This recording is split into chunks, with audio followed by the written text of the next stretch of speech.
Oh, that's odd.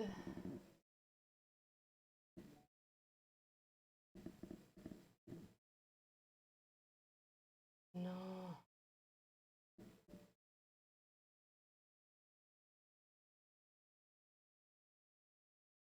Hmm?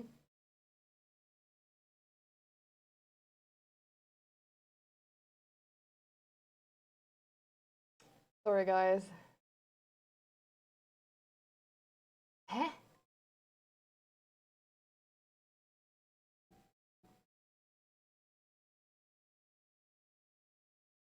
Yeah. Well, maybe it's gonna get better later.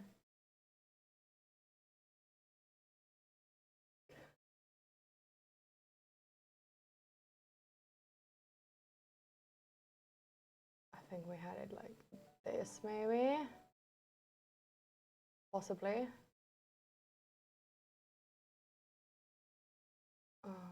Was this on? Looks the same. I don't know. Okay.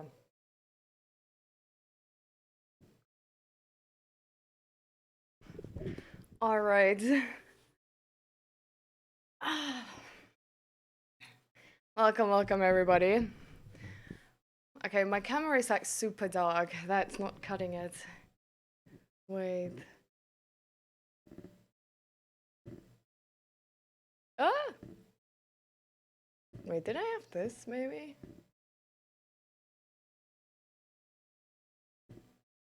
Whoops. Yeah. Okay.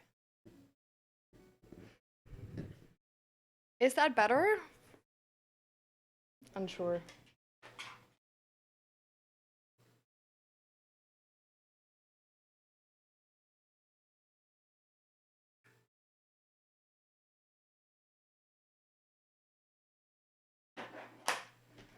Okay. I think this is brighter than before. At least it looks to me like it's brighter. I don't know if that's real or not. No idea. Because yeah, Zach used my camera and he just changed all of the settings, and I don't have any recollection what my settings were. So I think this is how my settings were, but really, really unsure. But well, anyways, we're just gonna try it like this. It's gonna be fine. So give me one more second.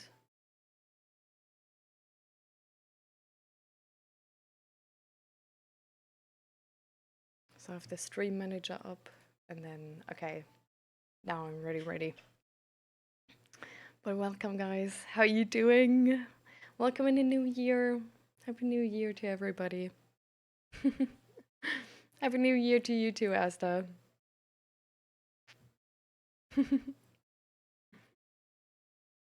1, 2, 3. Oh, what do you mean?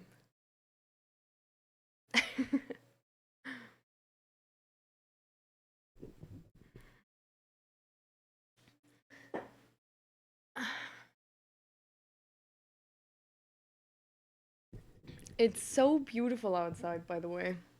Wait, I want to show you guys a picture of what I see right now. It's so snowy. Like, do you see all the snowflakes? Like, can you see all those snowflakes?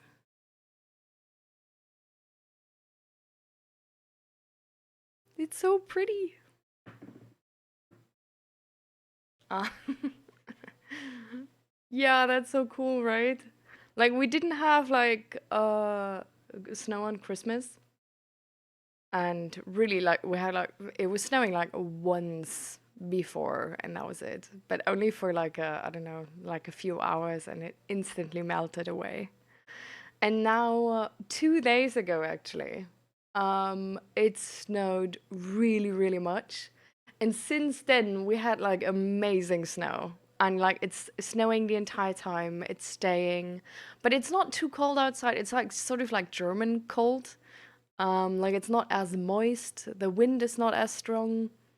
And so it's actually like really pleasant. Like you can just go outside, you can cycle, it's like fine.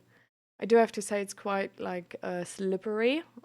So we were cycling yesterday and it was an adventure, but um, I don't know. It works fairly well. Like it's fine. Like you can't like I wouldn't go with like an e-bike with like 25, like for sure not. But if you just cycle like sort of slow medium speed, it's like really fine.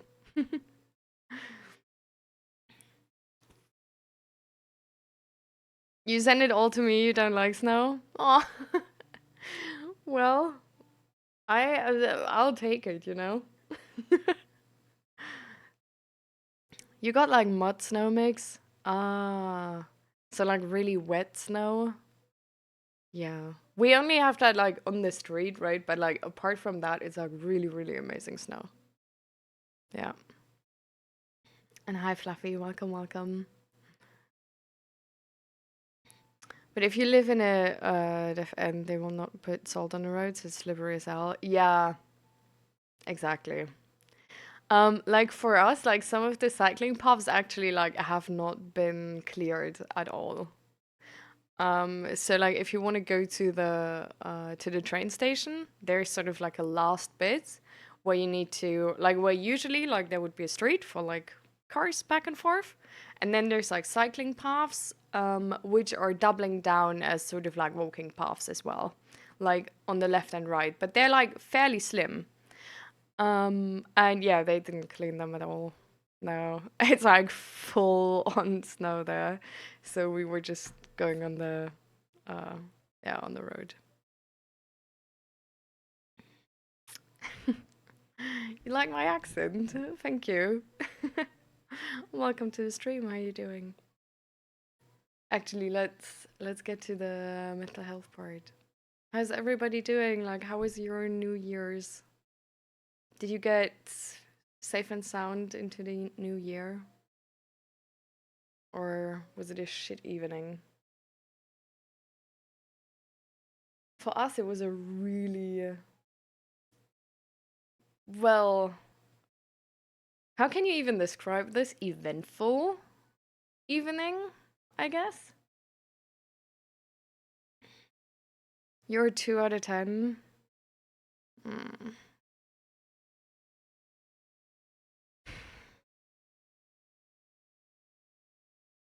Your dog was so scared, and you were super busy comforting her.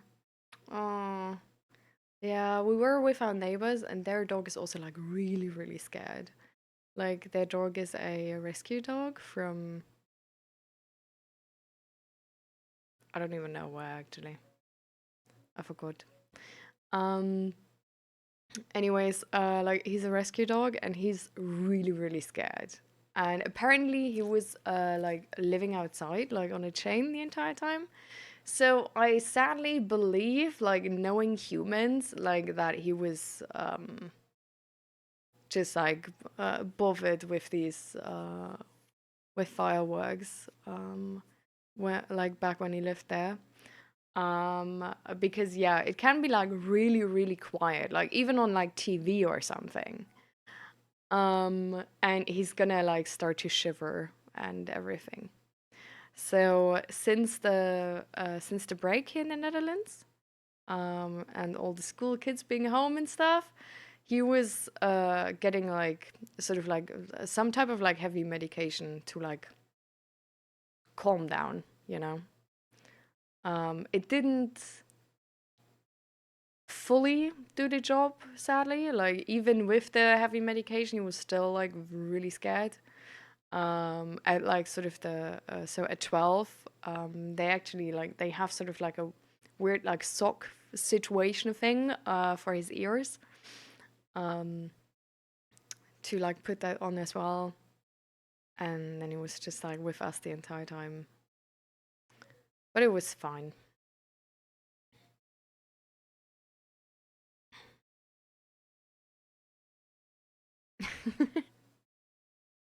Yeah, I think probably most rescues have like troubles with fireworks. Like, I don't know, like if you've had to be outside while New Year's, I feel like anywhere as a dog or a cat or any type of animal, really, you probably are traumatized from fireworks. Job return is shitty. New York, I feel bad for my dogs. Mm. Yeah, New York, there's probably like lots and lots of fireworks, right?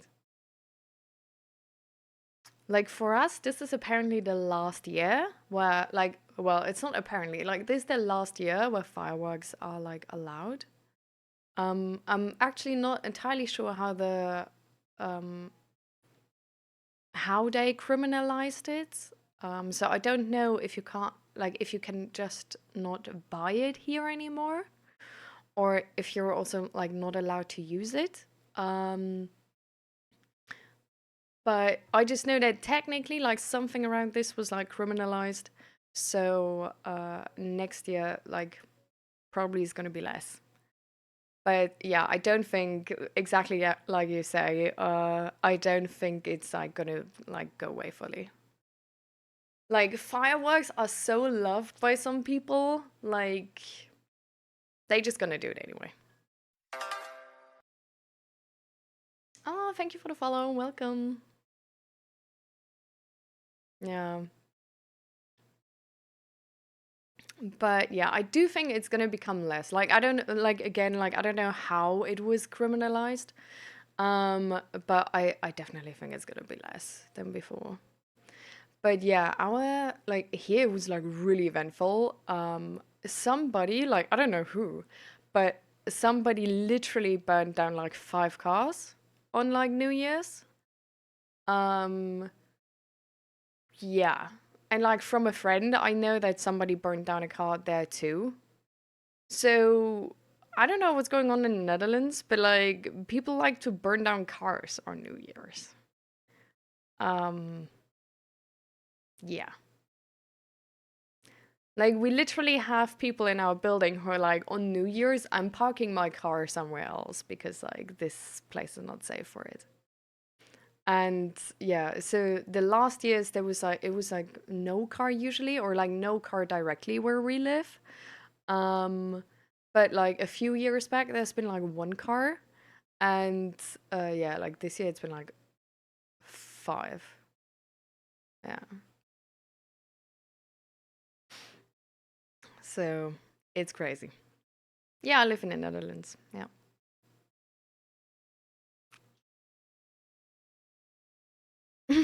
Oh my god. And welcome, social.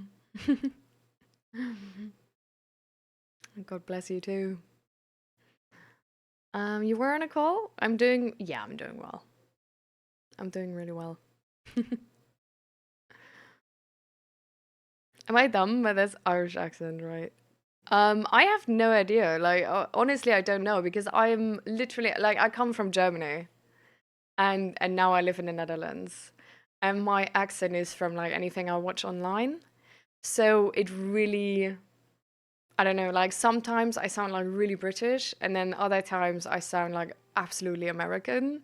And then I have a phase where I watch like Australian YouTubers, and then I sound Australian. So yeah, my accent is like all over the place.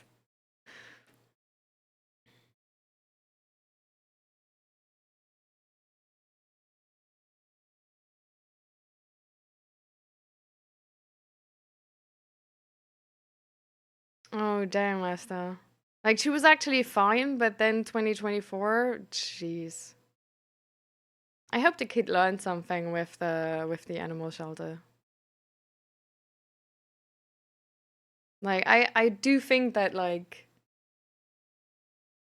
the animal shelter is definitely a good idea to um teach somebody some like or to give somebody some connection to these animals and just sort of like treat the root cause of the behavior.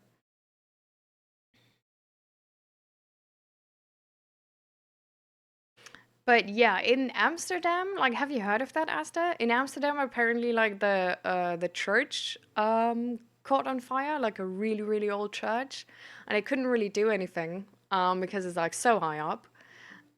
So like half the church just well burned and like sort of fell together and stuff. So yep, I was 10 minutes outside and was hit 5 times. I live in a war zone on New Year's. Oh Lord. I'm glad you're okay, right? Like you're okay, Fluffy. Rest in peace, all the fingers lost on New Year's. Oh my lord.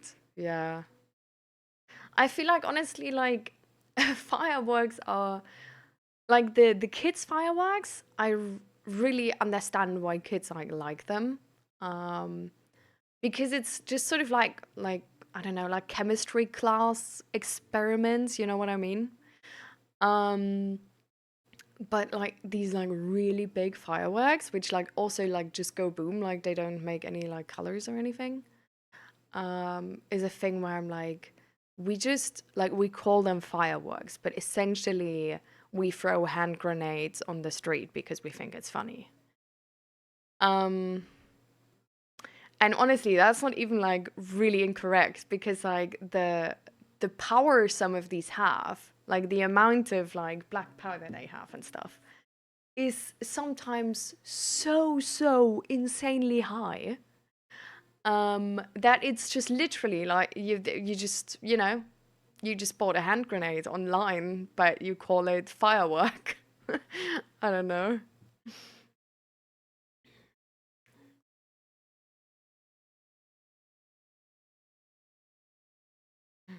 The family is good.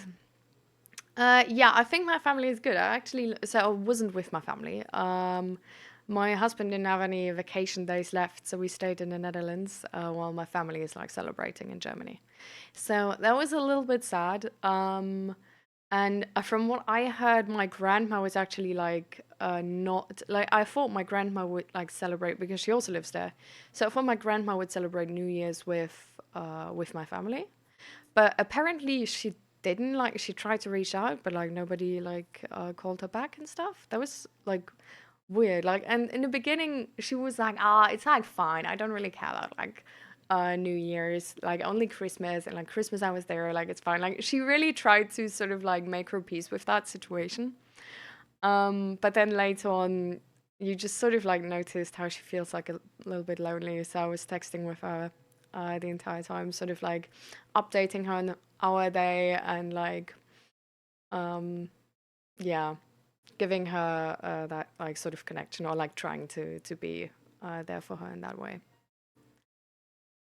But how about you, Socialand? Yeah,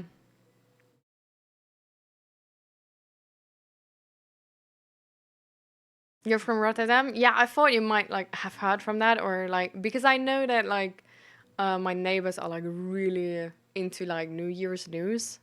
But yeah, I'm like, nah. Hello, the one and only. Welcome, welcome.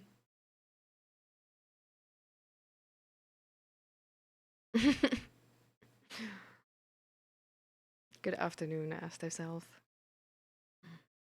And hi, Anton, welcome. What? There's a video where they compare Dutch New Year's with ISIS with all the bombs they make. Jesus. Yeah. Well, depending on like how many people die on New Year's because of like accidents with like fireworks, it's like New Year's is really like it's a celebration and like I get this. Like a lot of people like just think about like, oh, I'm gonna be with my friends and we're gonna celebrate New Year's, like so excited. And you only see like the celebrational part of it.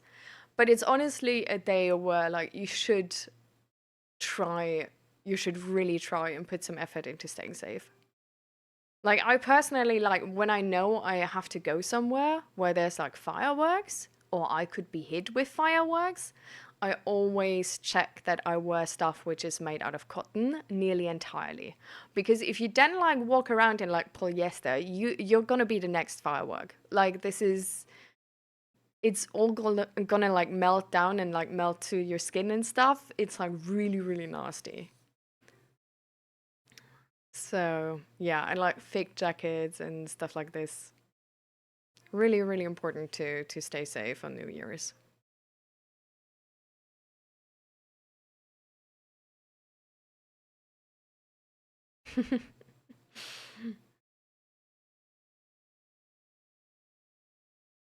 I just saw a group have been hit by a rocket, like 8 to 10 people just straight up targeted.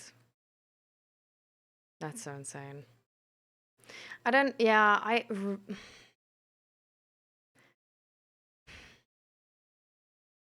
like, we can be happy that, like, guns are not legal in our countries, I feel like. Because people are not, like, they don't grasp the responsibility they have in that moment. They really don't. We actually made oliebollen on New Year's. They were really nice.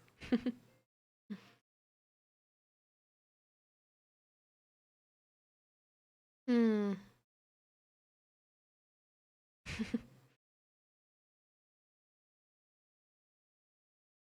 That's really nice, social and I think it's a really good way to remember somebody. I feel like anybody who dies is more interested than the people who are like still left are like fine, right? And like remember them in a good light and like the fun moments and stuff. I think like in that way, like I really like the way how different cultures treat death. Um, because I think it was the like on the Philippines where people also like are really way more focused on the like celebrational part, um and like dance and like wear like colorful stuff and things, and I think that's a really beautiful way to let somebody go.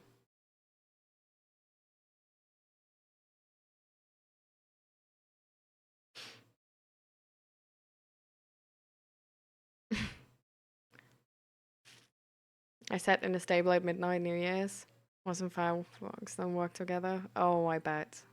So you just sort of had like horse, well, like keeping an eye on the horses, like trying to calm them down in a way.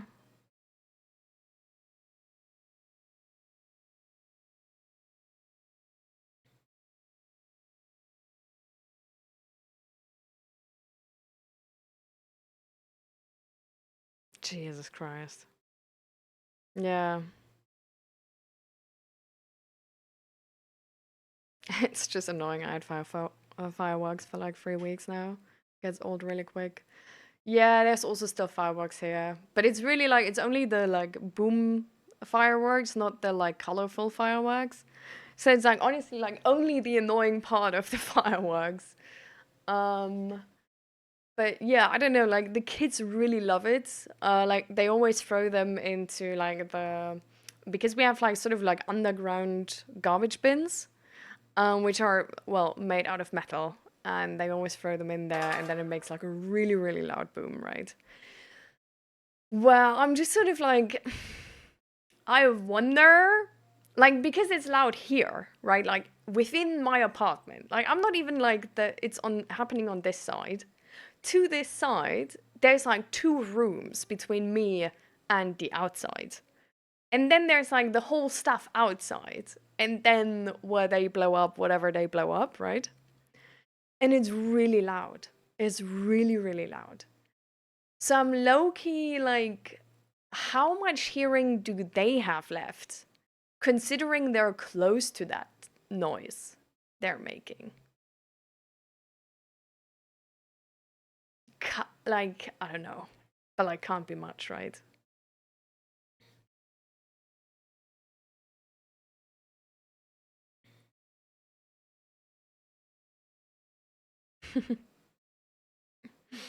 Nice, Soshland. I'm glad.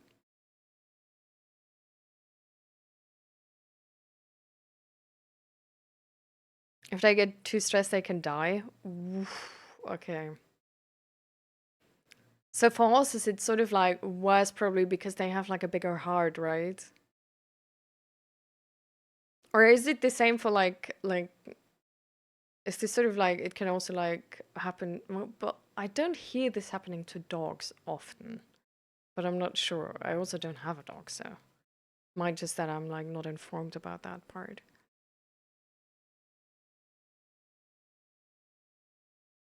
Yeah, they fired up everything. People have too much money. Not gonna lie. Have you like in the radio? They always interview people how much they have spent on their fireworks. There's people spending a couple thousand on fireworks. I live in sort of like a rich neighborhood. Even if the house I'm living in is not rich, like the house I'm living in is the shithole in the neighborhood, but the neighborhood is hella rich. So you can imagine like what you find next to the trash bins like the day after. There's like batteries which are like this big or something. Where it's like Jesus Christ, like back in the day where I bought fireworks in like, when I was like 10 or something, you know? Like this would have cost a fortune. Like now you need to, I don't know, like spend like sell a liver or something to be able to afford that. Like that's crazy. Yeah. And welcome, Juvie. Life is good. How about you, Juvie? Yeah.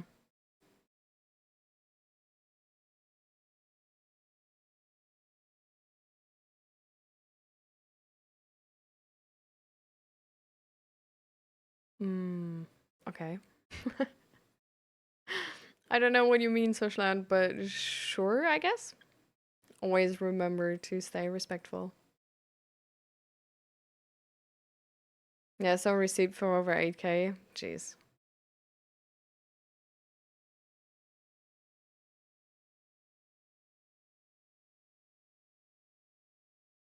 Maybe nihilist. I don't know. I can't relate to that, honestly. Like, I don't know. Like, I understand the. Like, I can understand why you like fireworks. Like, that's something I can understand. But when I say like fireworks, I mean like the stuff which is like colorful. Um, and I can also understand that like with the New Year's you want like one like nice battery or something, which gives like a nice like you only turn it on once and then you stand there with like your champagne glasses and just enjoy the show with your family and stuff. Like I can understand that part. Um, but anything which goes above like 1 hour of like having to stand outside in the cold, it's is a thing for me where I'm like that. I don't like. How is that not boring at this point? But yeah, I wish they implemented light shows instead of fireworks. The drone shows are so amazing. I would love that. I would love to see one. That would be really really cool. And you could even like honestly like you could even like uh sort of like change the day. So like in this city it's like on that day, in the next city it's on the other day. So you can like you have like one person with the drones who's like then like going from city to city. Like even that would be fine, I feel like. I don't know.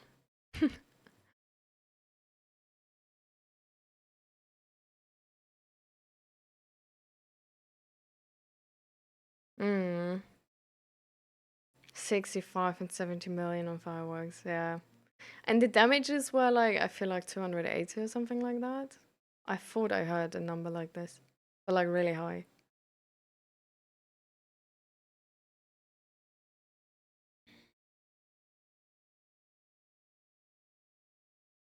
I used to go to Erasmuspark to watch a fireworks show.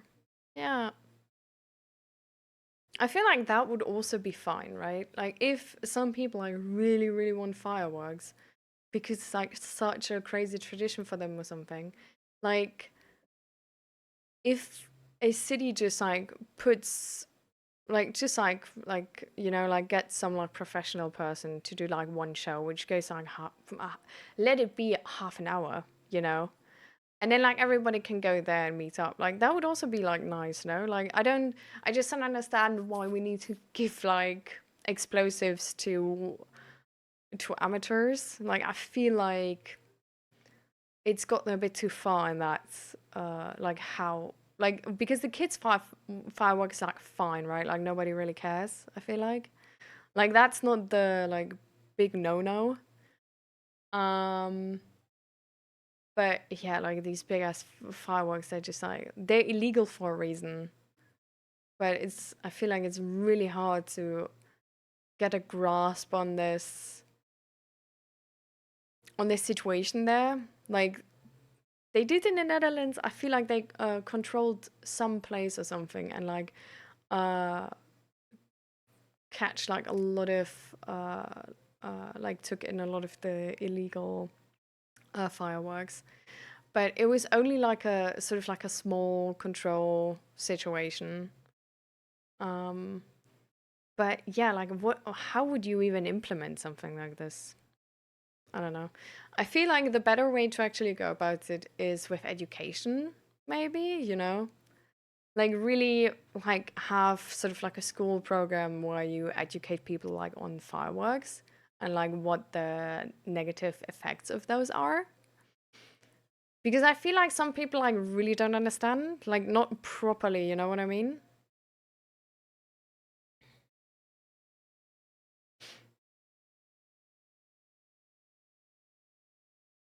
Yeah, that's low. Oh, okay. So maybe it was the other way around. Maybe it was 820 or something. I don't know. Yeah.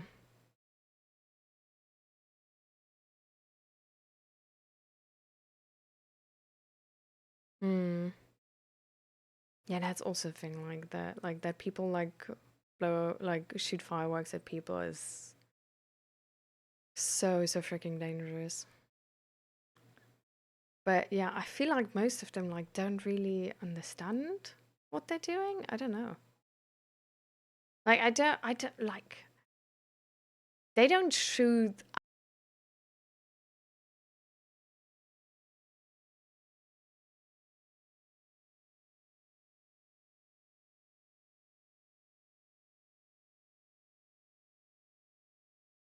Am I back?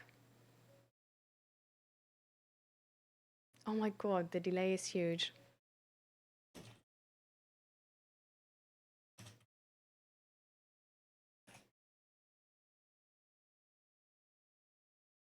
Okay, yeah.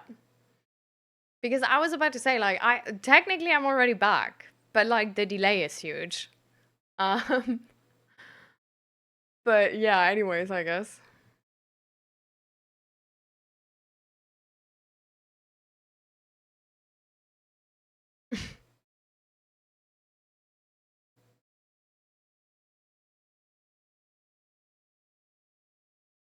Yeah.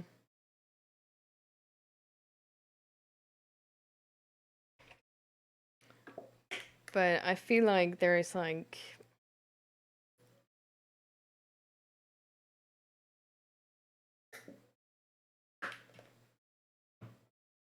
I feel like we need to work on the competence of people with fireworks.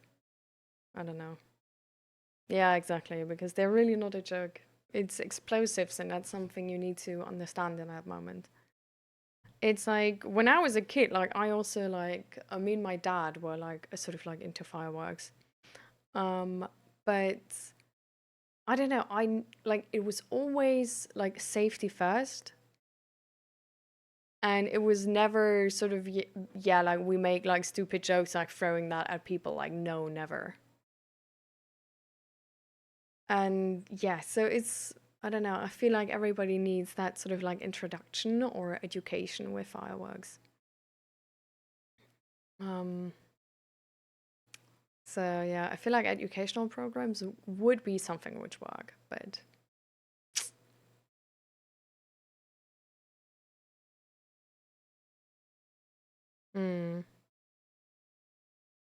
Ooh, at some point, we actually had we had a small battery back then, and my grandpa opened it, and he opened it like a little bit like wrong. Um, and apparently, the sort of the power of the fireworks was like so huge that the battery actually fell over. Um, and even though technically it was like sort of on an incline and the battery should have like fell in that direction more easily, and we were standing here, the battery actually fell in that direction and then shot at us. Um, so yeah, we were running. Um, we were running. That was not fun. Yeah.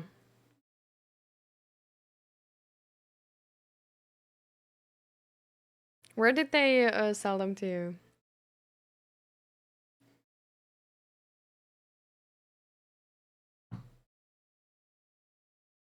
In elementary school?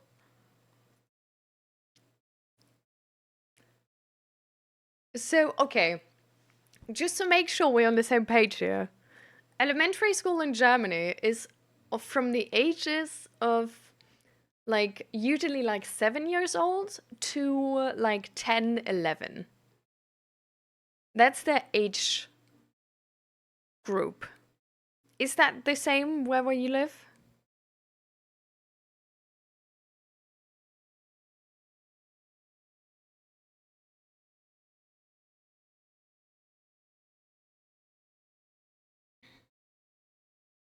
Oh my lord.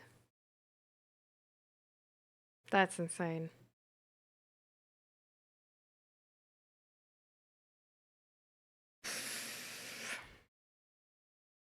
Sure.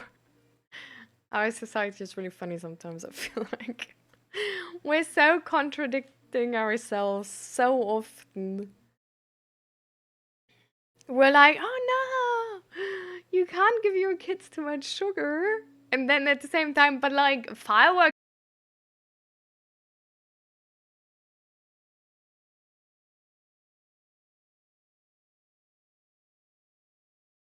Um, so definitely, like, I'm really, really happy that I would have never have to fear that my dad would like hit me. Um, but yeah, like people do need like consequences and proper education. Like that's what kids really need. Like they need to understand why not.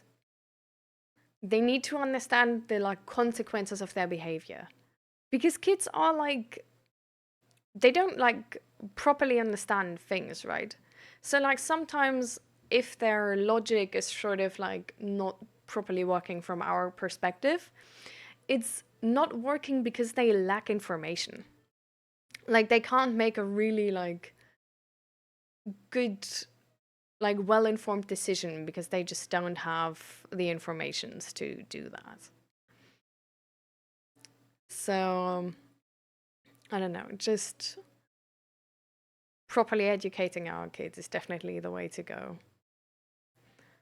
Because then they actually don't do it. Because otherwise they just like do it when you don't look or something like this, you know? Like they need to understand so they're like good humans on their own. Because if they don't understand, they're only good humans if you control them, you know? Because for them, like it doesn't make sense, right? Because they didn't understand. And you need them to like be able to stand behind that decision so you can expect them to actually make that decision on their own as well.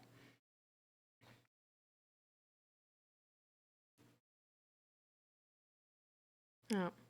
Welcome to something is different. Is it just the jacket or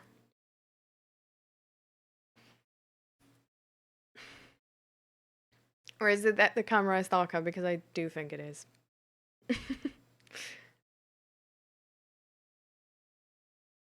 The worst kids with fireworks are boys between 12 and 15 years old. Yeah.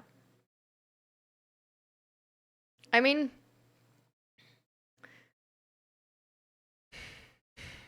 it's like that's not, it's not really surprising, right?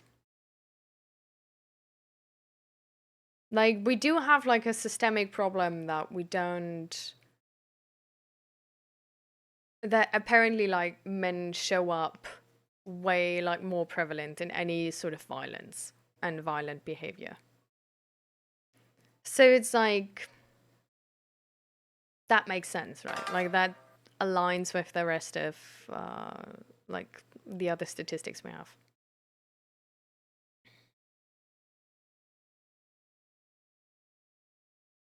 Relax shoulders. All right. And welcome, Depressed Donut. Thank you for your follow. Oh, ice check as well, actually. That's a good idea. Let's all do that. So ice check essentially just means that you look somewhere where your eyes can focus on like a distance.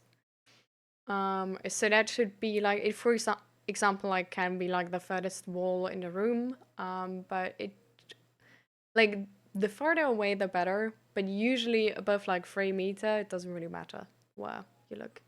But it should be further away than 3 meters. Because whenever we look into like, I don't know, like on our screen, on our phones, we really focus on like a very short distance. And if we do that with like concentration and for a longer period of time, our eyes can actually sort of like cramp up in that position.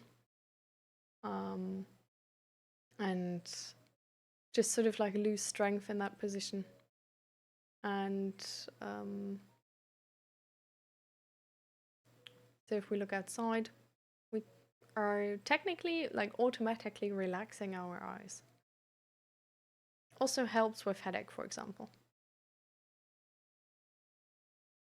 Welcome, welcome.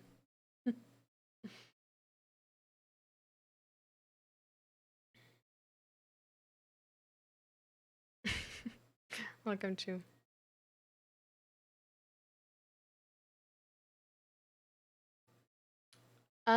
I do think that the numbers are like so obviously one-sided, right? That we do can like draw the conclusion there's like sort of like a um systemic problem here, which is apparently like sort of like dependent on gender.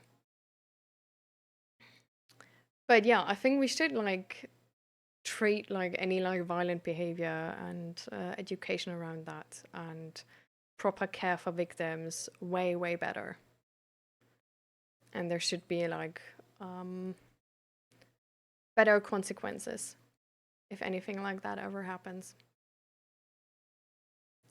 But usually, if you look at like any sort of like solution-oriented approach, and that can also be like, for example, like from feminists. It actually like it shows that it also helps men the same amount because it's tackling the problem, sort of like not based on gender. So it's not only helping like women, but it's helping everybody who's yeah, who receives any sort of violence.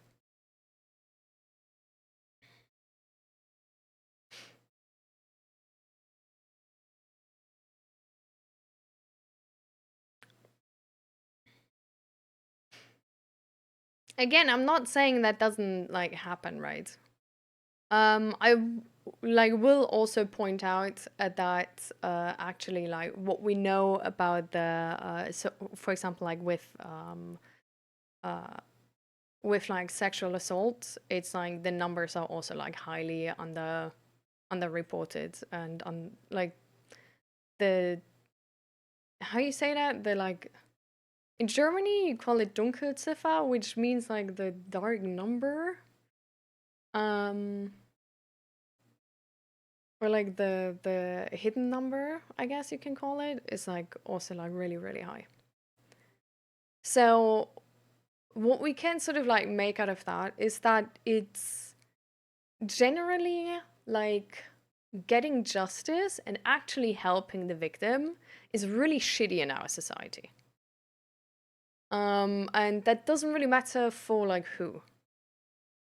So like we have victim blaming for women, we have victim blaming for like men. So it doesn't really matter for who, but we definitely have a problem with our society sort of like helping perpetrate perpetrators perpetrate what?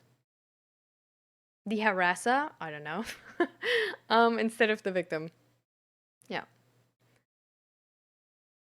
But I definitely like I do want to make the point. I don't think it's useful to point out that there's like also like that women also do like commit violence in that moment because I don't think that's the important part of it.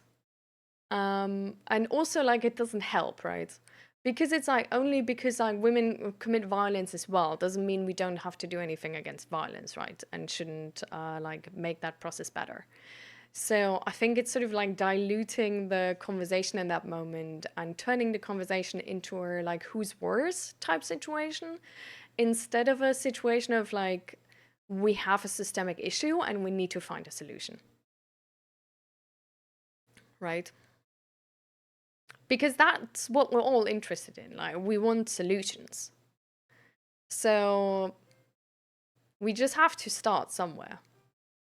And any sort of like if we tackle like violence at the root issue, we're probably going to tackle it like in general. And it's going to help like anybody. Hi, Uguna. Welcome, welcome.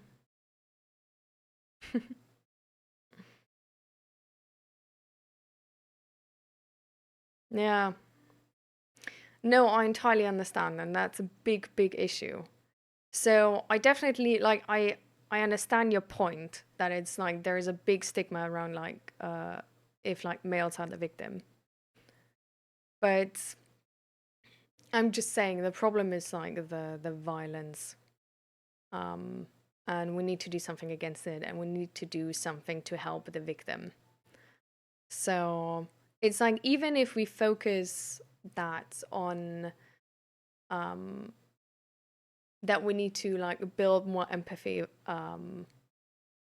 it's like specifically in schools, for example, like it would also help like male victims because then we would like go against like victim blaming, for example. But yeah, like something like this should never happen, and victim blaming is like shitty, like hella shitty in general. Yeah, like the harassers get away way too much, and there's like so often there's like so much more consequences for the victim instead of the harasser. And not only consequences in terms of like how it like fucks you up mentally, right? But like how like just like societally. Because I feel like talking about this is like really hard. Um and that's like in general, right? So yeah, exactly. But this is like sadly, this is something which is happening like so often to anybody.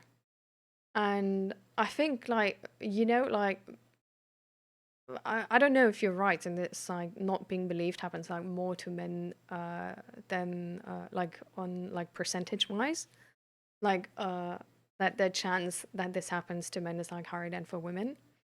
But I can definitely tell you that like women get not believed and humiliated so often as well because we as a society we're really shitty with actually advocating for victims and helping victims and respecting them and properly understanding their situation and just drawing consequences. We're so easy to like try and stay out of it or not wanting to believe it because it would like taint our view of a person or something. And That's just really, really shitty. What's the topic? Um, I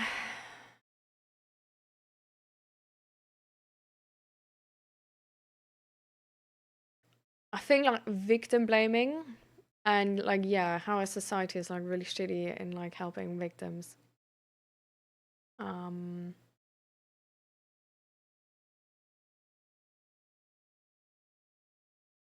I think,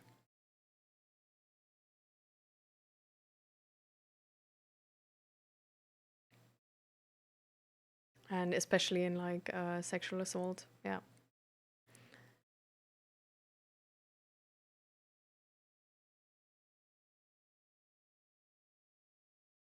So yeah, but definitely like I see you as that. I'm not trying to like dismiss your experience here or anything, right?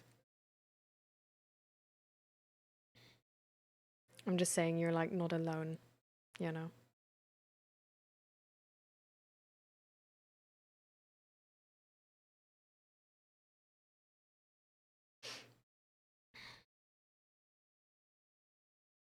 Men would less likely report violence or assault than females because what I know, they believe a female faster than a man.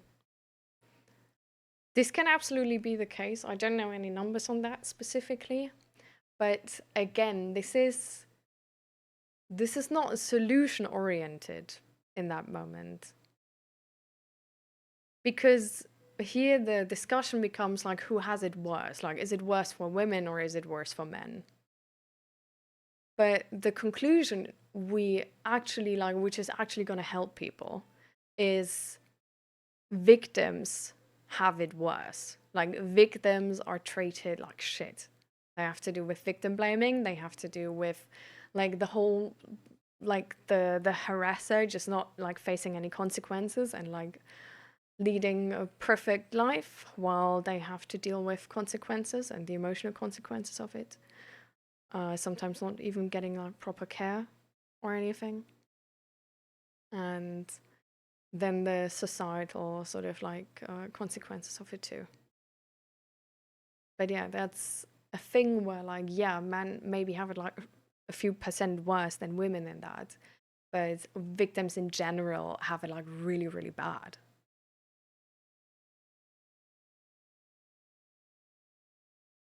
Yeah, exactly. So the solution is that we need to change something systemically about empathy. And the sort of like the biggest group where we need to start in general is well is determined by gender just because we have statistics on that. It's like not only men or something, but like if we want to use our money like the wisest, we have a really good success rate with starting with that group and then including like the more we can.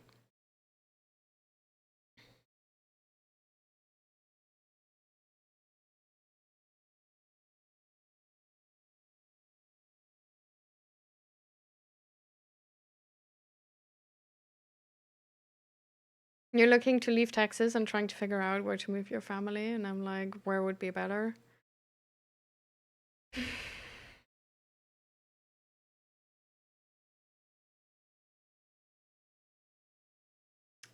That's a really difficult question.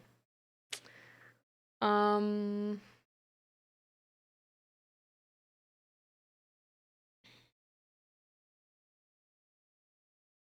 right.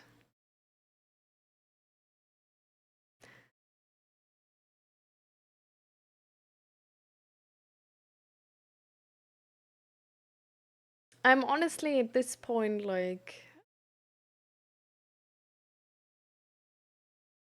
hmm. Hi, Evan. Welcome, welcome.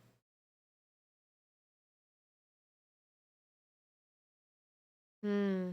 Hmm. Well, I guess honestly, maybe like in a country with like good healthcare,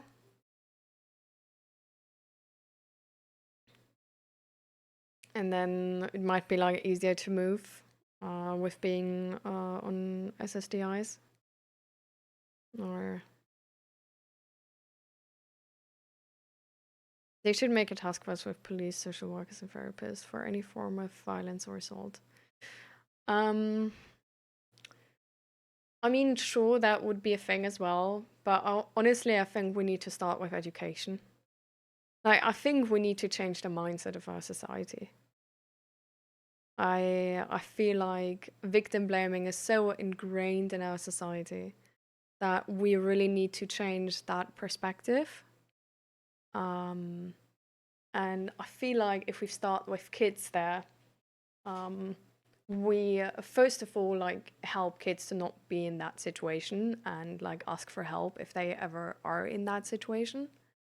Then of course we need like sort of any like sort of services which can help with that. But I do think we already have sort of like supporting services. Um, but yeah, I feel like we're not going to be able to pass any major laws or anything if we don't change the perspective of society in terms of this topic. You know what I mean? Because it's still like, yeah, we need to have like people on our side for this.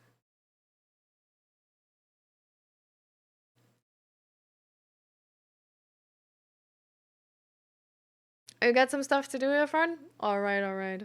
I'm doing well, and I hope to see you the next time. Bye bye.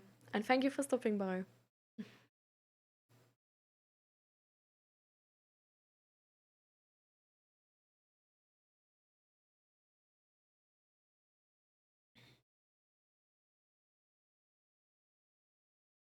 You gotta go, Neelis? All right.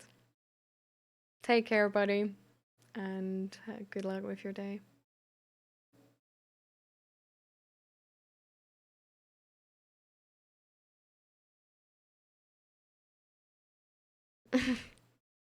Oh no, Jew.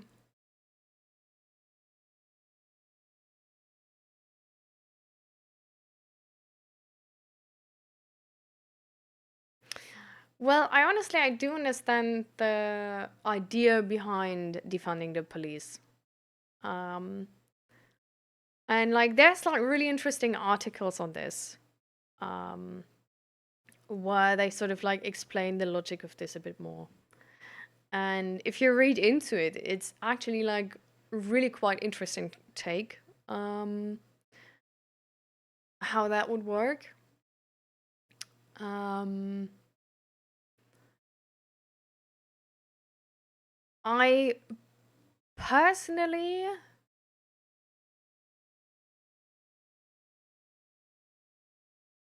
just feel like a lot of things have to change with the system we have right now. But I don't think that having a police is necessarily bad. Like I do think it makes sense. Um but I also think it like we really need to have like good police officers. You know, like we need to have people who are not sort of like who not joined the police because like guns and weapons and like I'm like in the like movies, you know. But we need to have people who are also like psychologically like trained, um, and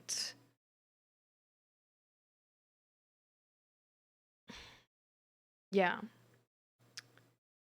who maintain like really good mental health, who like really are connected to the community as well. And this is like a I don't know. In some parts of the world and in some cities, it works way better than in other parts, right?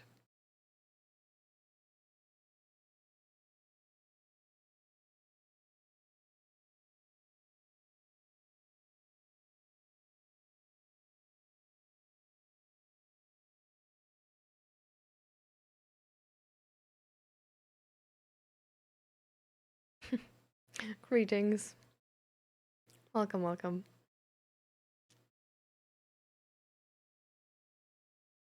Hmm. You're a crazy person and you need help? What do you mean by that? How do you need help?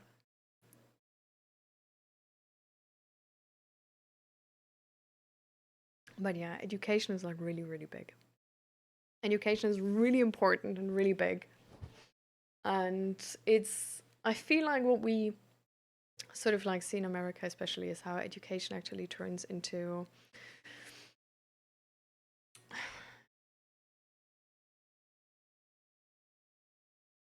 essentially into a war zone about like what of like propaganda, let's say, like what people believe, like what history they're being told and stuff like this.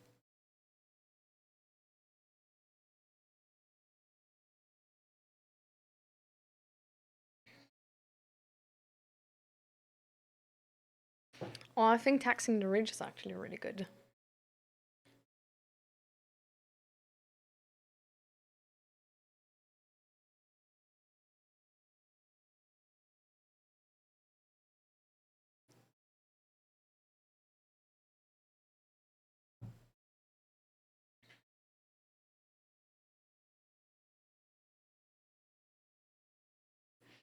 There's a really cool economist. Um,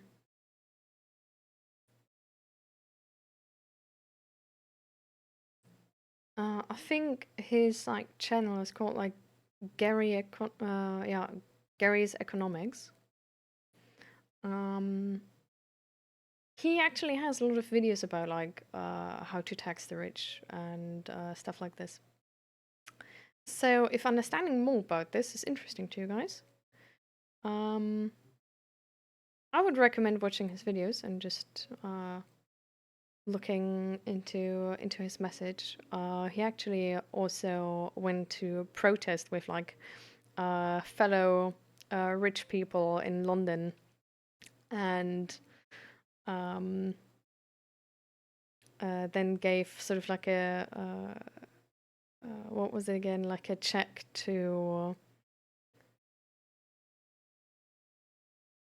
um, where is it again? How much is that?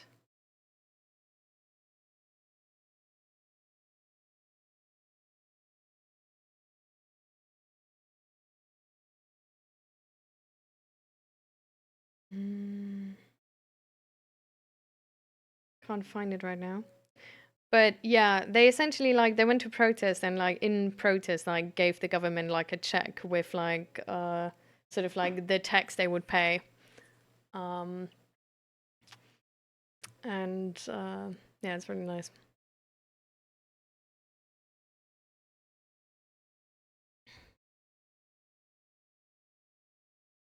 I don't really think taxing the rich is good though. I think it's necessary, honestly.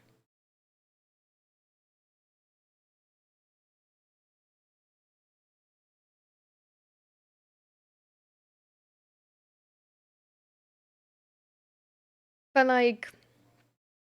the laziness like has sort of like a reason, right? Right. So why do you not want to work on your future?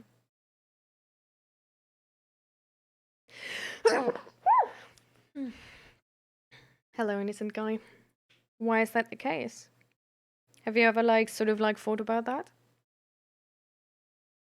Because I personally, I honestly, I don't really believe in like laziness and that a person is just being lazy to the point where they well where they like ruin their life. I feel like laziness sometimes comes from just not having like a proper plan, like an active plan, and just sort of not actively being lazy, but sort of like letting time pass. And then in the end, when the time has passed, regretting that you didn't do something. And I think that usually just like can be fixed by taking a more active approach.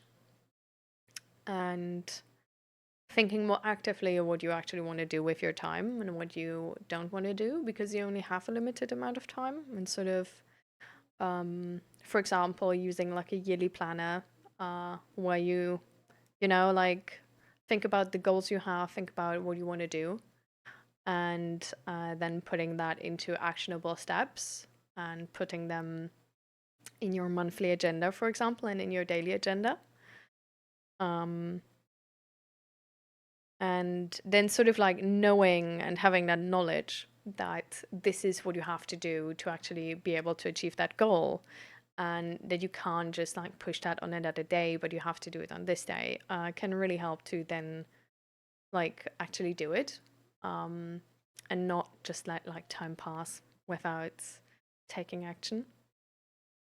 Um, the other part with being lazy is really that we sometimes have a lot of goals we don't really stand behind and we don't really feel like doing, you know? And I think that's actually like happens really, really easy, especially in our society, right? Um, because there's so many expectations around us. And all of these expectations lead to some sort of like goal, something you should do. And if we're not like fully standing behind a goal, for example, like being fit or looking good or something. But if that doesn't really like, like matter to us, but only to society, we probably like won't spend like a lot of time on it. And then only at the end regret that we didn't achieve it whenever we face or we think we face consequences for not having achieved it. Um, but then it's a goal we like actually like we just sort of like need to make our peace and actively decide whether that is a goal, and usually well that it is not a goal of ours.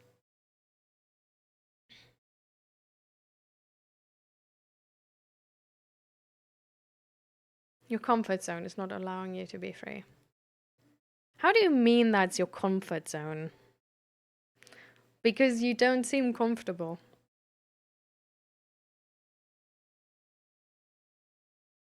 I'm riding a loaded truck of expectations. Yeah. I mean, honestly, I think everybody does, right? Like, only if you look at ads, for example.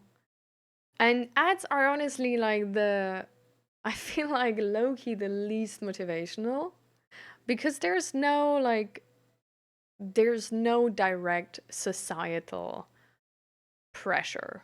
Like, not as direct as like a relative sort of having expectations for you or a friend or something. Or actual peer pressure from your school. But even in ads, it's like make more money, like buy new stuff, like have all of these like newest technology and shit. Like have I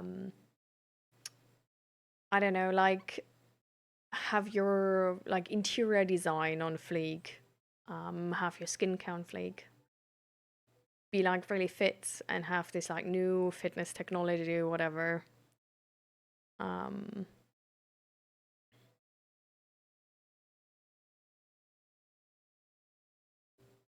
have the newest car, newest phone, all of that.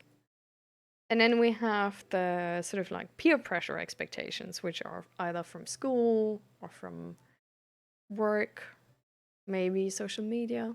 But I would maybe actually put social media in a different category where it's like you like want to fit in, and there's usually some expectations around that. It can be a specific like style or a specific fitness level. It can be a specific lifestyle. Then we have social media, where we just like have a lot of like comparisons, which is usually just giving us expectations to be better in any way, shape, or form. Then we have the expectations of our family. For example, find a wife, get kids, buy a house.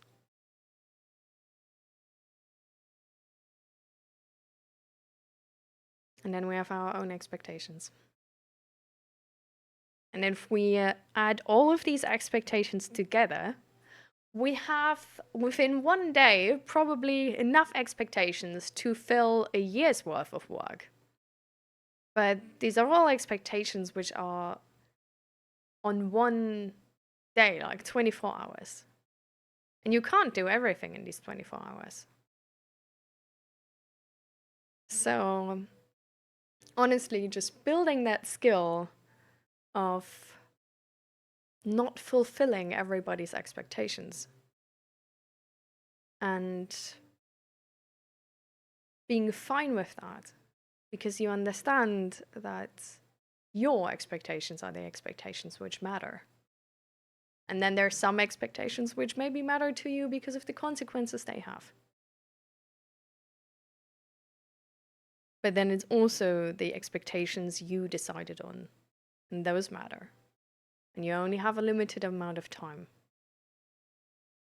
So you need to pick and choose what you actually want to do, what you won't regret, you know?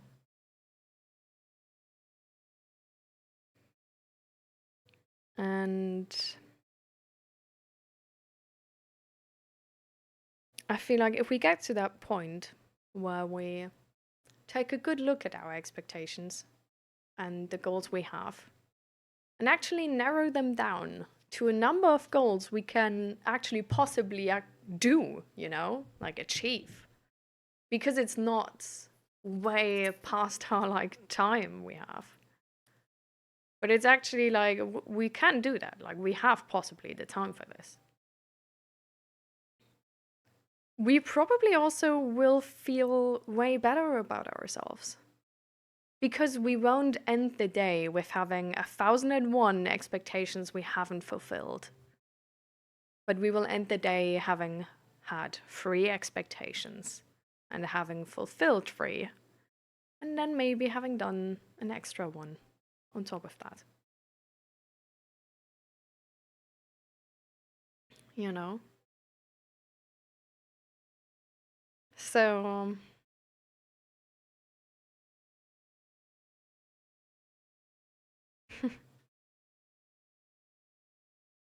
hmm.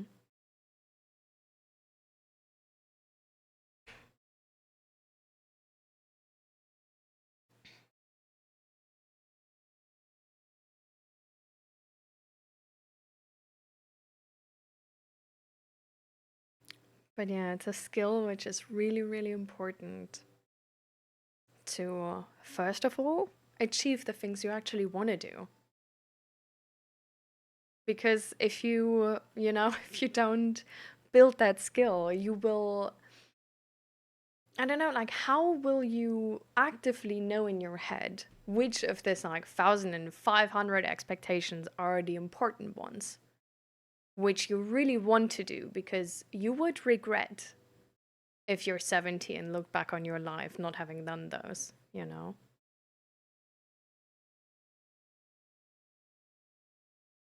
My goal is a marathon, but I lose discipline. I mean, why do you want to run that marathon?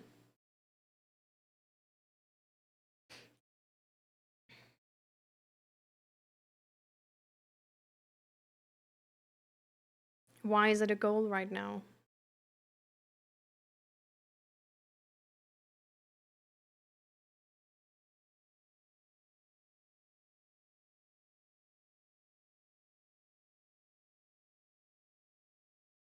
I want stability.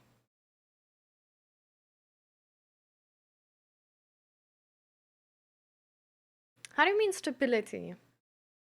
Is it more like that marathon is the sort of like a physical goal of proving yourself that you can pull a long-term goal like through and actually like do it? Is that the idea?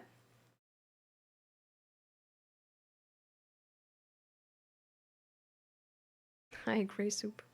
Welcome. Hi, Stark. Welcome to the stream. We're talking right now to Hello Innocent Guy about, well, laziness, goals, and how to find out which goals are actually the important ones. Which expectations are actually the expectations you do want to, like, adhere to. And that, yeah, sometimes this, like, feeling of, like, oh, I'm just lazy.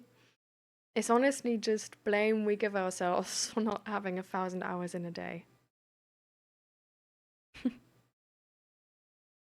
All right. Be right back then.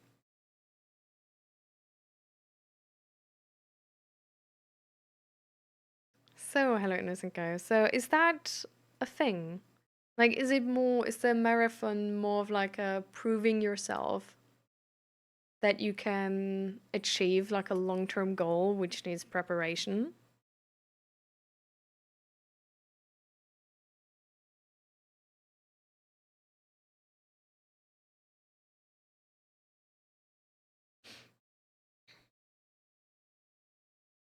Hmm, yeah. We can talk about that later when we look for the next topic.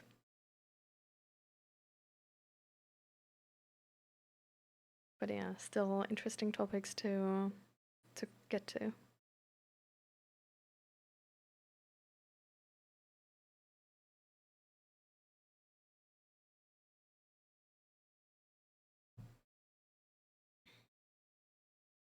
Hmm. Okay. Not exactly proving, but I feel sometimes my parents being emotionally manipulative, telling me to do that, do this. Hmm.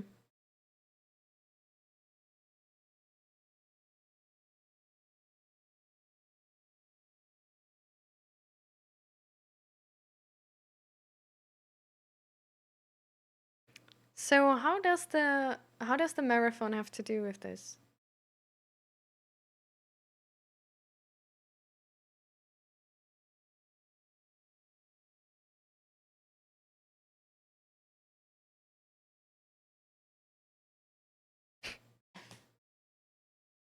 What?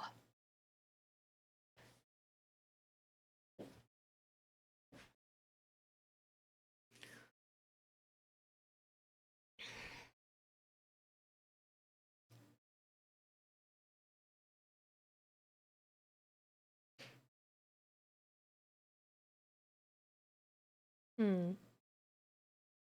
Oh, I bet I was dark. Yeah. Also, like especially because like so much is changing the entire time, right?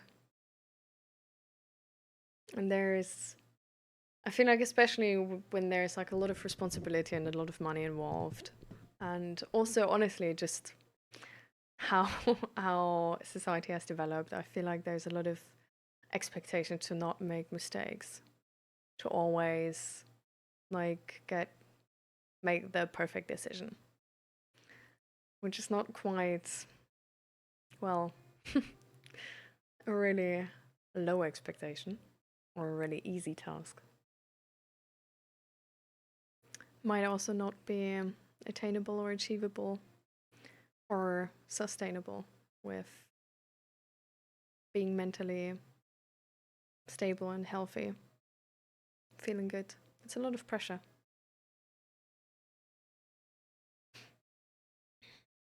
So, what do you do, Ostar, to mentally stabilize yourself and stay grounded and,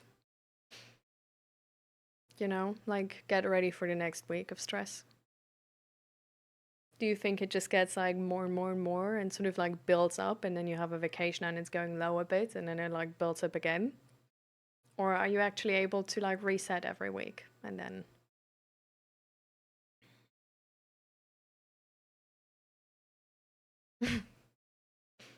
what do you mean if they just hammer you? They just sort of like want to get like a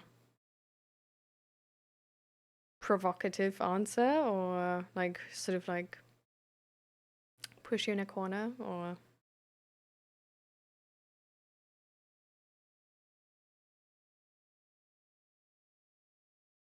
Welcome back.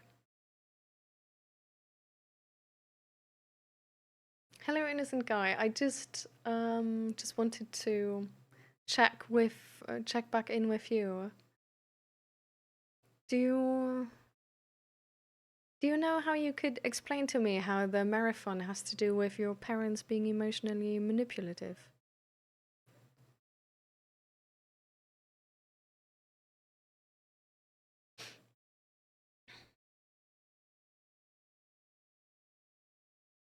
Do a lot of exercise. Oh, exercise is really good.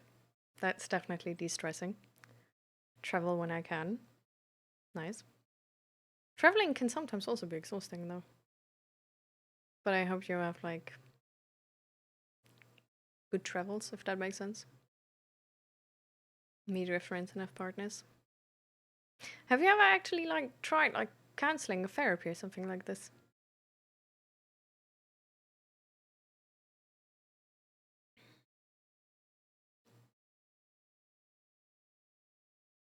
That's my mind of that nobody understands.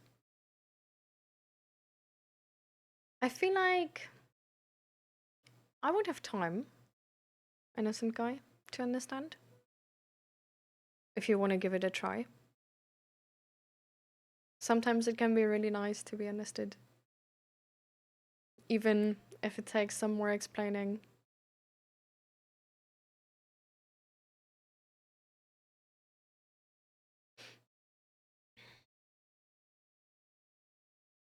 Hmm. Yeah. I don't know, the entertainment part is huge sometimes. I don't think so. It's not that bad. Oh, I didn't mean to say it's like bad or anything. I'm just saying I feel like, like if money is not a constraint, um sort of like having counseling or therapy can just be a really like time efficient way to get grounded, honestly. It's essentially like in a way um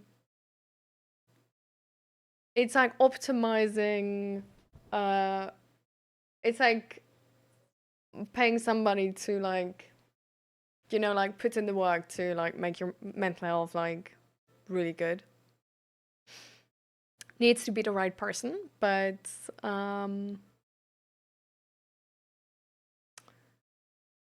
yeah,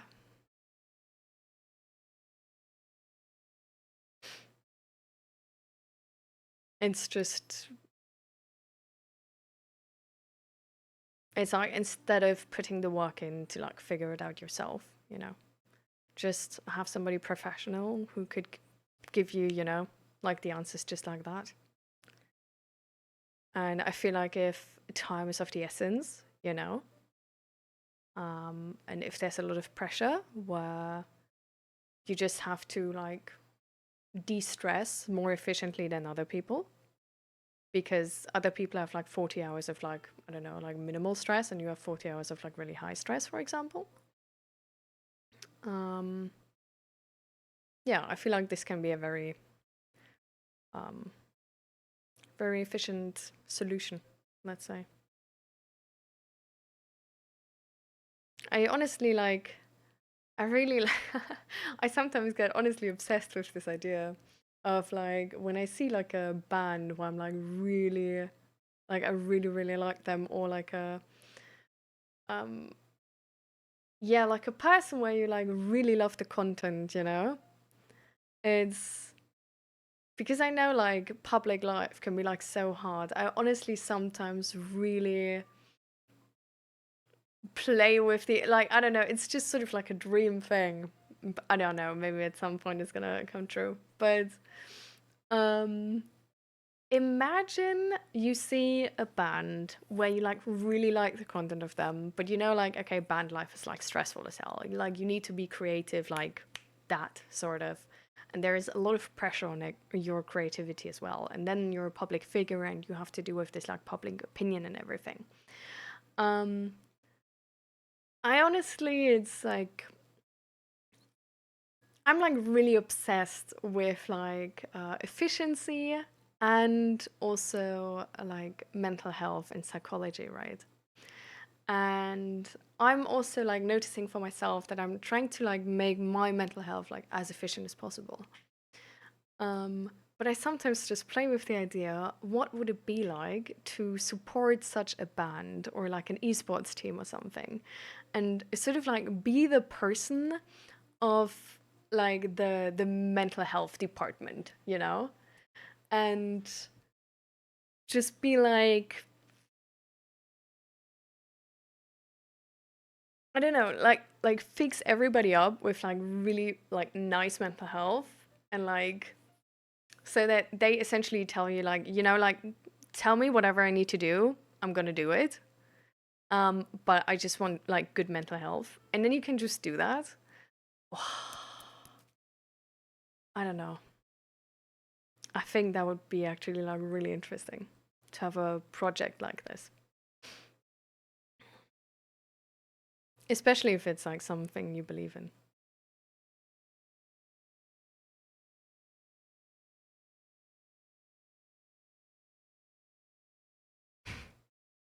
Oh, Esther.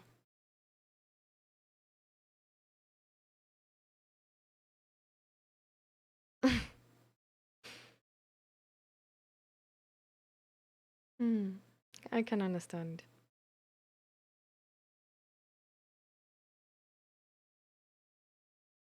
I got banned from 5 streams. I was too innocent for those streams. Why do you mean that? What do you mean too innocent? I don't even know how somebody could be banned for being too innocent. So how does that work?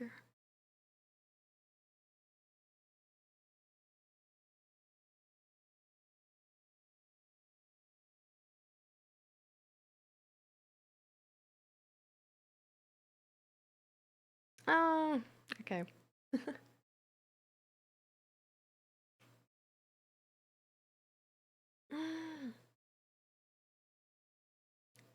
I put the wrong milk in my tea.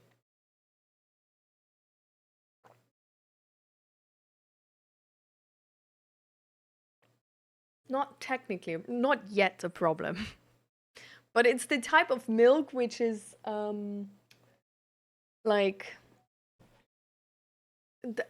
it's like because it's like vegan milk. It's, or is it vegan? I don't know. It's vegetarian. No, it's vegan actually. Yeah. Um, I don't know why, but if you leave it in there for too long, it's like it's like turning weird. You know what I mean? I don't know.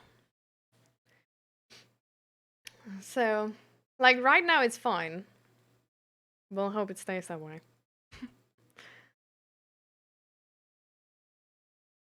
So innocent guy. What happened in those streams?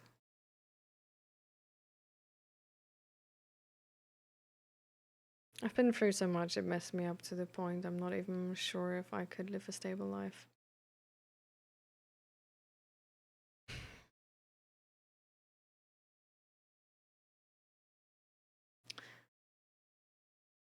I personally think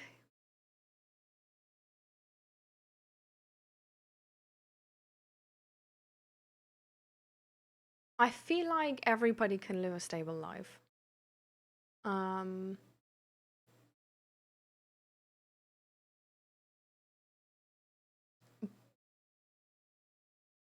but I think for some people there's like more different like different types of lives where they can live a stable life. Um, whereas for others there is like sort of like a it like the options you have on like what you need to live a stable life are slimmer, if that makes sense.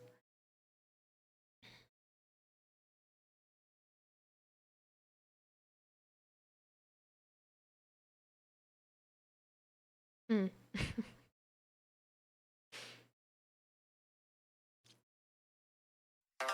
Well, that's fine, innocent guy. Coming back to my question from you, innocent guy. You can also, by the way, you can say you don't want to answer something, right? Like that's entirely fine. But I do just want to let you know, like I'm interested and I would be here to listen. Um, So if you do want to get into the marathon thing a bit more and maybe like figure out why you lose discipline and how you can, well, not lose discipline, you know. Um it would be really sort of important to know um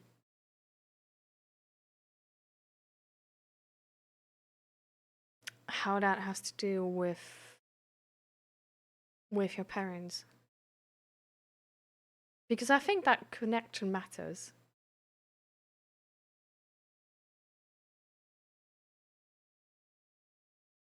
Also keep in mind I have bipolar 1. Yeah, I know. I feel like, yeah, I'm not so I'm not saying it's like as easy for you as to other people, but I don't know. I believe there's a way for everybody. Um, I think it might take a shitload of energy and effort, but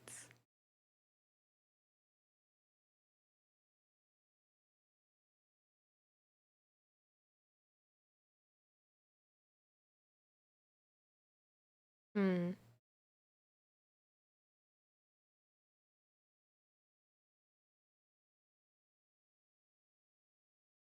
I see.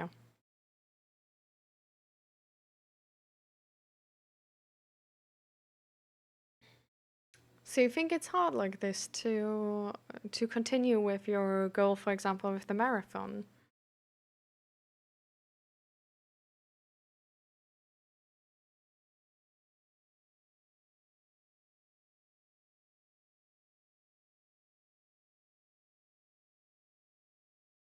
Thank you for the follow, by the way. Welcome, welcome. And hi, Billy Blee. Welcome to the stream. How are you doing? In the new year now.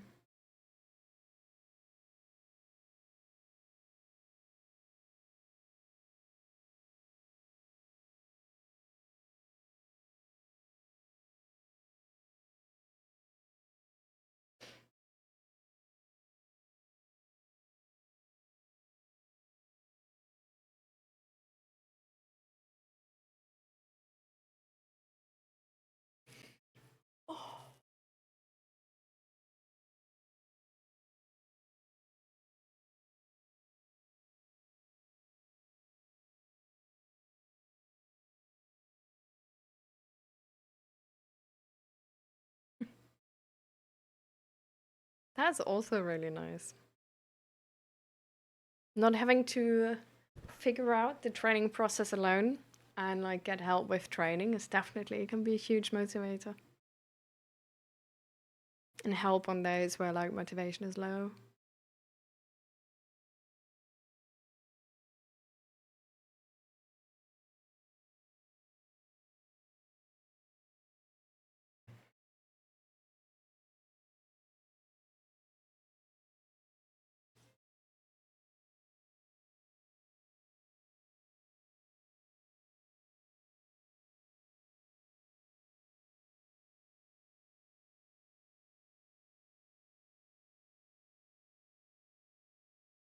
I know it costs me a lot of energy, but people also want me to be really social. I do not have a battery for both. Hmm.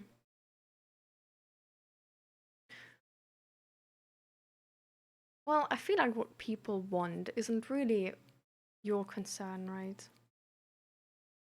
I think you should really do what serves you and what's good for you and what you want.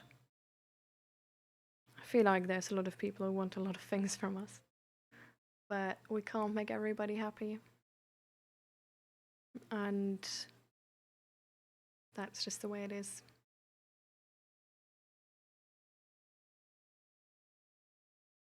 Hmm.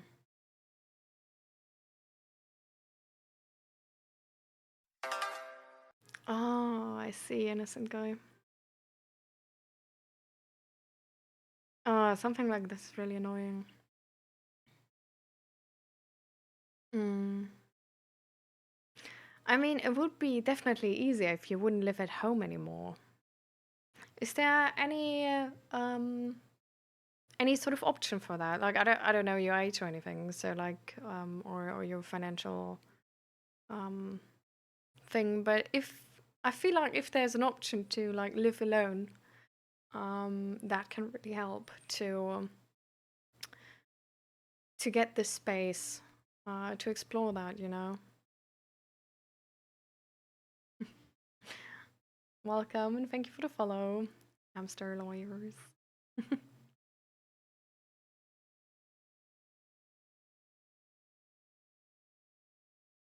But thankfully, innocent guy, anything like this is trainable.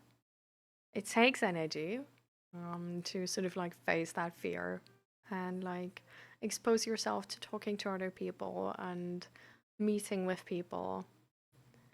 Um,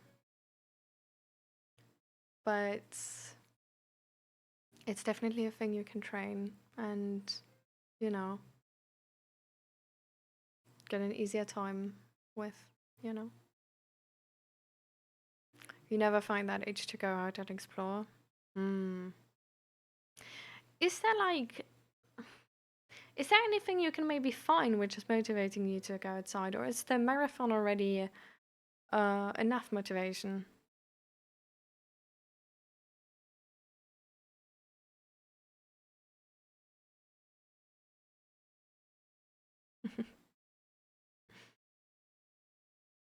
Hamster noise would definitely be cool.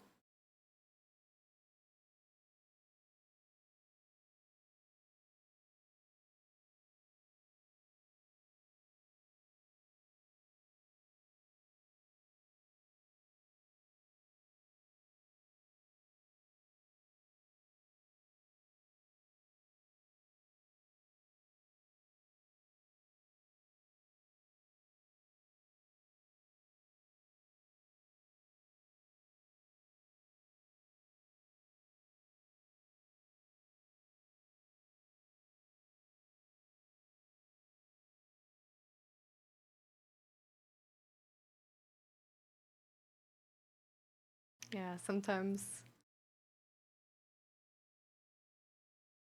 the stream is waiting for the response.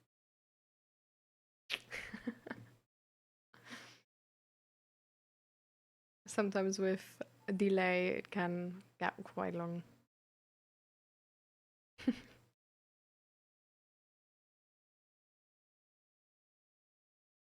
But it also gives me the time to like actually like go into what everybody's saying if there's like multiple people. So that's also good. And you're very good, Bilibli. I'm glad. I'm really glad to hear.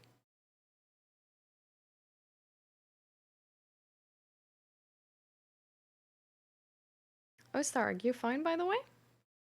Because I don't know. Our talk just sort of ended.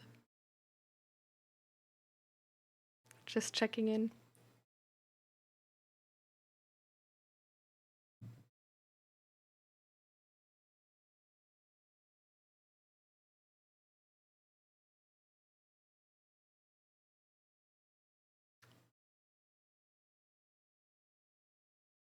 The upstream bandwidth of the live broadcast network is insufficient. Um, well, my internet today has actually been sort of like, well, uh,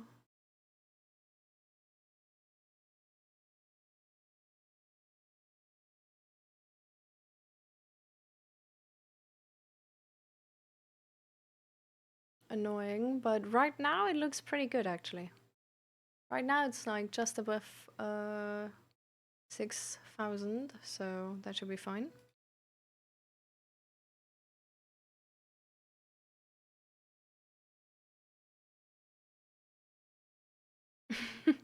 I just have this like really fluffy jacket. I think it's a jacket.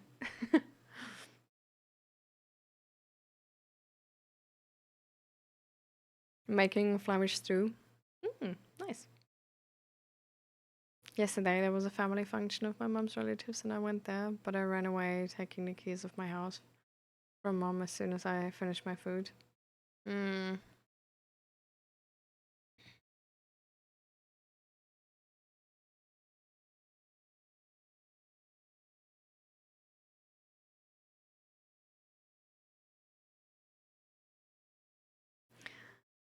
yeah.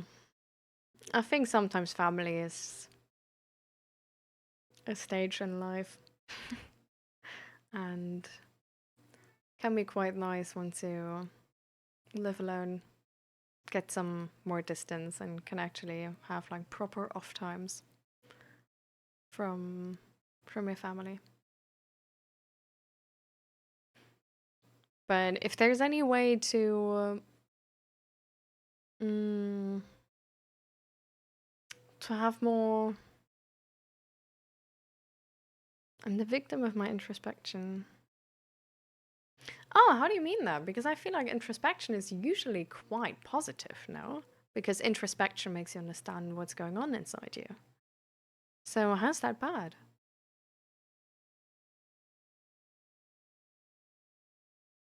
Although I wear a very different style. If you do you wear like punk jackets or um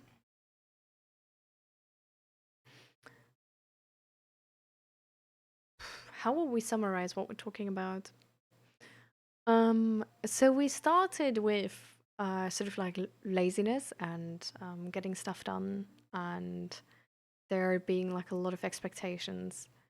Um, and now we're sort of at, um, I guess more like maybe like family problems of like expectations clashing between you and your parents, and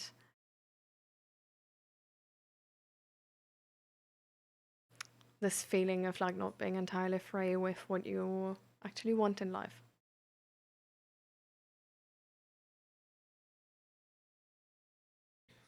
I think that's sort of the topic we're at. Yeah.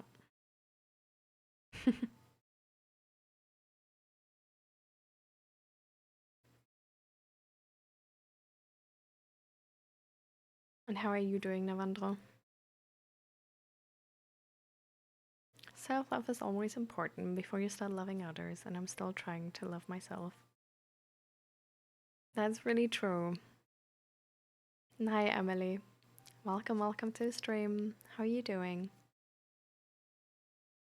More like fantasy woodsman, outdoorsman, camper dad style. Oh, that's so cool. Love that. If you ever want to send like outfit pictures into the Discord, feel free to. You're hereby invited.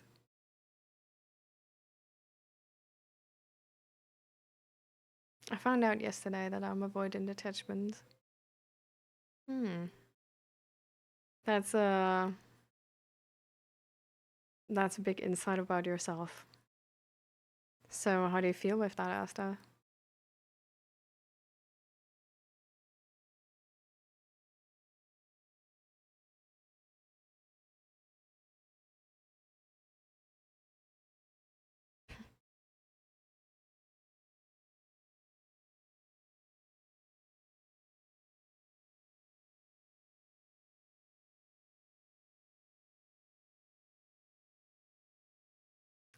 Why are there beings at all instead of nothing? The ooh.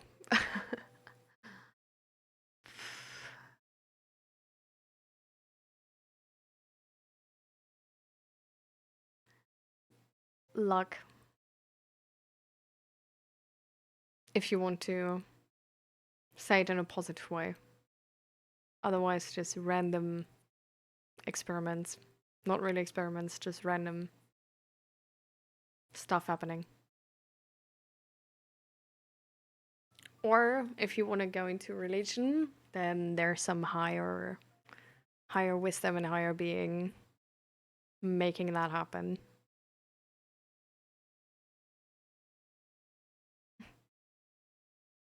It sucks, but also makes a lot of sense. Hmm.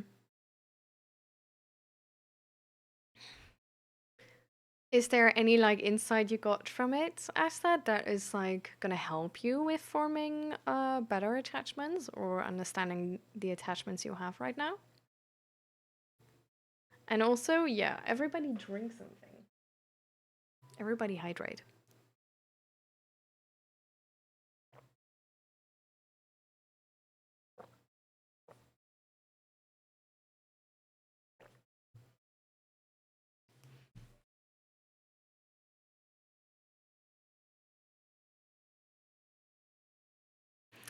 So, how are you doing, Lavandro? How was your New Year's? And yeah, Happy New Year's to everybody who joined. I said it in the beginning of the stream and then I just forgot about it entirely again. That's a rare blue glass. Yep. It's one of those classic IKEA glasses. I've started writing poems recently since I don't talk. That's really nice. I think it's a really good way to start things where you can. And if poems are a thing which is keeping you sort of like helping you to express yourself and just making it like easier for yourself, then I think it's a really good thing you started with that.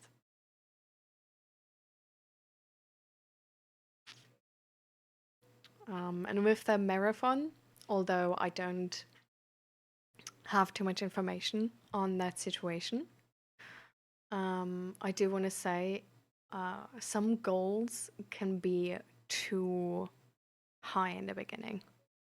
Like if you say you struggle with going outside and you struggle talking to people, um, and then training for a marathon uh, could be too much. And that's also why you could have such a hard time with actually keeping going. Because if something is taking so much energy out of you because you have to battle your anxiety so much and your body thinks it's like dying every time it's going out for the marathon, it's something where on one hand you can argue like, well, it's exposure therapy and the more you do it, the like better is it's going to get, right? But with exposure therapy, a really important part of the calculation is that you start tiny. You face fear, but you only face it to a degree where you can handle it and where you can like properly recover from it. And then you do it again, and then you do it again, and then you do it again, and you always up the stakes a little bit and a little bit. And it could just be the case that you're asking too much of yourself, considering the anxiety you have built up over the years. So, if you notice that, like training for the marathon for you is really, really difficult exposure therapy, then it might be worth the the try to start a bit, bit easier and just start with, I don't know, just going in front of the door, getting the, I don't know, um, getting letters and stuff like this from this like post thing, and then going back inside, or taking the trash out and then going back inside, um, or going the other side to the other side of the street and then going back inside, and then going to a supermarket close by and then going back inside. Just like starting easy and upping the stakes slowly.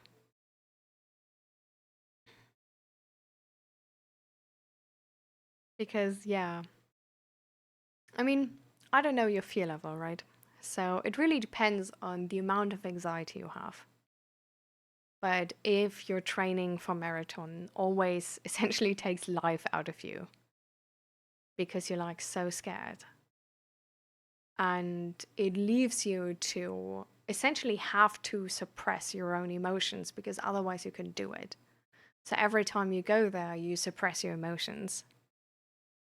Start with something easier.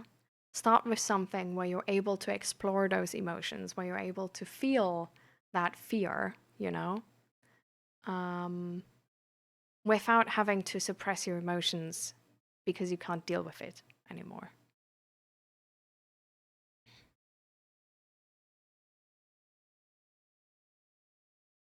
That's the more general advice I still wanted to give you.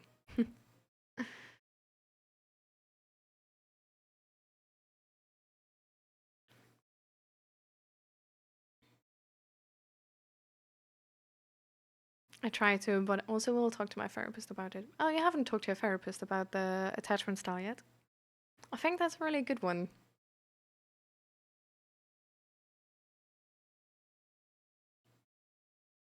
I can't finish. I can make some real nice fantasy character names for sure.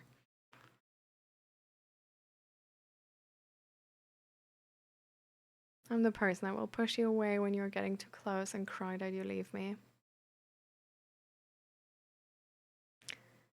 I mean, considering your history, that makes a lot of sense, Esther, right?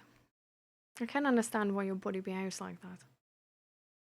Why this is the way how you try to keep yourself safe.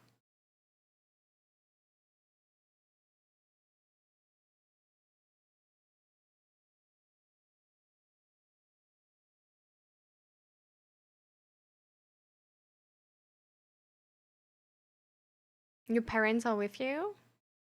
How you mean, Navandro? Do your parents are your parents involved now in your situation as well? Is that what you mean?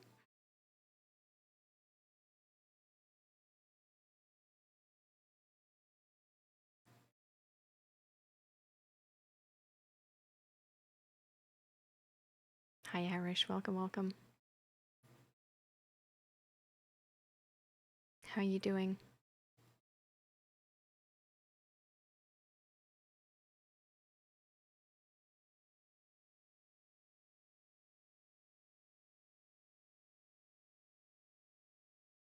My happiness is filled with blisters. I mean, do you actually feel good when you go for a marathon? Like when you train?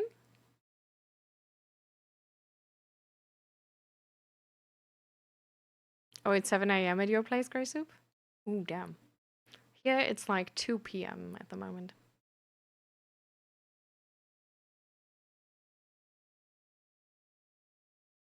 I don't want to behave like this, but I do not know better. Well, our attachment style is not entirely out of free will, right? Like, usually, this is sort of something we like, which is happening like automatically or passively, you could say.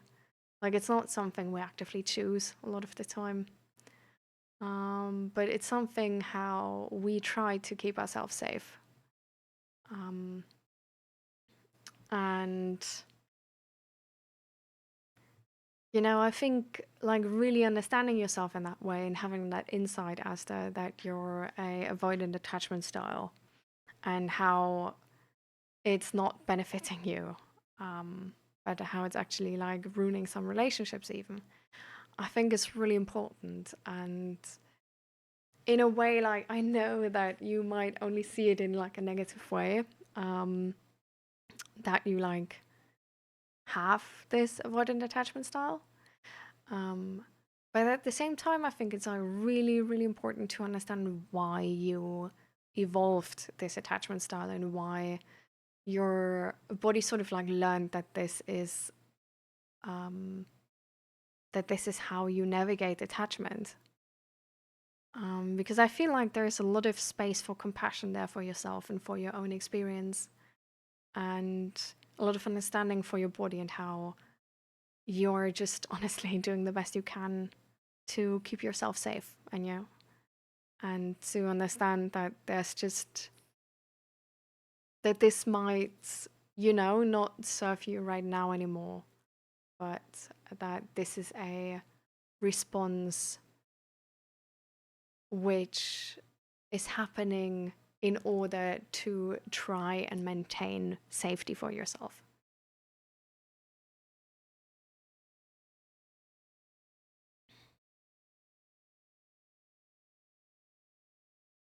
It's like after a breakup, I feel like having no one safe or close enough to open up to. And when I open up to them, then I'd be like, sorry for me being me. I feel like I'm irritating them. Lots of more things. Like I want them to be let in and I want to be gentle, but it comes out as anxiety, fear that they will feel or how they might react. I keep assuming on their behalf instead of being in the moment, and I find it difficult with trusting too.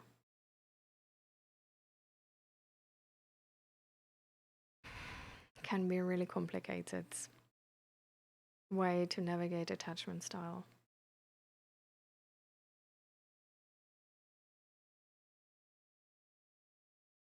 Welcome to the chat.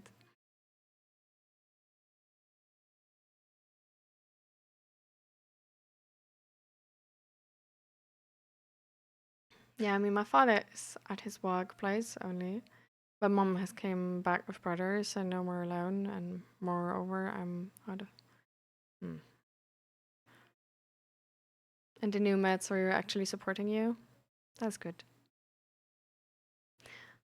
Have you tried the exercise I've given you, Lavendra? The one that like when you feel like really bad, that you sort of like try um to like check like get into the here and now by like looking around you, trying to notice what you see, trying to notice what you smell, trying to notice what you feel, what you hear. Have you tried that?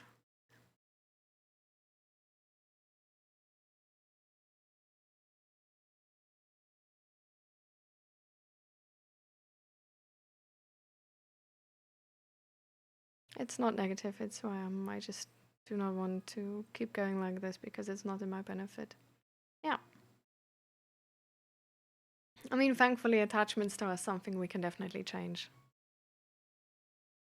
What is the stream about? Is it like we share a problem and you provide then best solution, kind of? Well, I guess. um, it's yeah, it's like a so it's a mental health stream, and the idea is that this is a space where you can talk about stuff where you might have nobody to talk about, um, and want more information on or want help with. Um,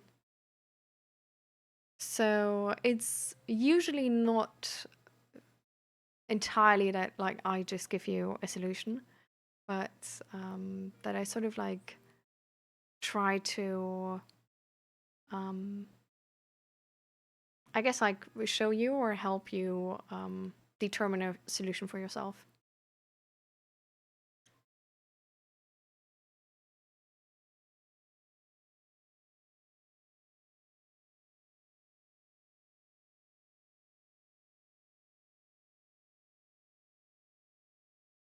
Mm.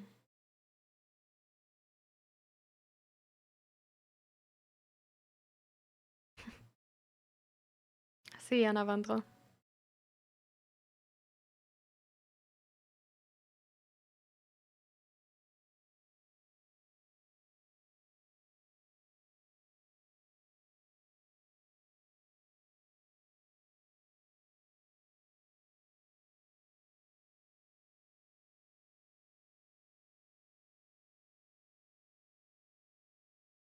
Yeah, exactly like this sort of exercise to get in the moment and stop like a negative spiral. Yeah.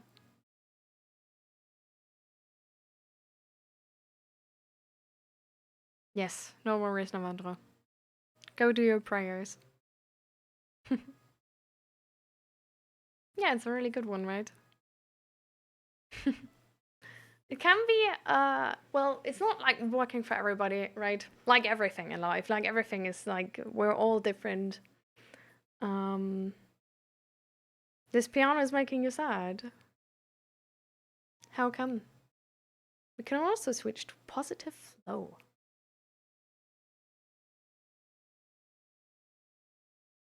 Hi Zigibertus, welcome, welcome. How you doing?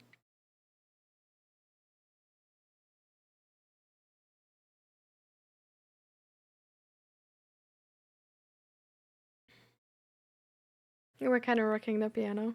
Oh, I'm sorry, Asta. I just got a Steam Deck and I'm really happy because of it. Oh, cool. Oh my god, actually, I saw a 3D printable Steam Deck where you print the entire like Steam Deck and the keys and everything, and then you like do the bunch of electronics and connect it to your PC. It definitely made me like, I might want to do this, but yeah, there's like so many things I want to do. It didn't even make it on the list, honestly. I think I saw that video. Oh, I actually just saw the printing profile um on how's it called? Maker's World. But yeah. You're getting a 3D printer soon? You want to get a resin printer? I would really need somebody to print my like Dice Masters. Please. Please tell me you get a resin printer.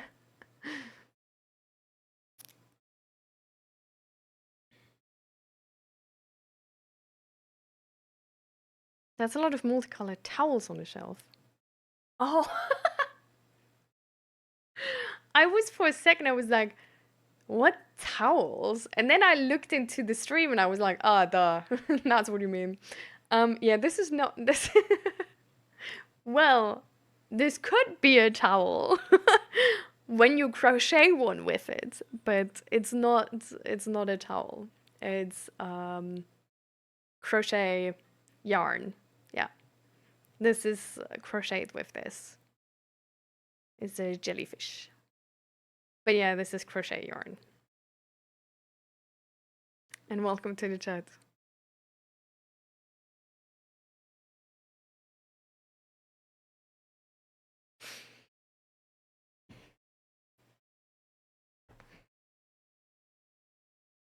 Only problem in my life is the long distance relationship with my girlfriend. I hope the long distance part is the problem and not your like the relationship. But yeah, long distance can be really really hard. How are you guys managing? How often do you see each other? You're across the pond probably.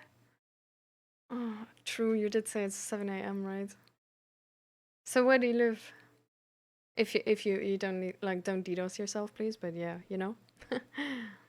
Hi Mauri, welcome to the stream. How you doing? And happy New Year's. Wool? Well, I don't no, I don't think you can call this like wool is a specific type of yarn, no. Like this is not wool. This is plastic yarn, essentially. Yeah.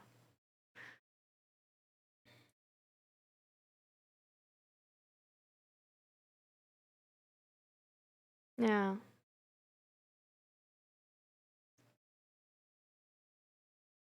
How is it going? How is it going, guys? I think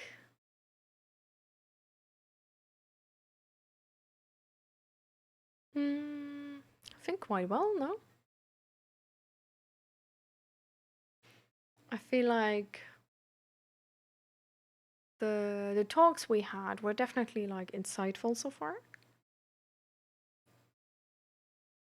We did have sort of like a few things like being tabled, right? Um, but yeah, and like in life general, it's actually um completely unrelated to the circumstances. It's going really well. But the circumstances are a bit annoying right now actually. Yeah. It's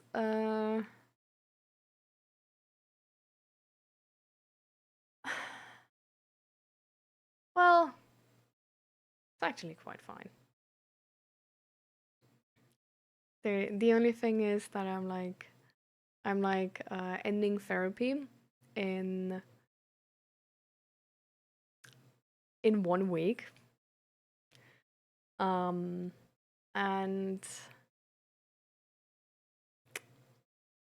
like I'm like, I'm kind of like done with therapy. So it's like I don't worry too much. Like I don't like if I think logically about it, rationally, I don't worry. But it's a thing, Maori, where I feel like we all know that situation where we just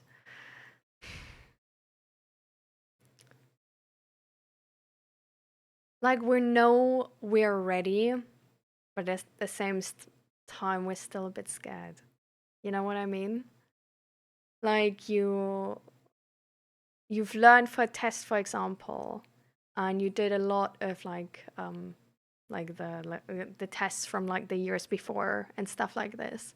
So you're like really well prepared and you have sort of like evidence that you would do well.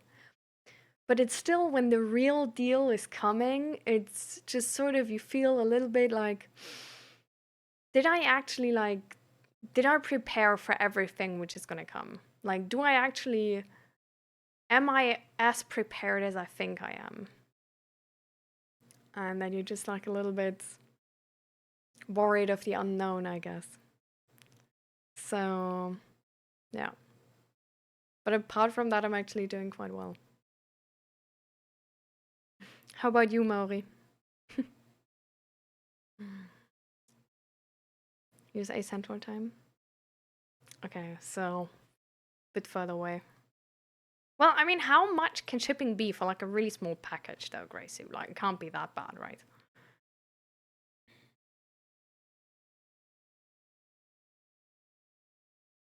I'm from past 8 year living in the USA and also dating this girl from past year. And now I started a restaurant in India where I work as chef. Oh, wait. So,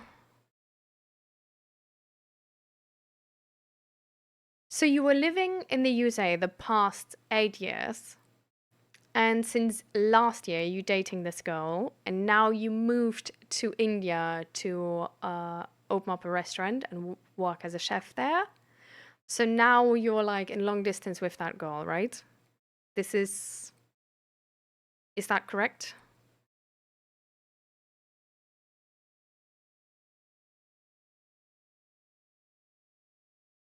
This music is making me feel like I'm a tulip petal pivoting to the nail. Okay. I'm not sure if I understand the emotions that's supposed to mean. Yes, and I'm dating from. Ah, so you're dating her since 5 years. So you've met each other like IRL, you've spent time together IRL, you were together IRL, and now since when are you long distance now? And then after 2 months, you just met for 2 days. Hmm.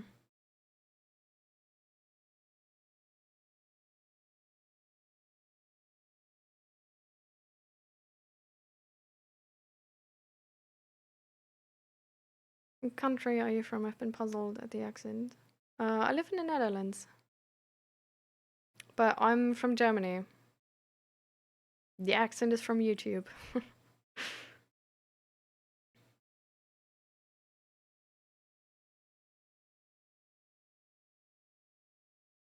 Hmm. Yeah, I know, but if you get like a PLA 3D printer, I have that at home. Actually, in my Discord is a 3D printing channel as well. The YouTubian accent, exactly.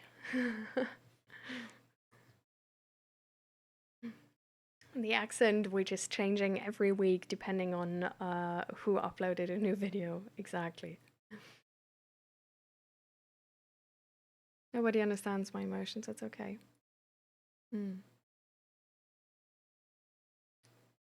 Understanding emotions, it's really hard in general, actually. Um, in a weird way, it's definitely like an isolating feeling. But at the same time, we're not isolated with that feeling because I feel like a lot of people have had times in their life where they felt like nobody understands them and nobody understands their emotions. And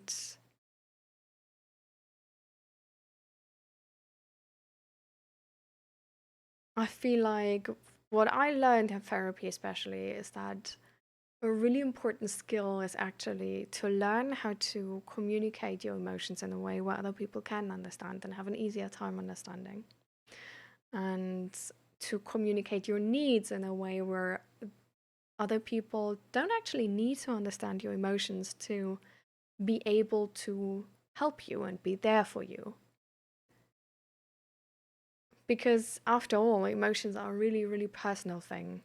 And after all, half the time, we don't even understand our emotions ourselves. So even, if even if we were able to communicate them, they wouldn't really make sense because we don't even make sense of them yet. And I think sort of keeping that in your mind can really help with adjusting that perspective of from, oh, I'm so alone and I'm isolated, to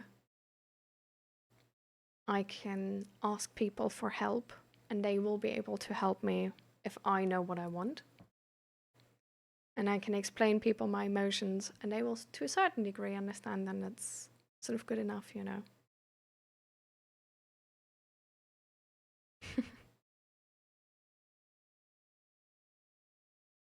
But sometimes I feel like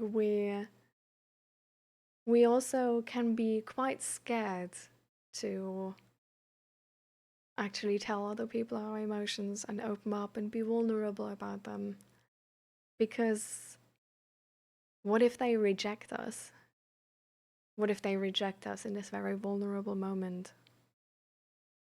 And we can learn that we actually don't want to open up and we actually don't want to be vulnerable because it seemed or showed to be dangerous or showed to be not worth it because people don't understand us anyway, or showed to be actually counterproductive, that people judge us or are too overwhelmed and then reject us.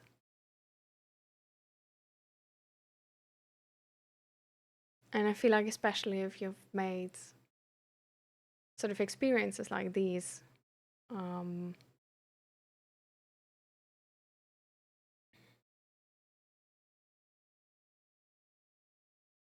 can be quite powerful to actually learn and choose to open up again and be vulnerable again.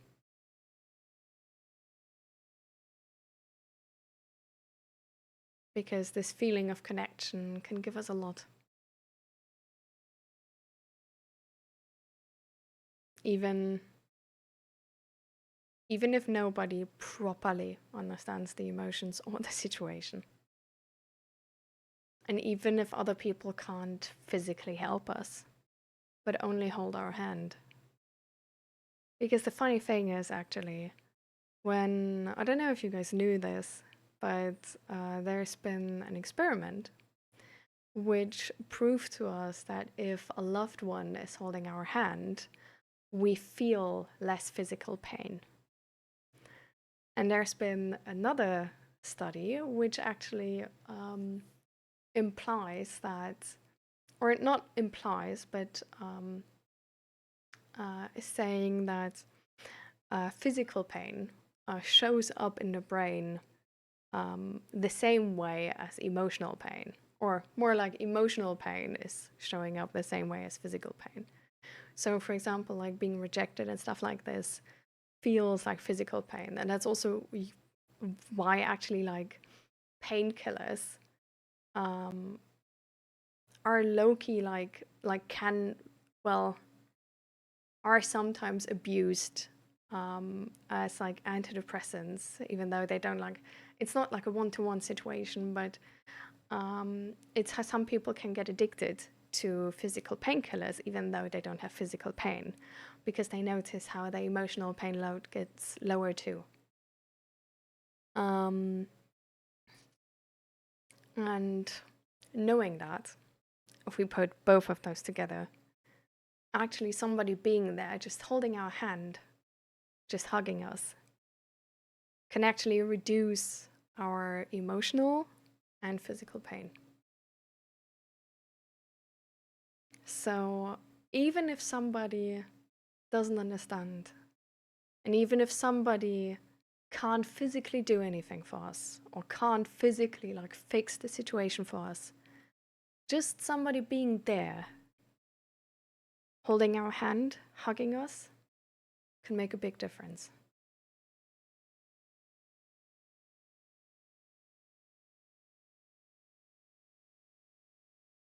Yeah, there's a lot of science. You are absolutely correct. Yeah.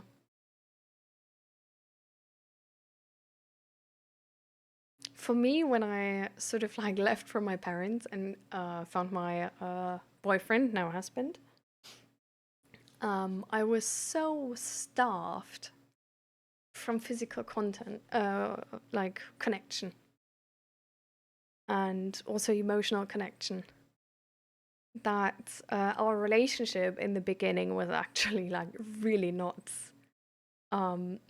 really healthy.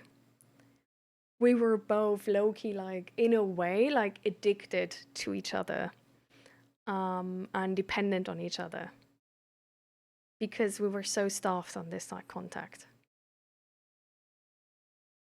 and because we were so unable to like just in normal contexts like ask for this from our friends and ask other people to support us in this way and be there for us in this way, but only in the context of a relationship where it's like socially implied and there's this social expectation. So you don't need to like yourself communicate that. We were able to get this need met. But the thing is, we're like in that way, we were dependent on our partner, which made the whole thing toxic. Um, And the thing we sort of like then learn and still learn is how we can actually like ask for like these needs being met by our friends and family as well. Because we can ask friends to like if we can get a hug, like we could really use a hug. And they will do so. Probably most of them. Like I actually I sort of like implemented or whatever, for the lack of a better word, implemented, um, that whenever like friends are around, um, and like they come to like usually they come from like further away because they're from Germany. So if they like are at our place, they like sleep here. And then like every evening before we go to sleep, there's like a sort of like a good night hug ritual. And since I started that, like those friends like they like really liked it, and like some of them like just sort of like said like, oh, like I really like that, that is so cute, I love that. But others actually like just sort of like also like whenever like when I was like busy or like I forgot or something, they were like, oh, like coming to me to like give the hug. So it's something where you can, if you know you need something like this, there's ways you can help yourself get that need met. Yeah. I've done an unhealthy amount of research in this. Oh my god. Do you have like top 10 of like studies or whatever on this gray soup? And do you want to send them to me on the Discord? And welcome back, Navandro. You've got no friends, my cell phone remains dead all day. Well, friends are a thing which have to be made, right? Like, they don't just, like, appear and we're entitled to them. But friends are a thing, like, where, like, yeah, like, connection comes at the price of comfort. Like, we need to go out there, put ourselves out there, and find friends. But at the same time, friends aren't the only possibility we can get this need met from, right? Like, there's pets, where it's like some pets are better at fulfilling this need than others, right? Um, and then family, of course. Like, we can always ask our parents for a hug, even if we're adults.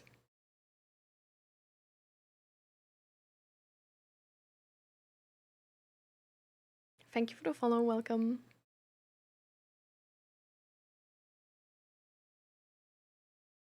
Yeah, my friends don't do that. They think I'm allergic to physical contact. Yeah, it's like, honestly though, it's a thing where like depending on your social circle, right? Um it's you know, it's a thing which needs to be like to be talked about. Yeah. um I actually don't know how to pronounce your name, Beast, but I would just say Beast. So, thank you for your follow.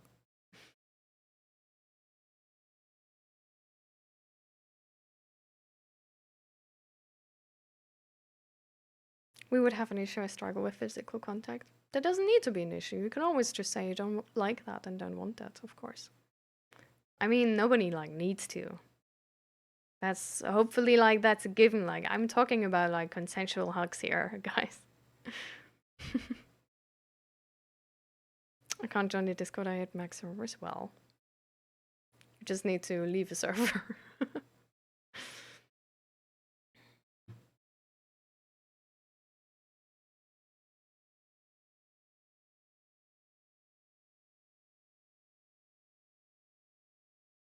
Oh, huh?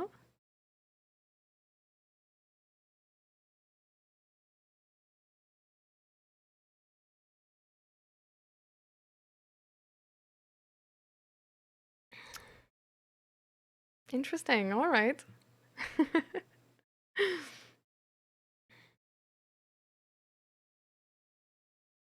But yeah, welcome to the stream. I won't lie, and as now you even know my historic rate, I felt like a lot that I need to be held. I need hugs, but I'm just unable to save place or people to just go and ask for it. I'm sorry for bringing my things up again. I actually am. It's fine. Hi, Grumpy Palace Cat. Welcome, welcome. It's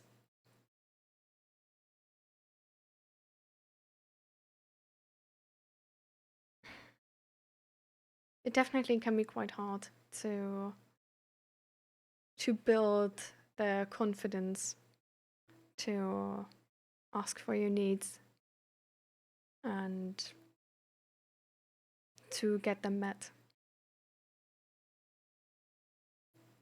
But it's definitely a thing we need to build, right? And if you don't have it yet, you just need to start it at some point. Like our needs are like if we're like independently like able to advocate for our needs and get them met, we will be fine in most situations. But if we're not able to like advocate for them, we really just, we're like really dependent on our surroundings to just read them, which is really, really hard.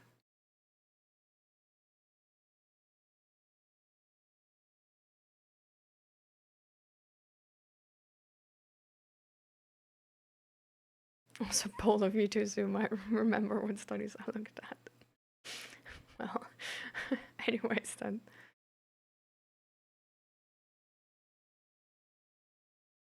I seriously just wish sometimes that I just never existed. It's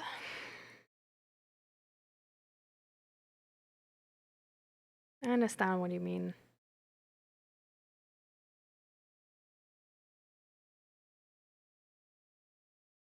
And honestly, that's a decision I think everybody needs to make for themselves, right? But I can only say for myself that I'm really glad I didn't. I'm really glad that I'm seeing this through, you know? And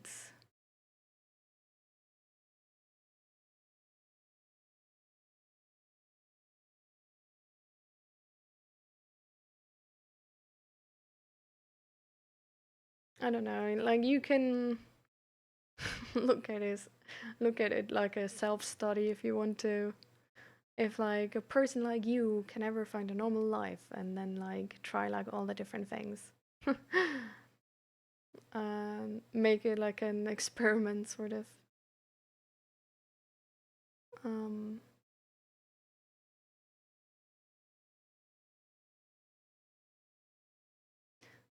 but I think the world is not as dark as it sometimes looks.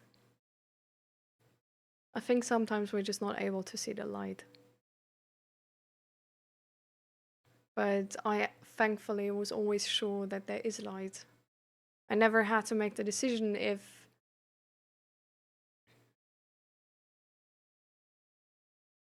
the world is just dark, you know. I always knew there is light and I always knew I just can't see it right now, you know. So there was always I don't know, like as long as there was hope for me to get better, um that's like enough to keep going, you know what I mean? Because I always knew like when I get better it's going to be like so worth it. And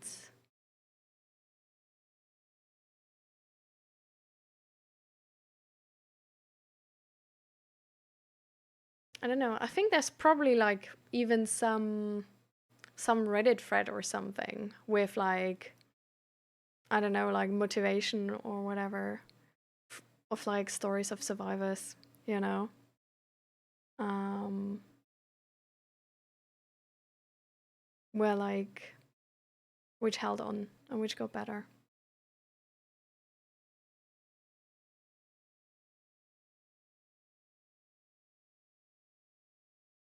Hmm.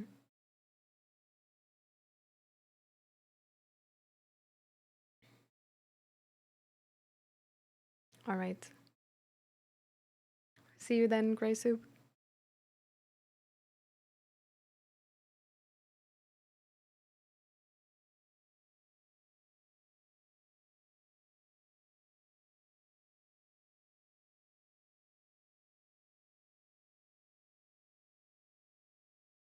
I'm doing well.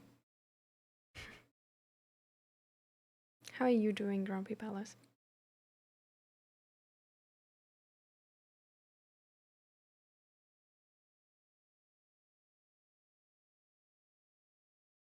Lenovo, no matter how hard you try, I'm never going to purchase your laptop.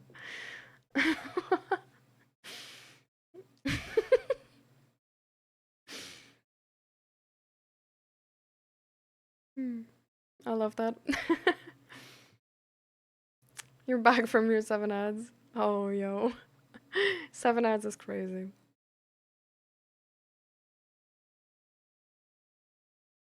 But yeah, I don't know.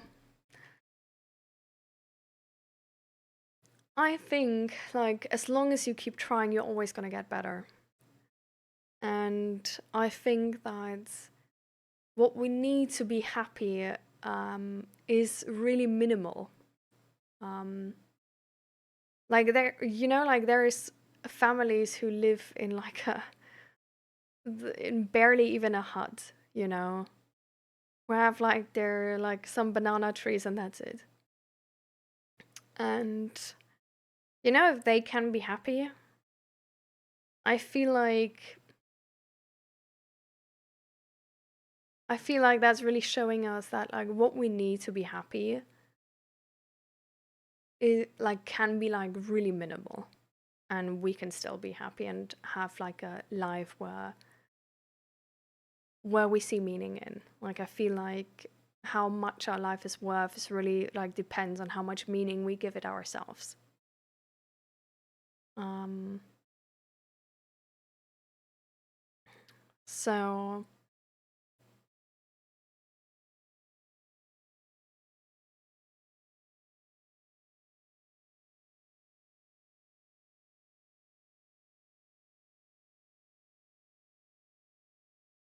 I think that was always what sort of just helped me like hold on, you know.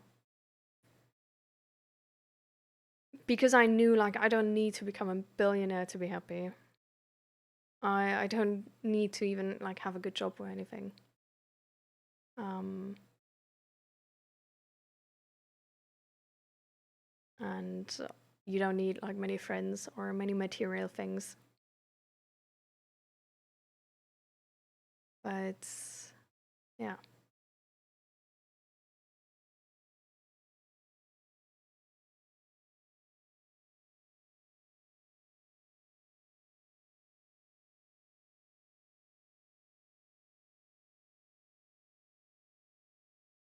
Oh, it's really fine, Navandro.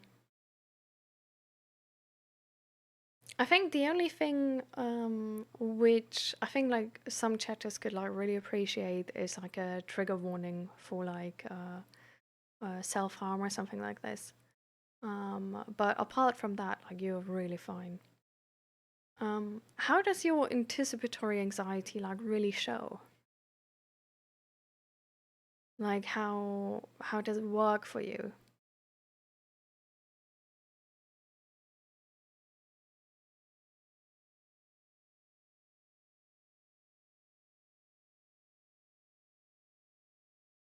Welcome, Shrek. Hello, hello. How are you doing? I'm extremely hard on myself. I'm ADHD perfectionist, so when it doesn't go as planned, my head turns to alarm stage 20 and goes into full meltdown. Mm. Ooh, I get that. Ooh, like perfectionism. Yep, yep, I've been there. Really have been there. Um, for me, it actually like I learned about myself that my perfectionism has a lot to do with my with like childhood trauma actually. Um, and that I thought like that I'm really scared to like make mistakes. Um, because I thought like when I make a mistake, like everybody is like the way my worldview worked was if I make a mistake, everybody's entitled to treat me how they want and like disrespect me and call me stupid and all of those things. Um, and so the way I actually like overcame this and this was treated in my therapy was of course like just like education, but also actually like the um, imaginary rescripting therapy, um, imaginary rescripting exposure therapy. Like that was really important to me to just sort of like detach from this like emotional meaning from back then. And also, honestly, just like exposure therapy in IRL of like making mistakes and then what is happening, and then be like, everything is actually fine. And doing this and also like for myself like training my own like my inner voice to be more kind and like every time my inner voice was like really really mean to myself be like but is this actually fair and like look for a explanation which is kind to myself and doing that more and more and more um, and getting distance from people and sort of this like mindset where there's like a lot of criticism and where making a mistake or anything like means there is like just like disrespect can be expected, and it's like sort of like free. Um, it's yeah, that's like really how I got how I'm able to like deal with it like way better now. And yeah, like now I can just I don't know, like if I spill something or throw some water down or whatever, it's like throw a glass down or whatever I meant to say. Um, it's really just, like shit happens.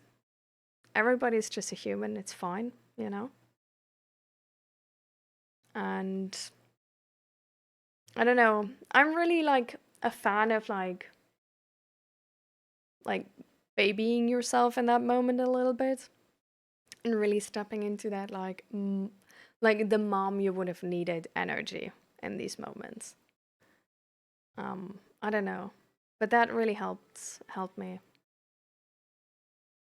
By the way, how is the like you said you tried the imaginary rescripting exposure therapy and you started with it, Asta? How do you like it so far? Your sleep schedule is so bad, Gray. Is there a way how you can like make it better? You're great, Trek, but last year was the worst year ever. I mean, I'm glad that you're great, even though like that sounds really good. Um, so what do you hope for next year? Like, how do you hope it's gonna get better? Or like, do you don't even need to change anything because it was because of like, well, things laying out of your control? Like recently, I've been fine, and when things have been fine in a way or two, it has been interrupted or something bad has happened to stop me or anything, and things are going way, way better. Like I'm running, I'm studying, I've been able to control myself. I'm taking ice baths, not ice baths, but icy watery showers. So right now, this clicked in my head that everything is going well. So something bad is going to happen, which is making me cry, making me overwhelmed, and I will be alone.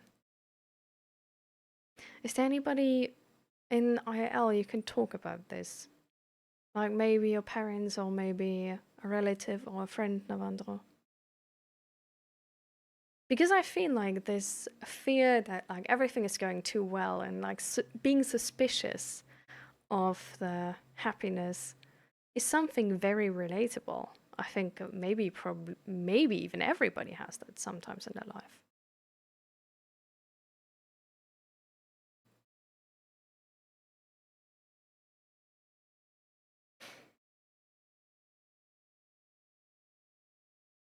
Yeah.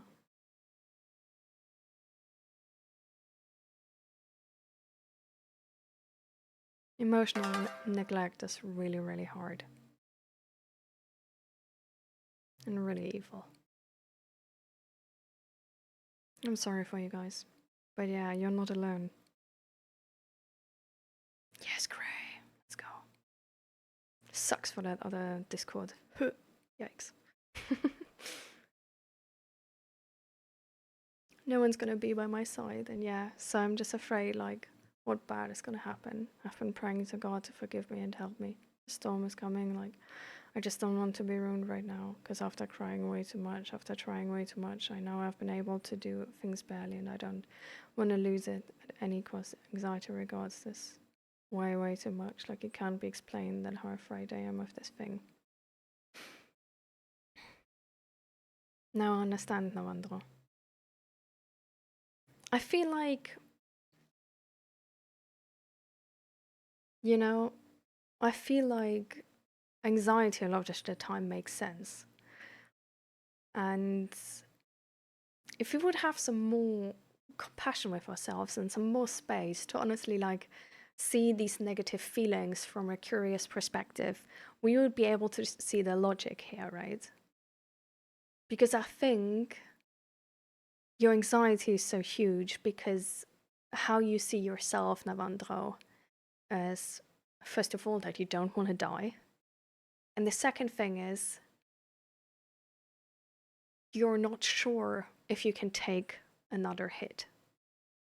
you know that your mental health is fragile. And I think looking at this from that perspective, with that logic, is putting you in a space where this type of fear is not just coming from nowhere, right? And it's not unreasonable.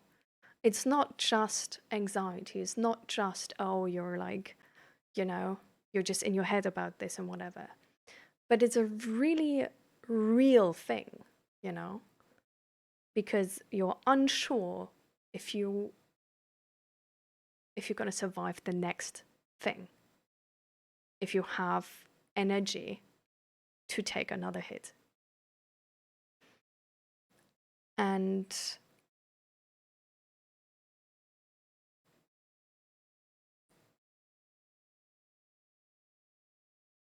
that's also a thing which is really relatable, I think, for a lot of people, because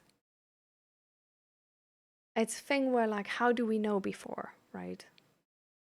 Like, we don't really know our strength. But at the same time, our strength is really defined by if we still try. Like,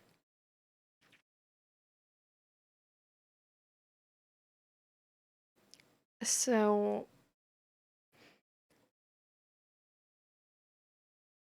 what I feel like this anxiety can like really show you is that there is a threat which you see as realistic and possible. And I feel like there's ways how you can prepare for this. There's ways how you can prepare if this happens to make sure that you're gonna be fine, you know? And this might be, for example, like letting this fear like motivate you to, I don't know, like speak out to somebody else to get some more support and like do something that like this, which is like scary being vulnerable about this, but which is like easier to do because you're more scared of that other thing. um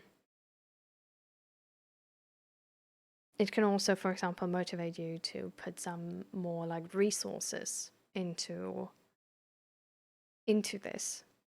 So I don't know, like for example, like go seek out another therapist or more therapy hours or something like this, where there's like financial resources involved. Um, it can also be that you put more time and effort resources into this because you inform yourself online how you can make a crisis plan for yourself and what you will do in crisis, and that you prepare yourself for that moment. You know, that you could even make yourself sort of like a bag of like, um, I don't know, like if there is like certain things which help you, um, in moments where like shit is going down, you know, to like emotionally regulate and calm down and hold on. Like that could be sort of like, I don't know, like people in like, I don't know, action movies have like a go bag where they, when they have to like, you know, like leave the country, they have just a bed on like a bag under their bed or something. Like you could have like a, I don't know, like mental health bag or whatever, like a crisis, like mental crisis bag. And in that bag or in that drawer, maybe whatever, is a picture of like all the people you love and a picture of like all the things you want to hold on for life for, or some like your favorite candy or your favorite drink or your favorite movie, or the like honestly even like the like I don't know, like the like a printed out or like written down version of the suicide hotline of your country. or a letter to yourself, where from that better mindset, you know, from being outside of that crisis mindset, a letter to yourself as to what you should do and how you're going to get through this, where you are there for yourself. Like making something like this can really change something, and it can also help with this anxiety. And it's also sort of like helping you to put this anxiety into a more, you know, like useful um useful track, I guess.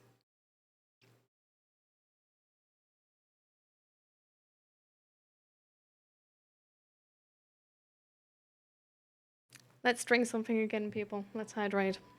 Grey super sprite.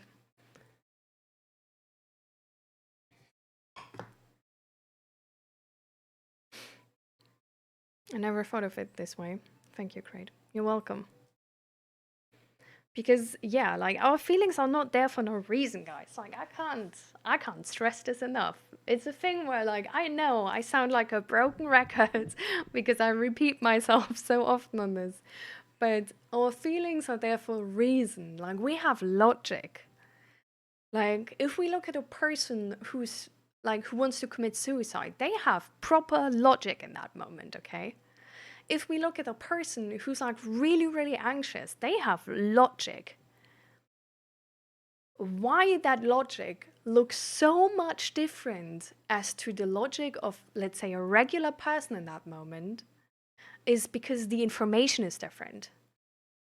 The way how we interpret the world is different. Like a a mentally like healthy person or like stable person in that moment is in that position. I don't know, like let's say, you know, like you like spill water. Like a person who's like not emotionally like bothered by this is just gonna like see the water on the floor and be like, oh, now I need to refill my glass. What a nuisance.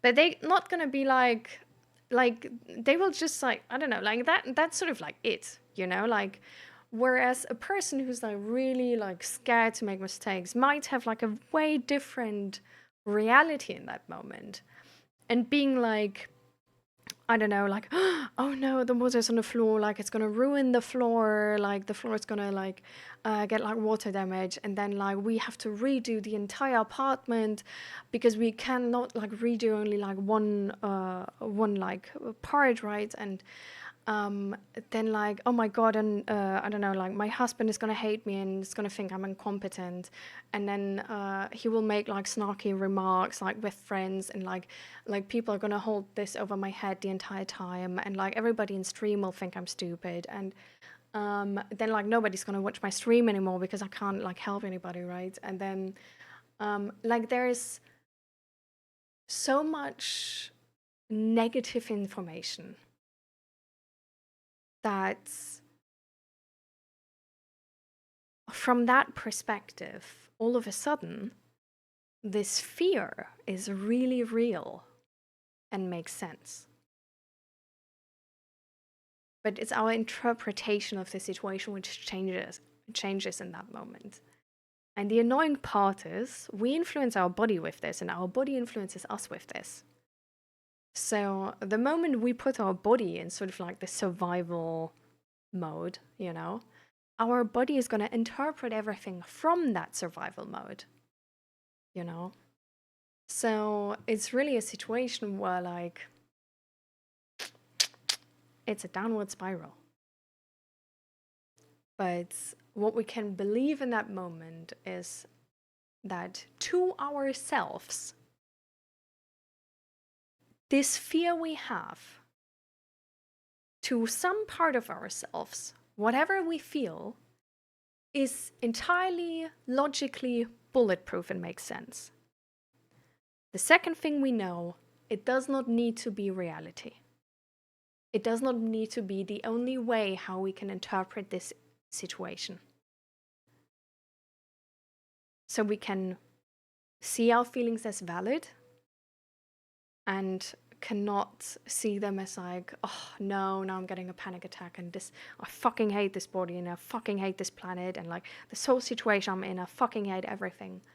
Or we can just be like, whew, I'm getting like really like my heart is like racing and like I'm shaking and like this is getting really scary right now, and just being like, okay, so like this is a really scary situation for my body right now.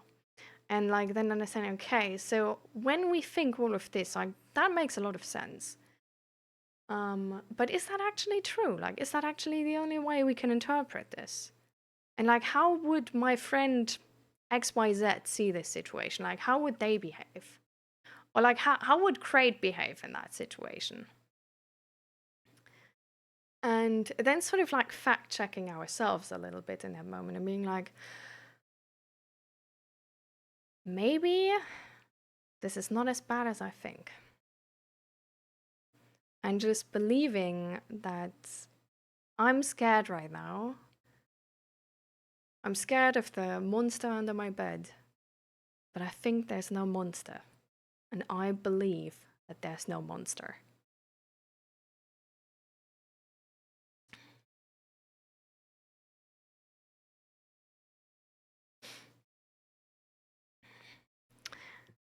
So, do you have a channel on YouTube? Yes, I do.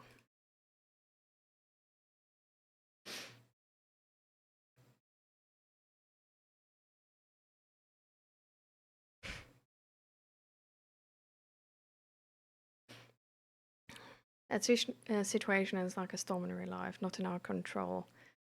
When will come and how bad it's gonna come. I just have been afraid of storm.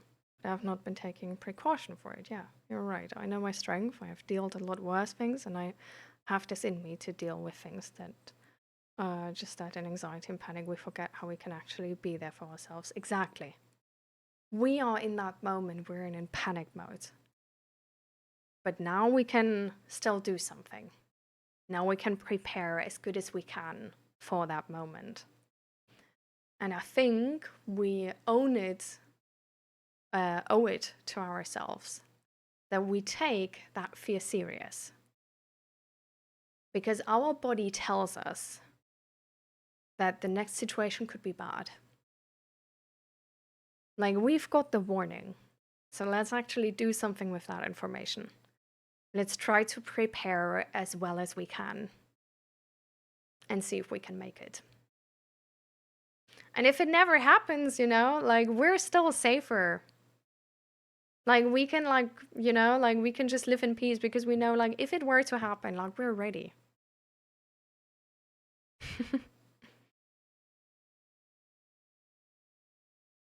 I'm glad, Grace, that you found a fix. Oh no. Guys, why are you all getting 7 ads? What's going on?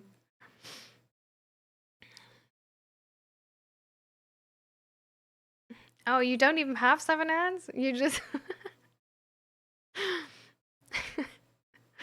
God damn it. I honestly, like...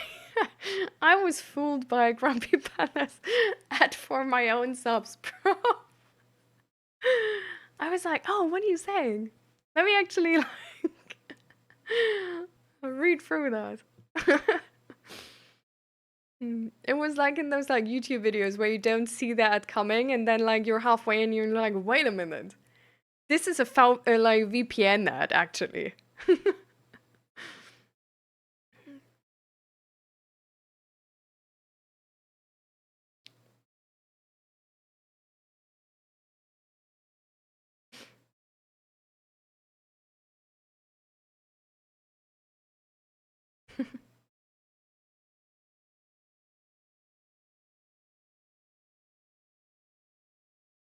And welcome.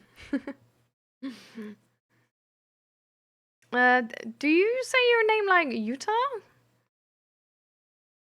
Is that how you pronounce it? Welcome to the stream and thank you for the follow.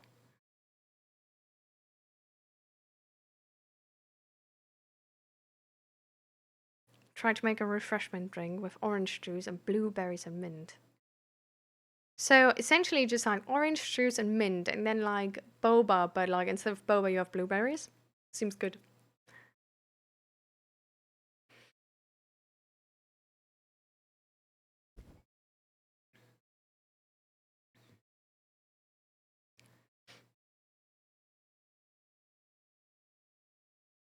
I'm thinking of starting something I really care about. How should I start out?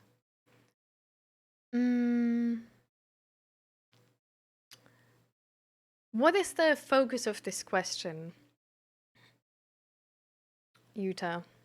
Is it like, are you scared about starting out in any way already? Or is it more like just a general, like, how would you do it?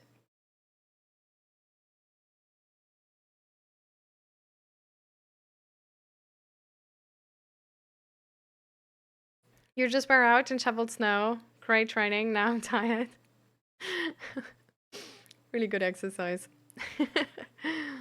Just take a little break now. Drink some water.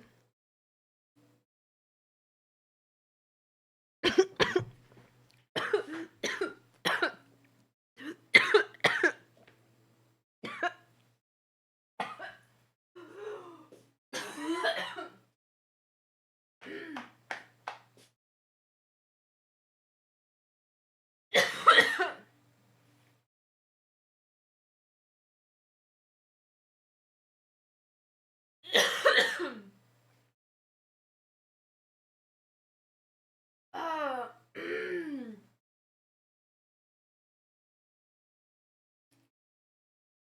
Oh my lord.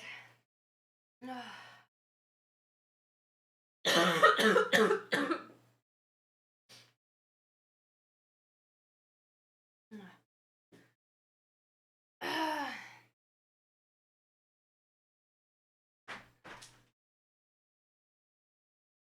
Oh.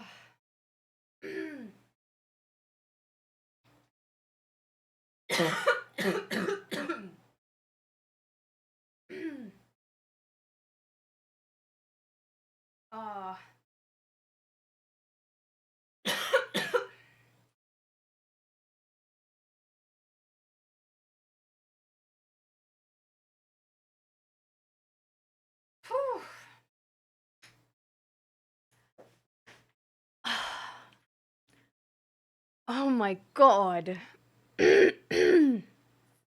Close the door, please. It's getting cold.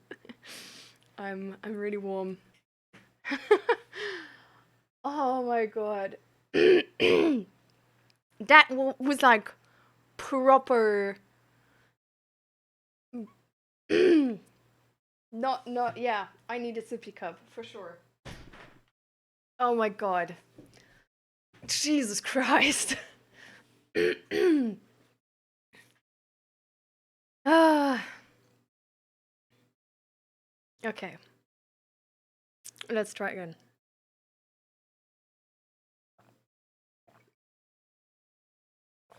Oh. I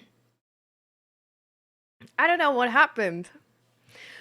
Do you need adult supervision? What do you mean? You guys are here. Like, you're gonna take care of me, right? Like, you call the ambulance. Sure.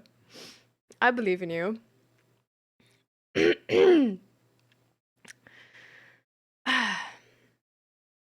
You're welcome, Navandro.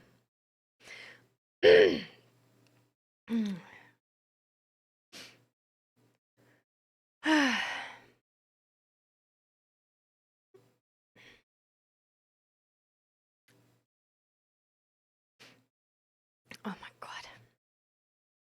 Listen, guy, I died during Corona, but I came back to life to watch the stream to fix my mental health. I'm glad you did. Always good to come back to life for important businesses. Oh my god. It's hard, but I'm learning to see that it's okay to let pain go. And really learning it was not my fault. And in rescripting, we are fully working on the emotional neglect. The neglect pain goes so deep, it's really hard to talk about. Now I understand. But I'm really glad rescripting is apparently also working good for you. I really love rescripting, like, so I'm. It's amazing that it's doing something good for you too. I hope you're gonna get like some really good results. Oh, jeez. Don't die, it's bad for your skin. Yeah, I know, right? Such a nuisance. Ah.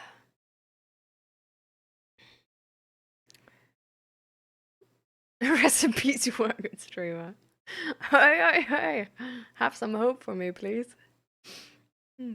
You're like, I'm still like, I'm still choking. You're already like closing the, um, how you say that? The like thing where like dead people go in and you bury them in sarcophagus. Not wait. Yeah, I'm a god. I have a sarcophagus. But yeah, you're already like I'm still choking. And you just close the sarcophagus.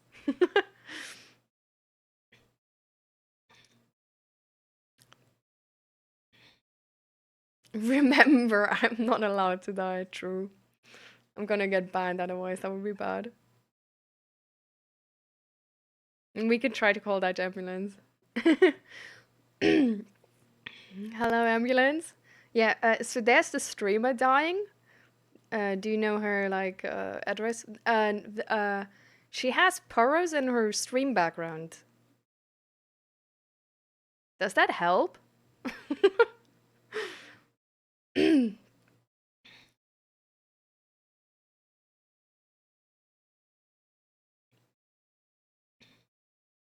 Exactly. Like whoever made me drink is at fault. Jesus Christ. Ah.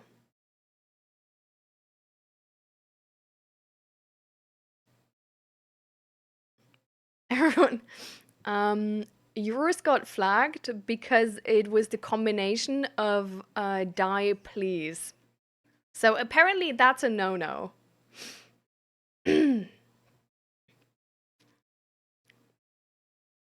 I came in, sent streamer to Malala. Yeah.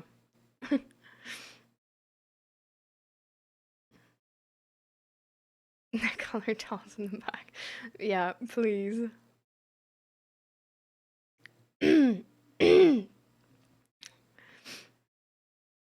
Dang, out of stock. Out of stock of death. That was done before there's two words? Yeah, but like also mod is like not understanding context.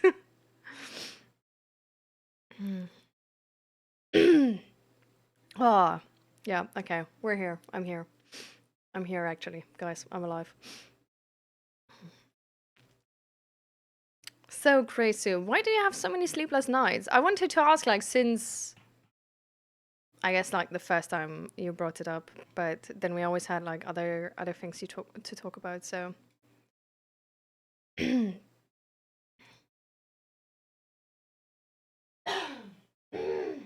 Jesus,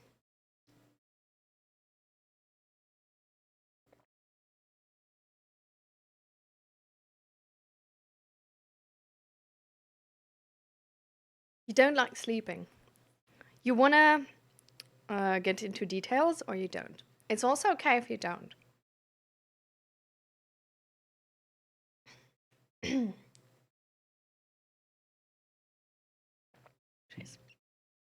Okay, guys, I'm gonna like go to the toilet because I already drank like 1.5 liters since the stream started, and before that, more. So, be right back. Are you drink what? Are you drinking soup? No, no, no. That's tea. It's tea.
Why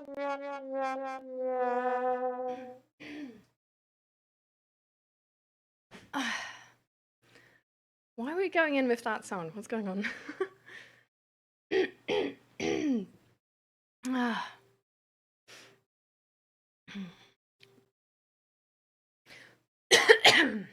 Jesus.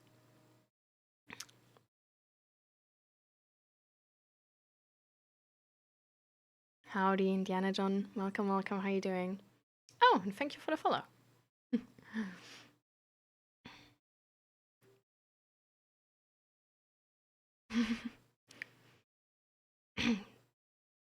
See, this is why I normally don't drink enough. It's just there's a certain percentage where I just die. Weird. Where's my... my glasses are so dirty.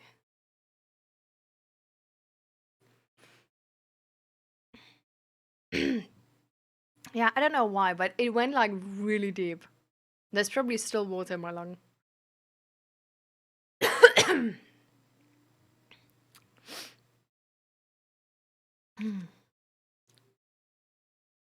Good God. I wish it was alive.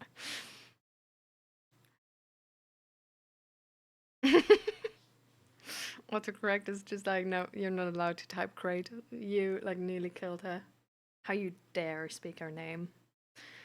All right.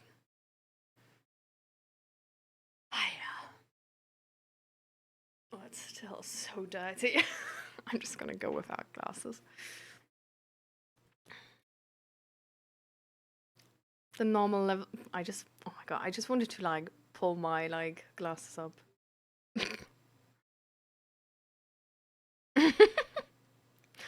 I'm glad you have a purpose in this stream now, Grey Soup. So how about the you know, it's still there. How about the sleeping? Relax shoulders, that's a good one. Let's all pull our shoulders down for a little stretch.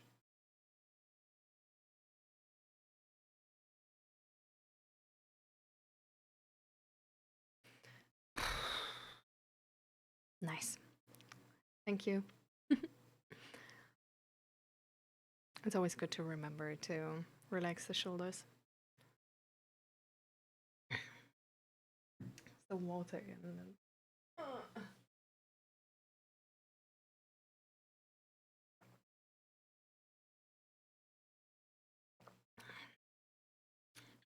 And then ice check.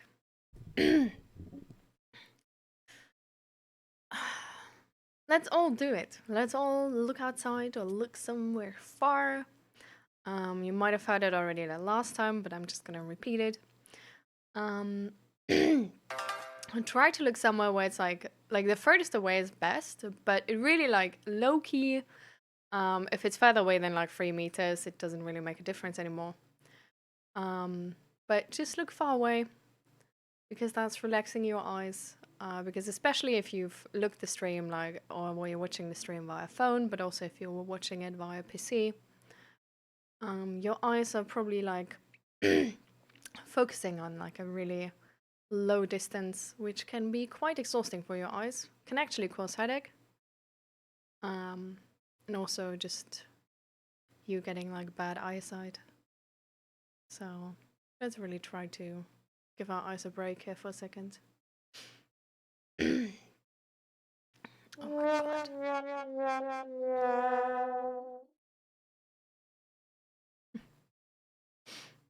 Hi John, welcome, welcome, and thank you for the follow.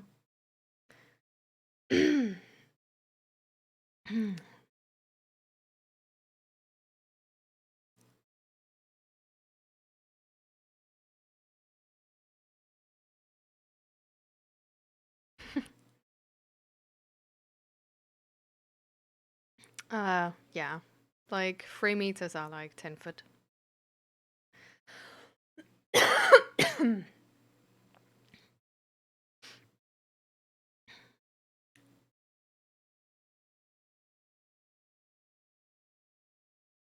Can't look outside, I'm in a box. Well, you can also just look towards like a different wall, but like a wall which is like the furthest away as possible. You can also try to just like close your eyes. That's also gonna help. So, yeah. I'm sort of good, but I'm still recovering from having how do you even say that? Like um messed up drinking. I don't know how to put that in words. How are you doing, John?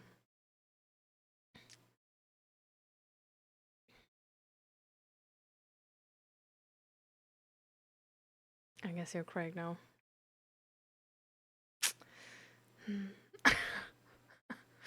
Is my is the resource list from me then Craig's list now?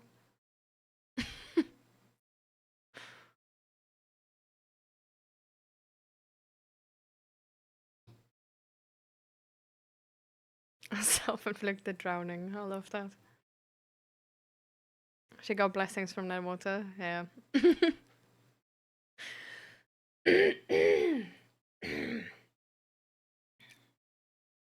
How do you can even like get that away? Like, is there sort of like a technique to it? Is there something I can do, or do I just have to wait? Is that the what I can do?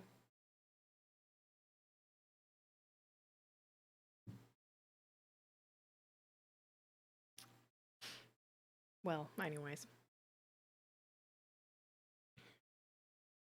hold your breath for 5 minutes. Well, I'll count to 5 minutes, but I can actually do quite some time.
Oh, 1 minute 30 is the best I can do. Oh my god.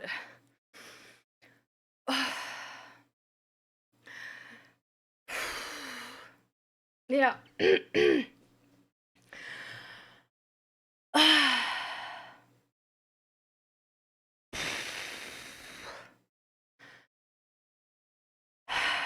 I was holding my breath. Ah.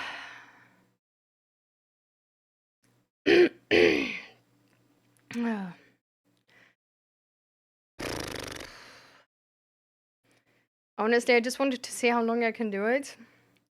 I thought I would be better than 1 minute 30, though. I do have to say. 1 minute 30 is a little bit.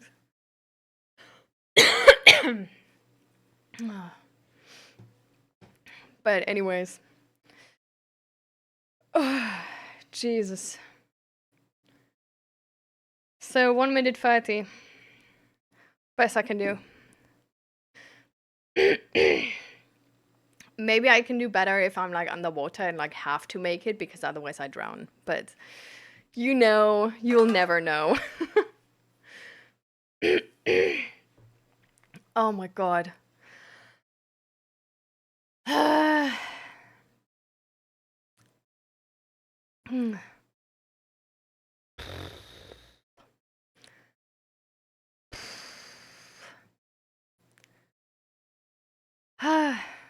No, not more. You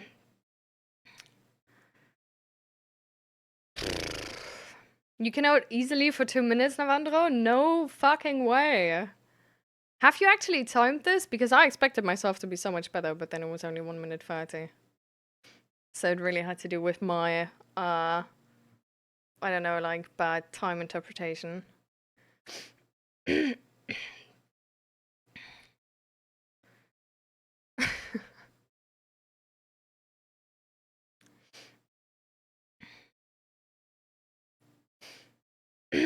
Thank you so much, Asta, for the gifts up to Bilibli. Thank you.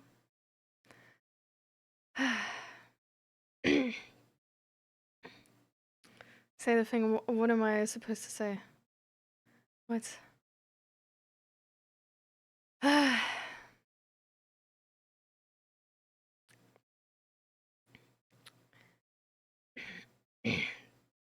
But yeah, it didn't help with the water in your lungs part. What's a bad idea? Rawr. Welcome, welcome. How you doing? Can you hold your breath longer than 2 minutes, Grumpy? What?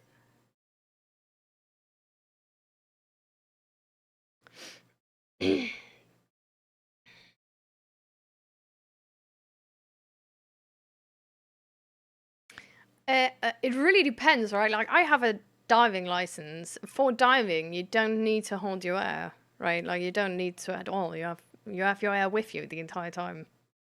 Like, if you do free diving, then you train holding your air. Yeah, that's true. If you do snorkeling, you probably sprinkle some free diving in there. Then you learn that as well. I do snorkeling like really well. I'm actually with snorkeling, I can hold my air like sort of like pretty long compared to the people I've like been with. But yeah. No fucking shit, I lasted less than you. Yeah, see? I was like, that's what I'm saying. Like, you in your head, you think like, I like easily hold my air for like some minutes, and then it's like all of a sudden like way less than you thought.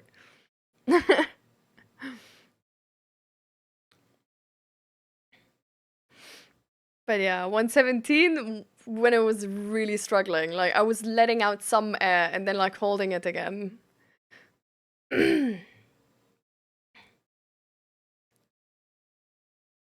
You were able to do 3 minutes 20? Wow, crazy. Hi Nate, welcome, welcome. How you doing? Freedive was a crazy app. Yeah, I have but well, I'm not a scuba diver, right? Like I have an open water. Period. Like that's it. That's it. That's the whole thing. Yeah. But I do like snorkeling more actually than scuba diving. Um, wow, I've been diving. Girl, do you think I can hold enough oxygen for 2 minutes? I'm like a human light. You know what? Then don't bully me.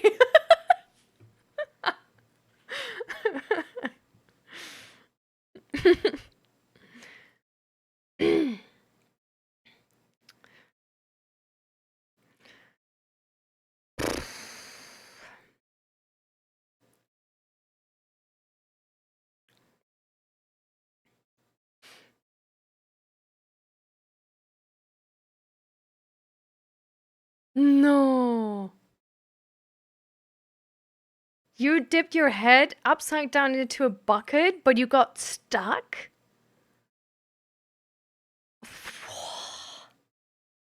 Bro. You need to watch kids so much. Imagine you literally just left a bucket outside and then your kid is drowning themselves. Wow.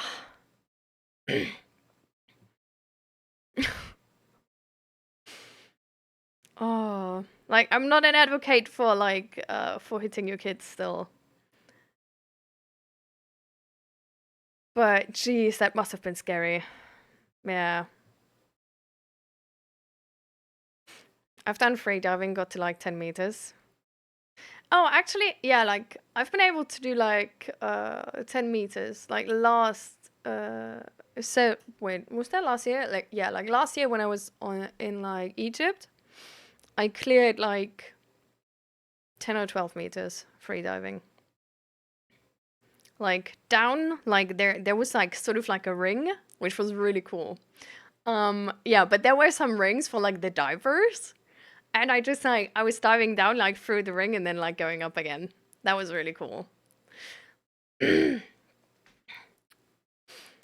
But yeah, I know it was below 10 meters because I wanted to take my camera with me, but the camera is only meant to go 10 meters. So it was like checking the like screen while I was going down, and then it was like 10 meters, and it was like, fuck.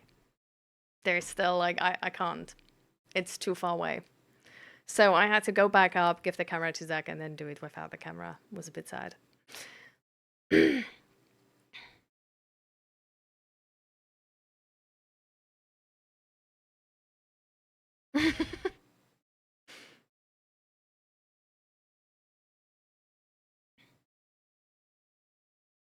I got asked to tell me about yourself by a potential match, and I ended up writing a wall of text to describe me.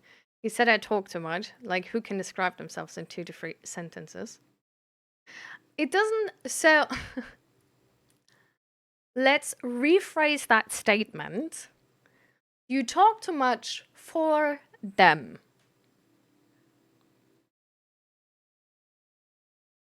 That's fair.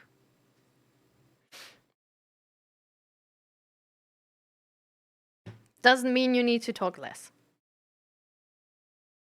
I think going so in depth about a question like this would be a green flag for me. I'm just gonna say it like this.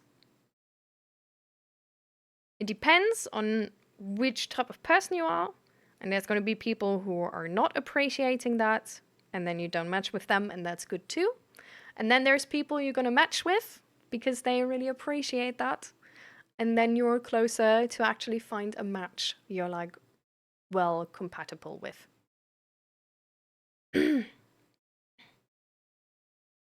Ah, no, Navandro. But not that much longer, at least, you know? Yeah, right, Void? It's like, I don't know. It's just different preferences.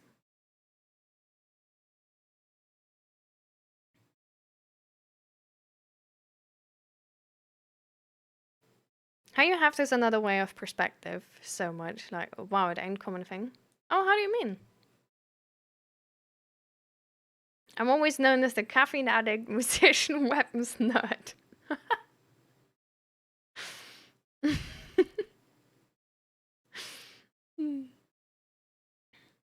That's also an introduction. How many sentences are you supposed to do? As many as you personally think are answering the question. It doesn't matter, like, it's not beneficial to match with somebody who doesn't like the amount you talk, because I feel like if there is a mismatch in how you like that, it's going to come up quite a lot in your life together. So I don't think it's beneficial to adhere to anybody like to standards apart from your own. Like I feel like if you're like in a business meeting where people have to talk to you without wanting to, yes, please do sort of like, you know, like stay within like social acceptable bounds, like try to find a compromise which works for everybody. If it's about finding the right partner for life or a friend for life, if it's something so basic, you can't really make compromises on that. Because it's something where you would essentially, because of the level of contact you have to them, you would have to change yourself on like the entire time, you know? And that's not something you're supposed to do with somebody who you have so much contact with. That's why, like, it's not bad if you don't match with people, you know? It doesn't mean anything negative. It's probably good when you find out early.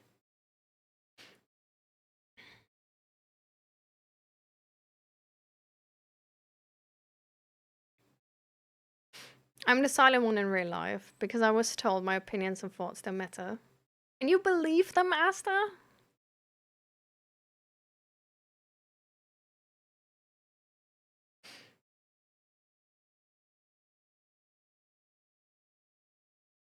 It's like we get told a lot of bullshit in our life.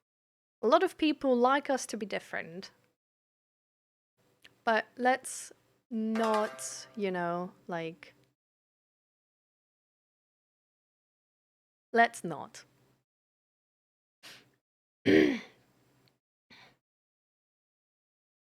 Like, if it would be like that, I would still absolutely go over the boundaries of my body, and I would suppress any feelings, and I would only say stupid things and not be smart, and I wouldn't learn because being smart wasn't encouraged.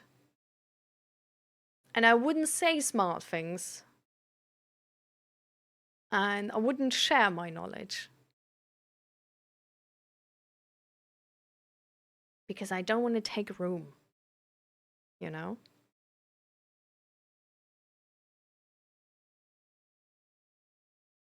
And there would be people on this planet who would lack specifically the input only I am able to give. Because everybody is unique.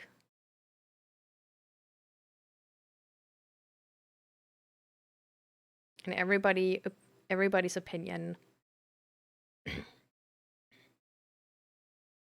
like matters. Sometimes we need to learn to express our opinion in a more useful manner. In some topics, there's also like, yeah, our opinion doesn't like. In some topics, it's also like really fine to just not have an opinion, and it's probably better to have to not have an opinion than having one if you're not informed in a topic. But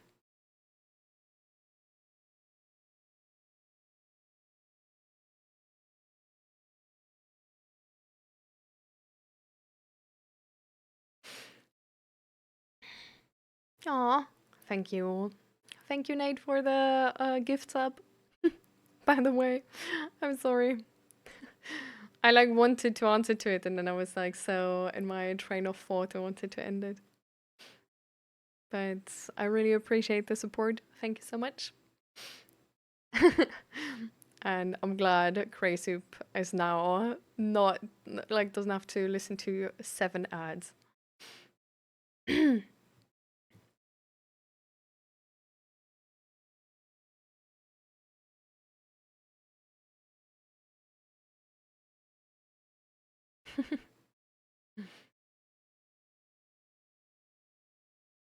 Oh damn, Navandro.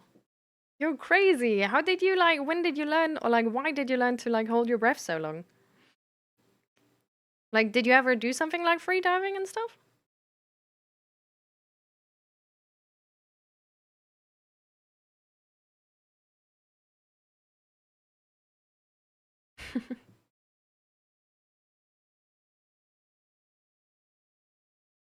What?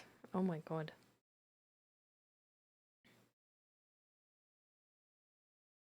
I don't think we should expect from our child back then to protest our parents suppressing us.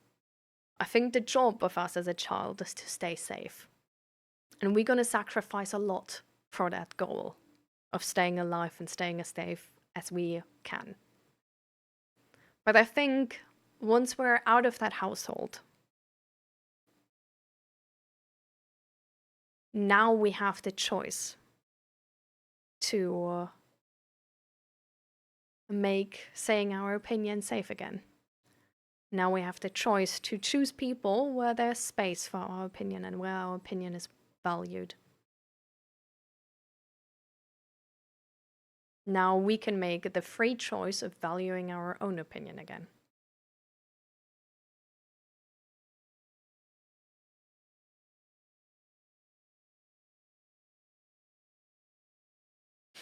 Like our childhood doesn't need to restrict us our entire life.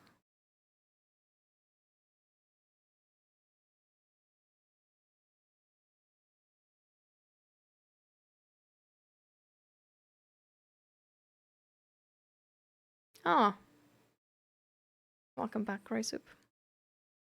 Hope you're fine again.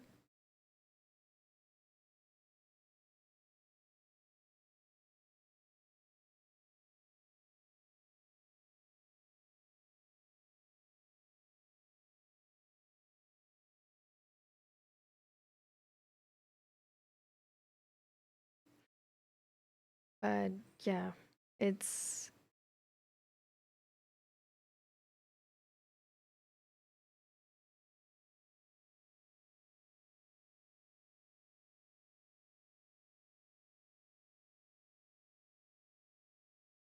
you fall back to what you know is easy because it's what you're used to. Yeah, I'm not saying it's easy to just step out of that cycle, that pattern. For sure. I agree. It's in our bodies and it will influence us a lot. I'm just saying let's not treat it as set in stone rule, you know? Because thankfully, just because our parents treated us one way and didn't allow us to do something, it doesn't mean that we're now not allowed to do something. Now we can step out of that pattern.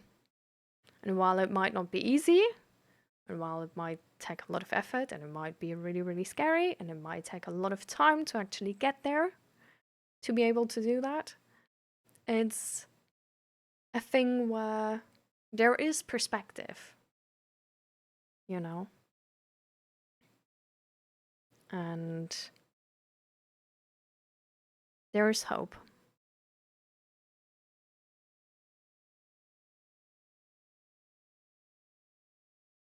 And it's a part of choosing ourselves to really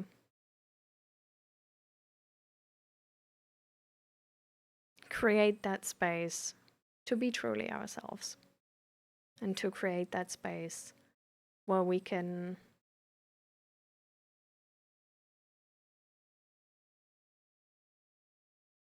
safely, you know, step back into that energy.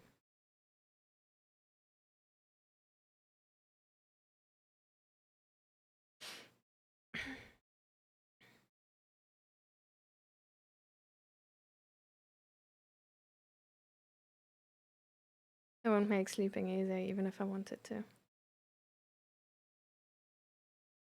You mean the nosebleed or?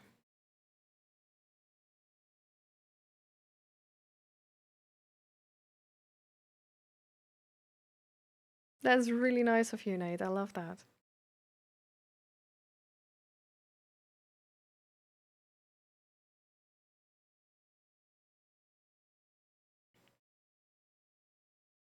The older I get, the more I realize that talking about my opinions is like talking to a wall or kicking a bee's nest in 8 out of 10 cases in today's society. Hmm. I mean, I do agree that talking about opinions in like is hard sometimes.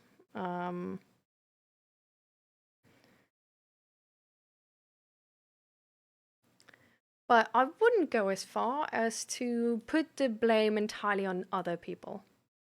Because I do think it's always, just because of how communication works, it's always both people. And it's always a combination of like how much effort do you want to put in the communication being successful, and how much effort does the other person want to put in into making the communication successful. Um, and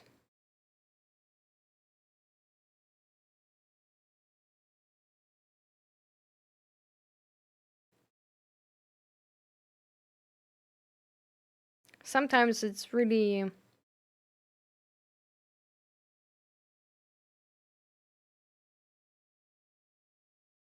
like it can be a really useful skill to just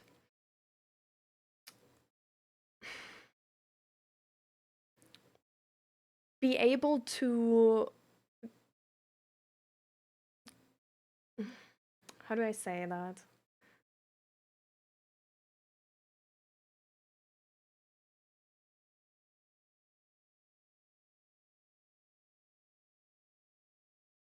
Be able to really understand others and really understand why, like where the communication with them fails. Um, to then be able to actually like improve communication and make it work. Because I feel like everybody has some qualities, and sometimes communication is just something where like not everybody is like really like into how like one can optimize that and like make it work. And I don't know, just being able to bridge that gap, and um and sort of like maintaining harmony and creating a safe space for discussions to be had, um, is definitely a skill you can always like get better at and build.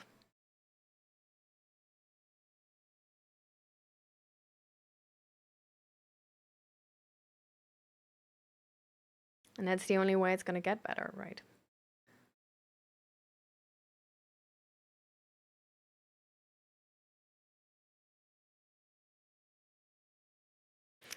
It might be like the hydration thing might actually be a person counter situation, but I'm not sure.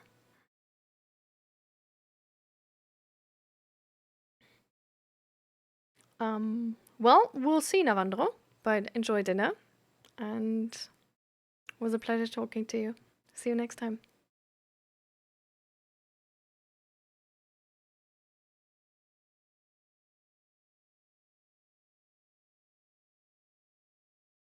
Hmm. Wasn't there like a thing how you can get blood out of stuff? Wasn't there like some way to do that? Anybody is informed about that?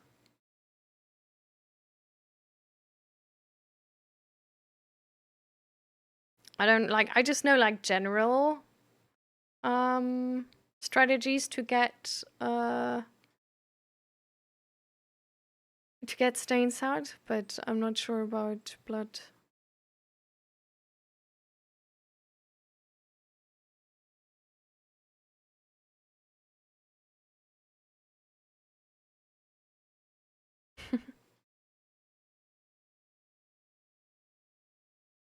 But that's a really nice skill, calm chaos, I think, ornate. Because it's, I don't know, it's just, it also takes load off for people, right? And just informing yourself about something can be like really draining as well. So I think that's also like a really nice service you can offer to your loved ones to make sure they're fine.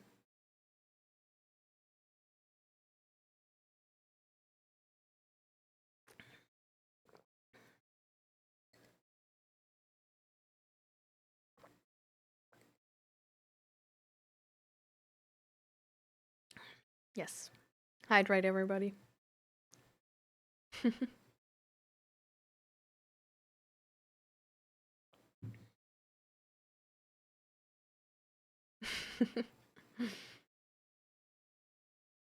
Amazing. Yes, everybody drink some water. Did you actually know that you can get like heartburn from drinking too much stuff with too much like carbonated drinks? I didn't even know, but a neighbor of mine actually like stopped drinking carbonated drinks because of that.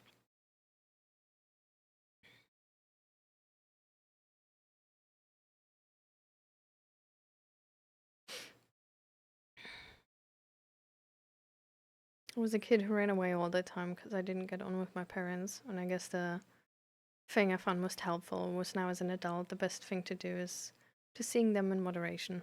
It's great catching up now and then, but when it's constant, you can notice them being more annoying. So, family in moderation is the best thing. Yeah, I feel like setting boundaries with families can be quite hard because of this weird sort of like entitlement to our kids we sometimes have in our society. Um, sorry, I'm just trying to fix something. Uh,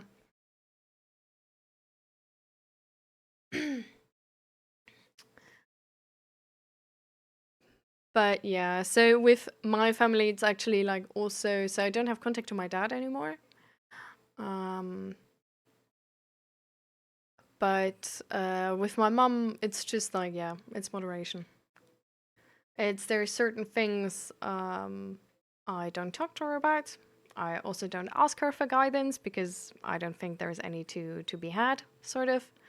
Um, and then there's other things we can like really connect on where our communication is like really nice about, and that's also really nice. And just sort of like accepting the sort of the level our relationship is at is also a way of how you can like integrate, how you can deal with sort of this like parent child dynamic.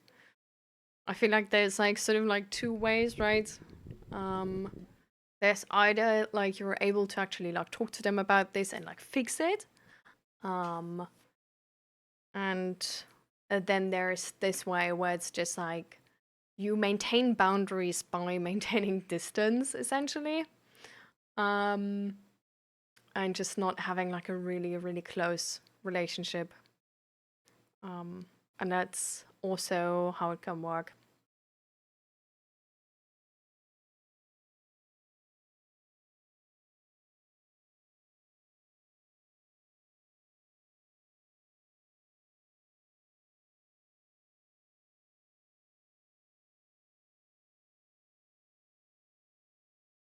You say hard, I would go as far as say impossible. That is one relationship that is too stubborn to change. I do think it's like, I definitely think it's able to change with some people, because it really depends on the parents, right? Um, because usually it's like really hard to change because they have feelings for you, but that also gives space, like gives motivation to change. So I guess it really depends on like how they're able to take like critique in that way. Um, but yeah, it like not with everybody. It's like all of these possibilities make sense, right? Or are like able to be like maintained in a stable way. Um, so that's why like to my dad, I don't have contact anymore because I tried to just put like distance between us.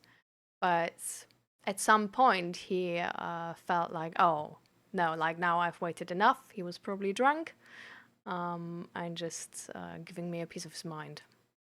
Um, so, yeah. And he's like manipulative and more of like this mm, guilt tripping and sort of in that way. So it was a really hard connection to be maintained because I tried to talk about it, but there was no real like behavior change. It was just used to sort of like guilt trip more. And it was always sort of like switching between um, like, oh, like the worst person on earth, and like, but I'm nothing without you and you have to stay. Um, and to going like you're a dumb bitch and you're like a bad daughter and you should change. So that was always the sort of like switch of like depression and grandiosity, um, combined with a fair amount of like definitely like narcissistic behavior, maybe actual narcissism, we don't know. But it's just a combination where like I'm not gonna. I don't, like there is a certain amount of energy and time you have in your life. And I personally have to say, considering that he's not involved with my sisters and considering of like the what is able to come out of that relationship if it works, it was not something where I deemed it worth the effort to put in more energy. So he had his chances and then the chances stopped. But with my mom, it's just because there's also like my sisters involved and everything. And because she's like really supportive and really like, I don't know, we just get each other in like specific topics we just really think alike and it's like really great. It's just more of a thing where like you need to like pick your topics and then it's like entirely fine.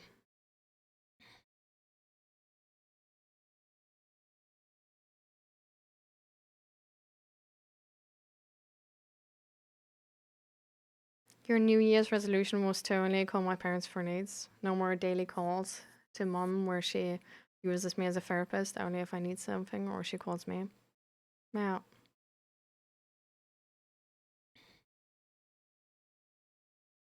Yeah. This can be also really important.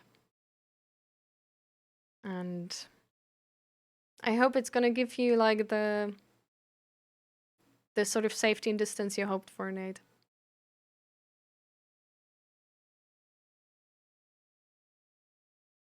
My parents are 100% part of the mushroom club. What is the mushroom club? Kept in the dark and fed bullshit. What? I don't understand what the mushroom club is. Yeah. I mean, if that works for you, Nate, then I'm glad. I need to go and study now for my marathon goal. It was nice being here. Remember to like maybe like text the person who said they could give you like running advice. Just FYI, if that's a thing you want to do. Apart from that, be sure to not over push your own boundaries. All right. But good luck with your goal and see you next time, hopefully. If you want to join the Discord, we have a Discord. It's linked below the stream, or if you text exclamation mark Discord or DC.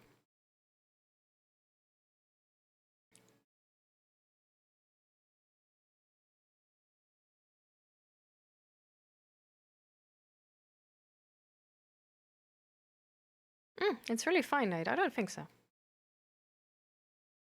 Sometimes I'm jealous of people that have parents. Yeah.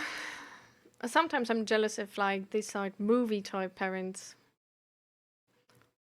Like just this like happy family where you can like say everything to your parents. Like there's people who have like a WhatsApp group with their parents where they send memes in and like I don't know. That's just I can't relate at all, sadly. But I feel like there's so many people who have something which we don't have, right? And there's so many people who have it way worse. It's just there's a certain cards you're being dealt, which enable you to some things and disable you to other things. And you just need to make the best out of it, I think.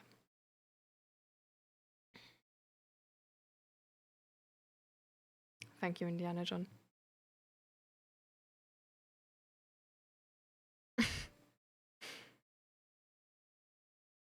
Mm. Yeah, my father was like alcohol addicted. Um, and I think also like online, like mobile phone game addicted, and probably also porn addicted, and also like nicotine addicted. So yeah, Also, like buying random shit addicted. Um, like he has a tough life. I don't know. Like I'm really glad I'm not in his position.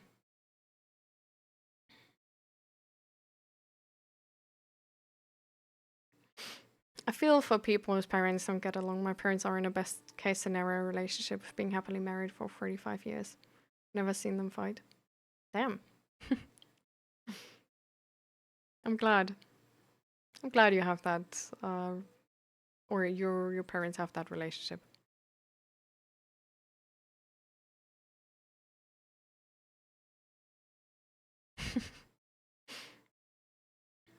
Yeah.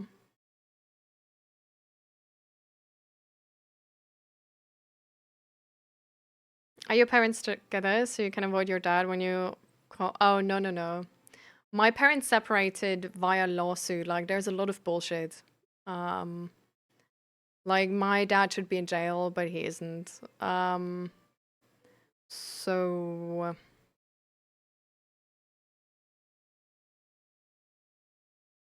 yeah.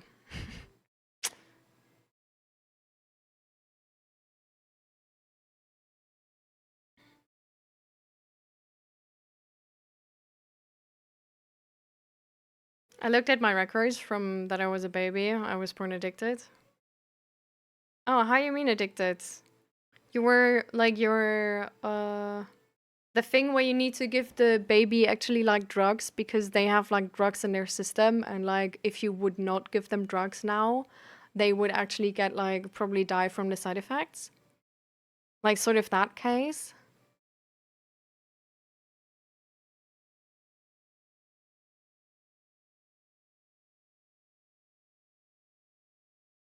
Hmm. I see, yeah.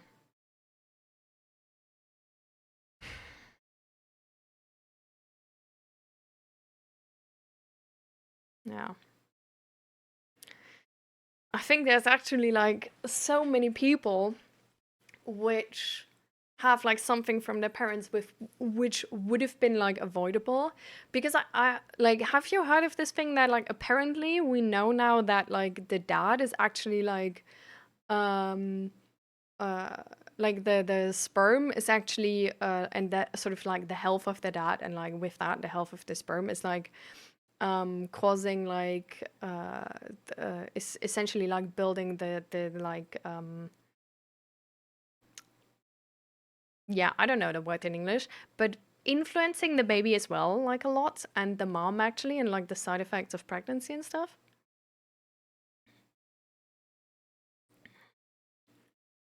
So it's like, yeah.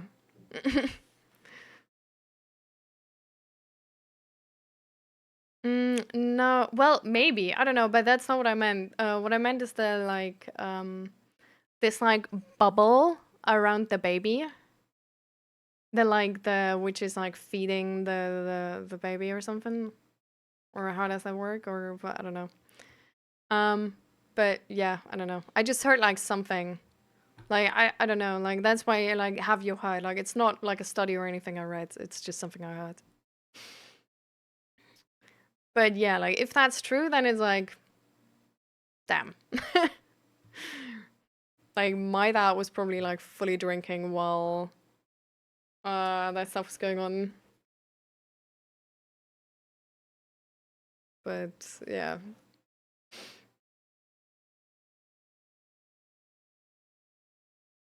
The mushroom club idea might be uniquely Australia. Essentially it's not tell them anything, but what you do tell them isn't the truth.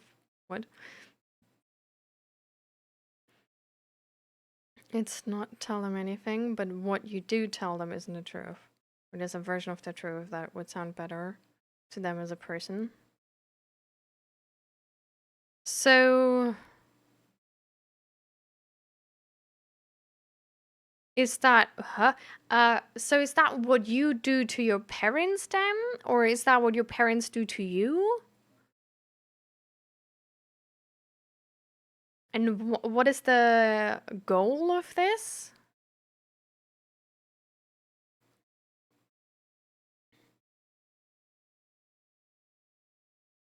Sorry, that drinking is so socially accepted. What's a big problem? Yeah. It, well, I mean, technically, there's a lot of things you can be like really addicted to, right? And then like things turn like really bad really quick. Which, if you use them in balance, is like no problem at all, right?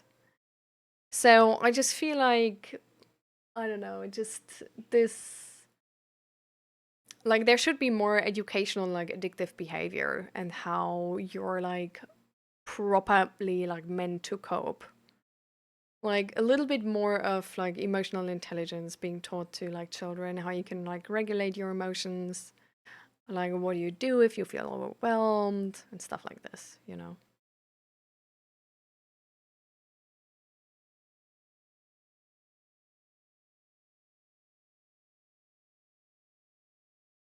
So I feel like, Ray, you really want to talk about it, but we didn't really go into detail, and I thought you didn't really like to go into detail. So I'm getting sort of the feeling that you really want like a reaction from me, but I'm not sure what uh, like what helps you, because I'm not sure you want to. Oh yeah, I thought you would just like go into it like when I come back, because you said you would just like wait till I'm back, but then never happened, so I just didn't want to, you know, push for it again.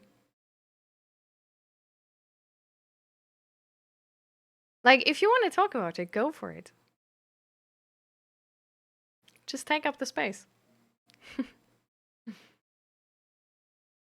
Because I think there's a lot of the time going to be the situation that I talk to other people like in between, but I don't think it's going to be a big problem because that gives you like time to like think about your answers and then like type sort of like in peace while there's not this like deafening silence, you know? So you don't need to hurry and stuff. Or at least that's the positive effect of it I see, I guess.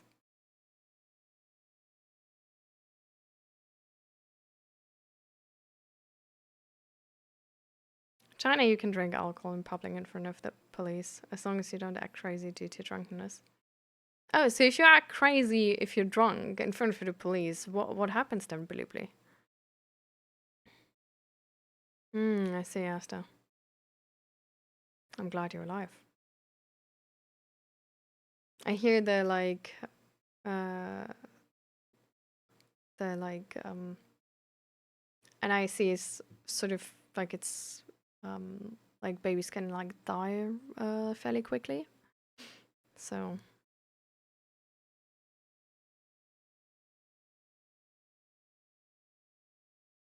it's more cohesive if you're telling them the things they want to hear, but negative feelings on their part now and then. But I've long learned my walls to hide things. Hmm.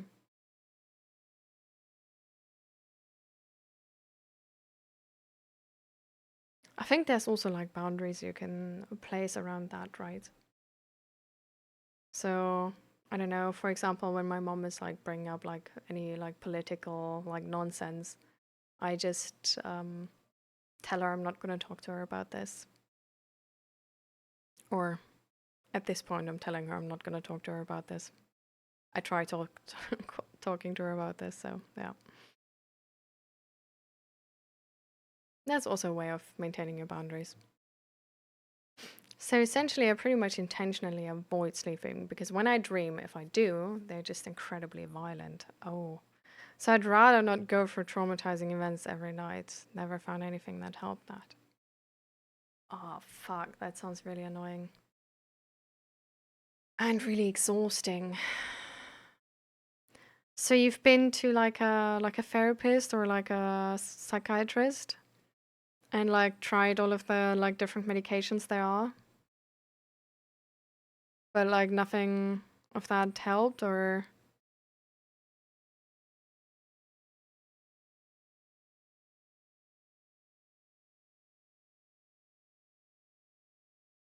yeah. No, I just It's like, mm, okay. So you're on a waiting list for like the heavy meds.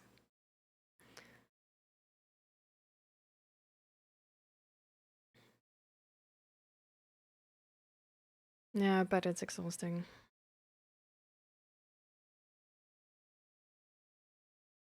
So how long do you usually go without sleeping?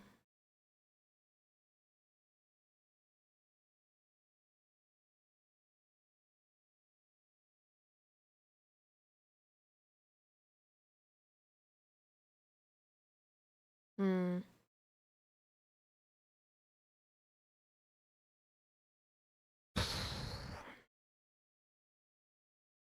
You say no, I'm waiting to even see somebody right now. So it's not even like it's not a psychiatrist even. So you're sort of like you're trying to get into like regular therapy right now, and then maybe they gonna um like send you to a psychiatrist to then like get meds for this, or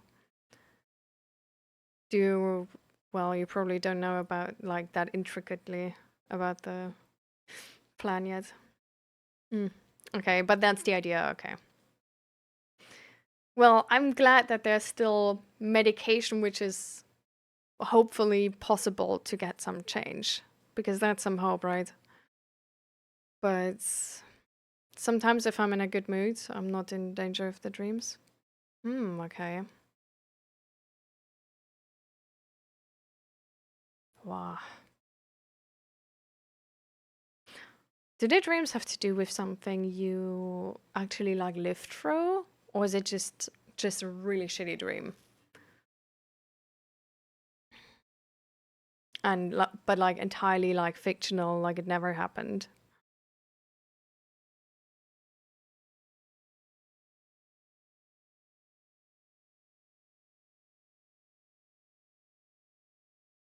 Hmm.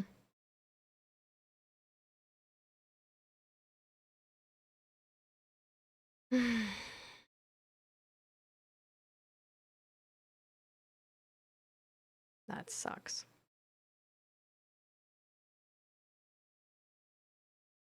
Do you know how long the waiting list still is to like get in? Like, do you have any information on that?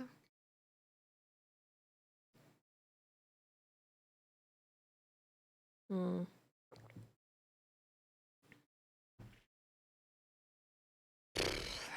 Okay. How long are you on the waiting list already?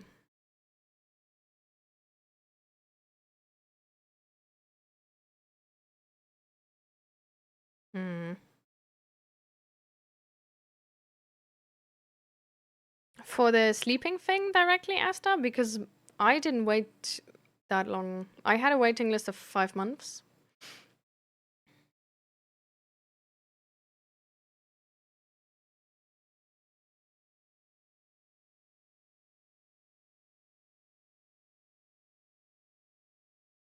Just therapy.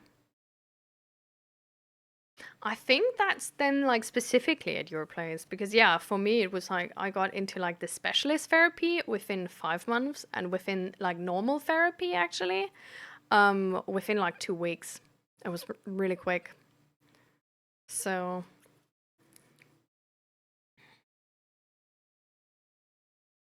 no. Hmm. True. Yeah.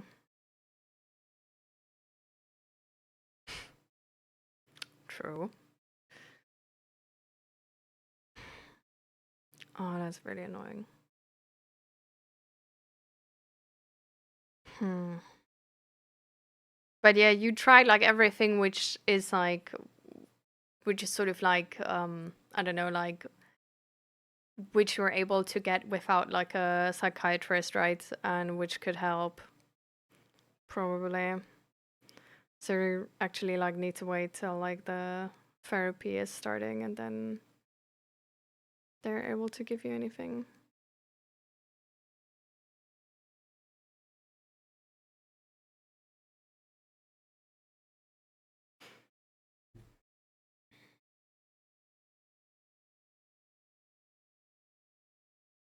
Hmm.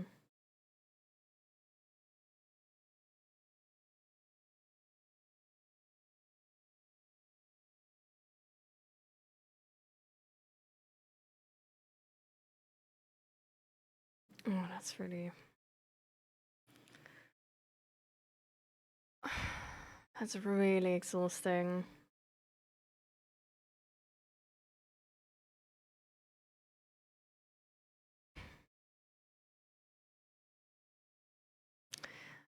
Like, the only, like, if you look for suggestions, the only suggestion um, I would have is, so there's two options. Um, I think there's some like sort of like smartwatch which is tracking your sleep, which can actually wake you up if you surpass a certain like heart rate or anything. Um, and that might be interesting. Um, and the other thing without that smartwatch would be that still dreaming is usually so if you have like a, which you don't have, but if you for people with a regular sleep cycle, their sleep is really predictable because we get used to certain times. With that knowledge, there's like certain times where you will dream. So this is not like a long-term fix or anything, I don't think. I don't even know if this like properly works or if this works for you. There's a very, very, like this is a chance type of thing. But technically, you could, like, when your sleep cycle is regular, when you notice that you wake up from these like bad dreams around the same times, or like after the sort of like same amount of like same hours of sleep, you could predict when the next time is you're gonna wake up and from like a bad dream, and put like a alarm clock on like half an hour earlier, and essentially like wake yourself up before you start dreaming. And then there's emotional support dogs, which can also like learn to wake you up. Um, yeah, but I think apart from that, it's yeah. Don't you kind of need dreams to get rest though? The phase where you're dreaming is really slim. You don't dream in your entire sleep. Like usually you dream in a very short window actually only. So technically, I like as to my knowledge, but again, I'm not like a like I'm not specialized on like sleep or anything like that, right? Um, it's really like there like you this could work, and it would like wake you up like earlier, but if your dreams are so exhausting to you, it could leave you like feel more rested than going through the dream. So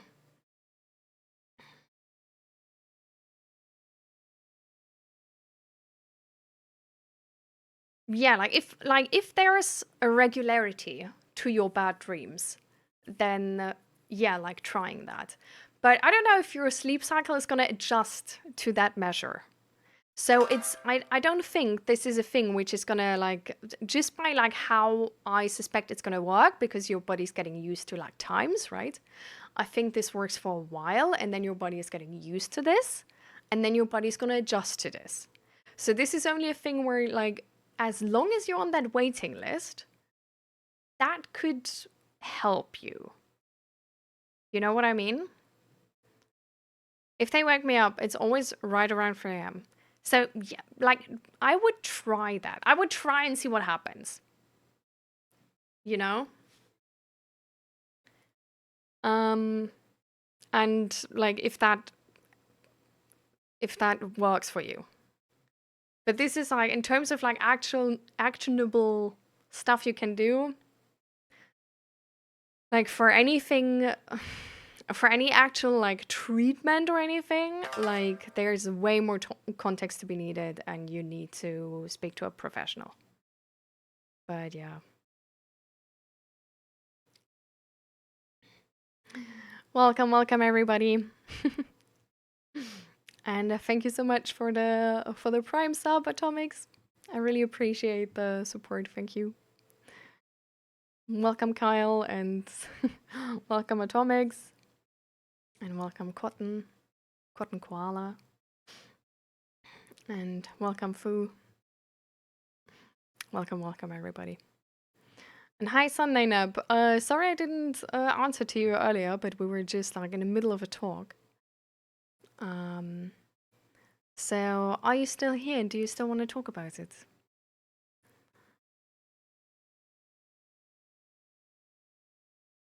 Yeah.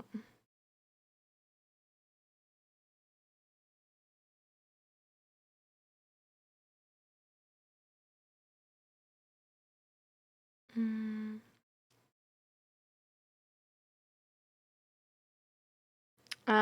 Yeah. And if you have like, so if you have money, Grey Soup, buying like some type of sleep tracker could really help you with finding out when you have these dreams, because if you have like a heart rate and sleep tracker, then you can see when in your sleep you get like a higher heart rate, and then like adjust your alarms to this. Yeah.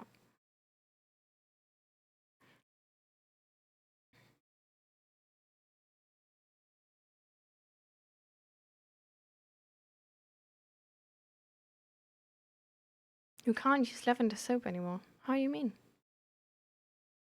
Where I'm from? I'm born in Germany and now I live in the Netherlands. You're looking for a girlfriend? Ooh, yeah, this is not the right place for it. I'm sorry. I don't think any stream is the right place for it, though. This is not really a dating website. Hi, Alicia. Welcome, welcome.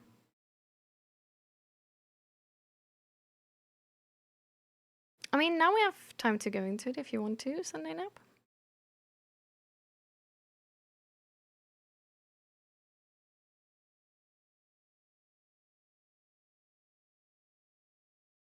I actually saw those in the store yesterday.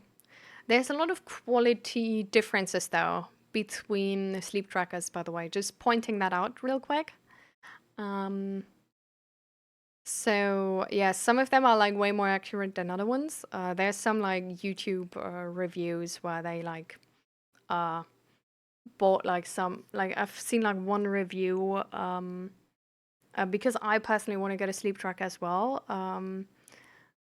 But there was some video where they actually bought like one of those like really fancy, like going over like the chest and like on your head and stuff like this, like sleep trackers, like one of those like actual scientific ones, and then like tried all of those and like determined how accurate they were.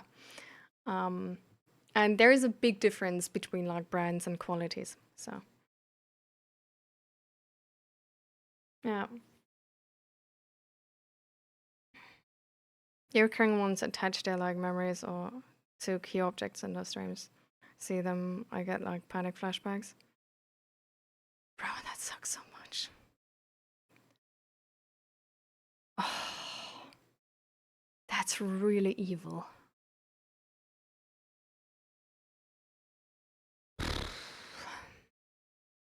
Yeah. Yeah, try to. Yeah. No, I get it.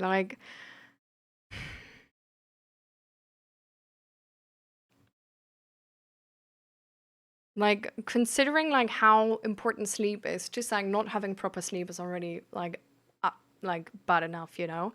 But then actually being like actually traumatized and getting like PTSD from your dreams, like, you know, like, is that necessary? Like, do we, you know what I mean? Like, why? Oh, I don't know. Like, I haven't read into that topic, but I might do soon because why? Like, what is the purpose behind that? How does that happen? I don't understand. I need to understand. Yeah, why indeed? Exactly, right? This is like so unnecessary. Like, there's actual, like, you can, like, getting PTSD from like actual situations. Okay, I get it. Dreaming up shit which is so bad that you then get PTSD from it, bro. That's just. Uh, where is that coming from? Where's the logic behind that?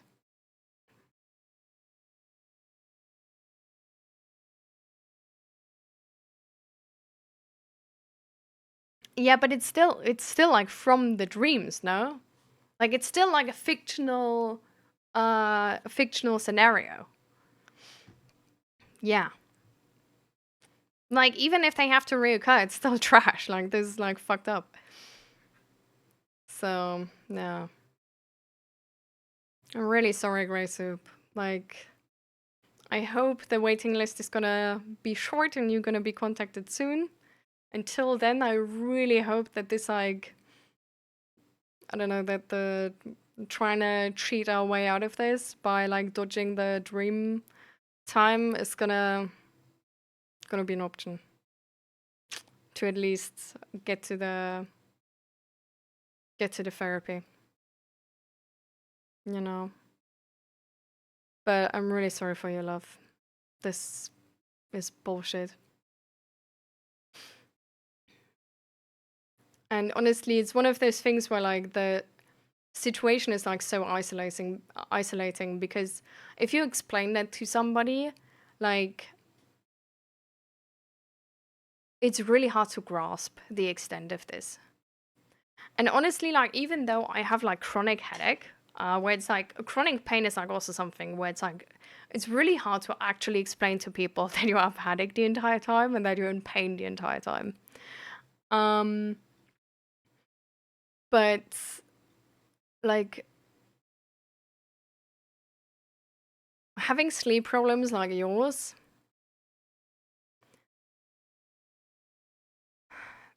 it's I think it's really hard to feel seen with this because it's like sleep influences so many things. Like it influences your energy levels, and if it's not like you like can't sleep, right? It's like you don't want to sleep because it's like so bad. And so you sort of like need to keep yourself awake, even though your body doesn't want to be awake. And then when you sleep and you should be like well rested, and like other people say like, oh yeah, like a good night's sleep and then well rested and whatever, it's like for you it's the worst part of the day. So yeah, I've had sleep paralysis for like thankfully only like 3 times or something, but it's really bad. So I'm just really sorry that you have to go through this. And I hope there's going to be a solution soon.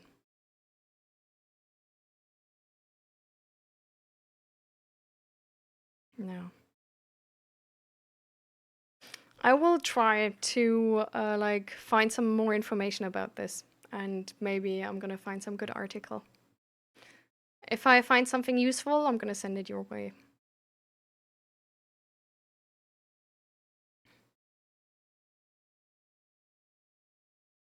No.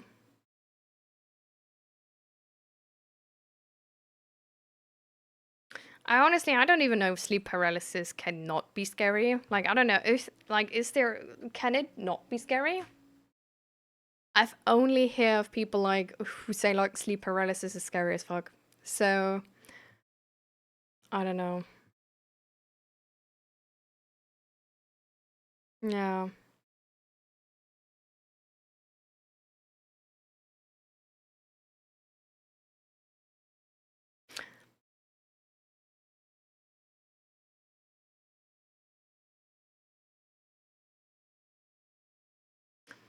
I guess one other way is,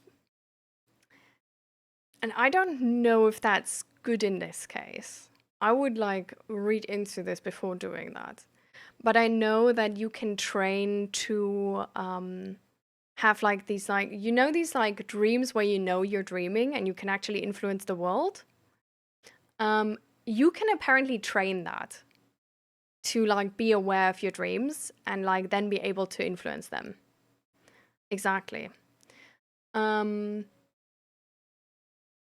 like maybe that's a thing.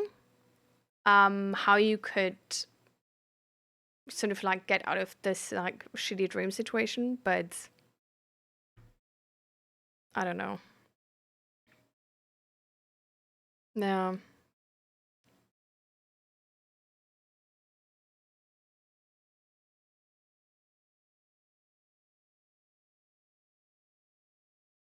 I'm glad you're calming down, Asta.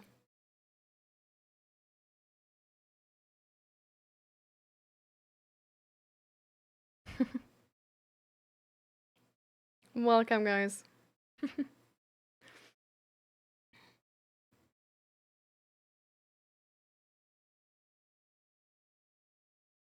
I definitely like I do like believe that like dreams have to do with what you like sort of encounter. Um, I wouldn't be I wouldn't go as far as to say like they sort of like predict your future or anything. Um, but I do think that we're able to pick up a lot of signals we might not like actively sort of like understand, right? Um, so I feel like sometimes we might have picked up on some signals we haven't yet interpreted actively, but then in the dream we do, and there's like a scenario playing out of like a person not liking us, for example, and then like a few days later this actually shows. Yeah.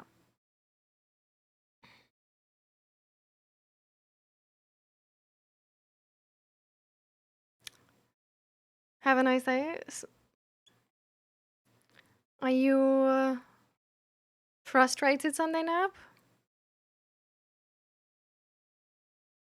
Because I asked you if we want to like talk about it again or if you still want to talk about it, but then there was nothing, like no answer. Like we can still take time for it if you want to.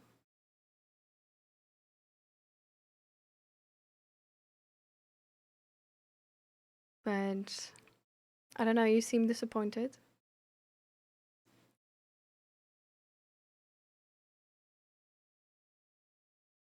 And like the movie I actually have never seen.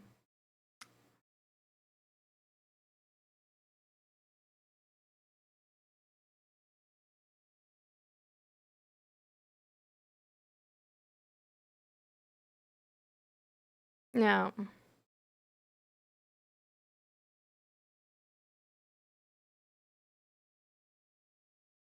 Yeah, chronic pain is and just like anything which is like sort of like this like invisible pain or invisible suffering is like really hard to grasp, and anything which is like chronic as well, I think. Just a difficult combination.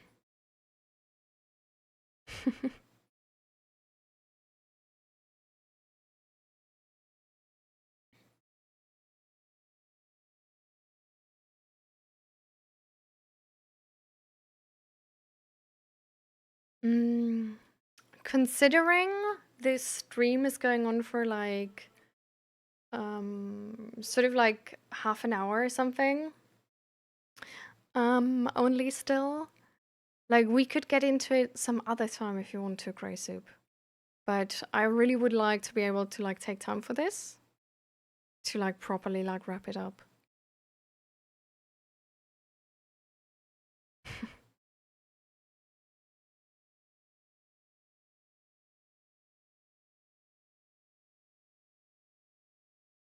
I'm glad there's at least like one positive person in your dreams, Grey Soup.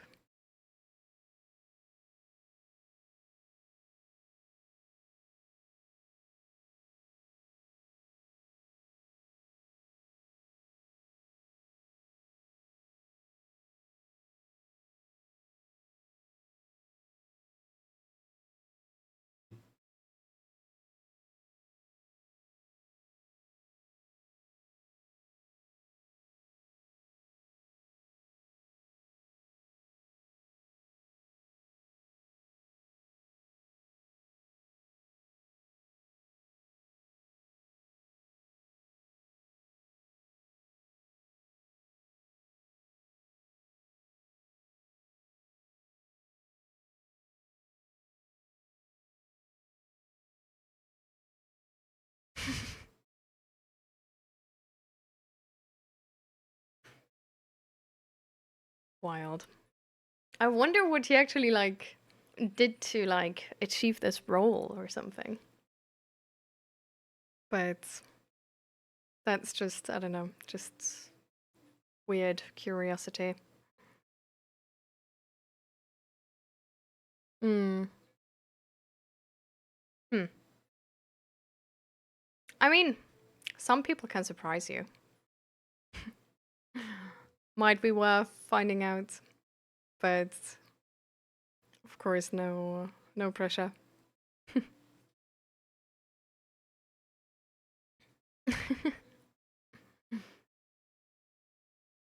Yeah, and Yana John also like this like morbid curiosity here.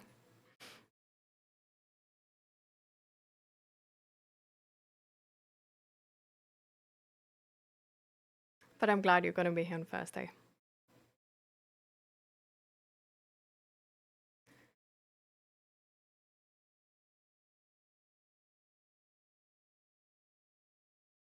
Hmm.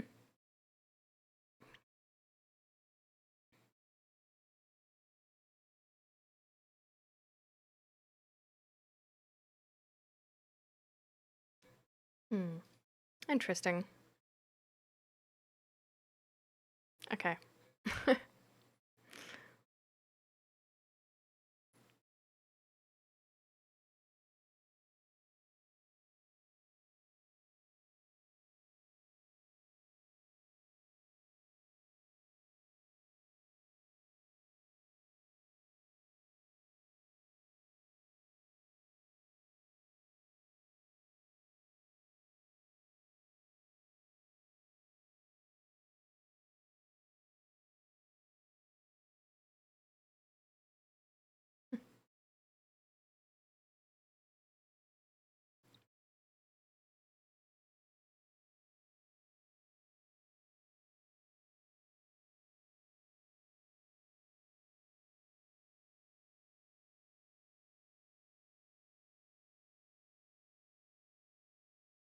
Maybe.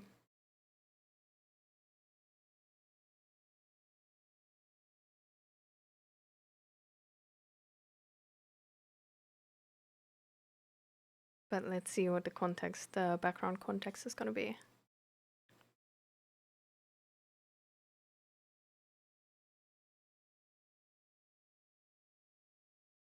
I worked at a summer camp for 5 years, right? This guy was a counselor with me for my first year. It's been maintenance ever since. He's the guy you call for like, oh no, wasp nest near the food hall, or oh no, broken bed. Oh no, my camera's missing at night in the woods. I see, I see.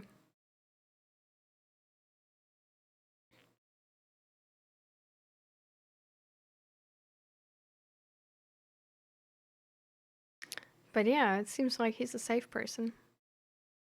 Yeah.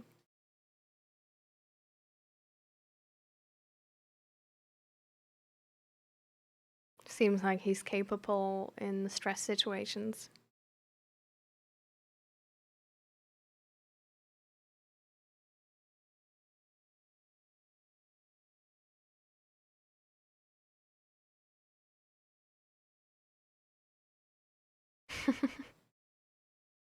But don't praise me for it or I'll deflect it.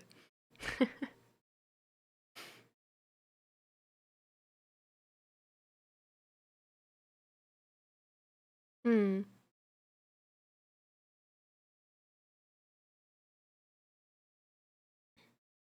Yeah, I feel like people like these can feel really, really safe. Because it's not really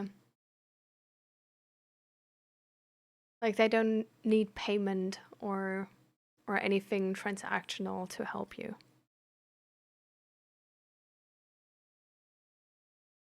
Yeah.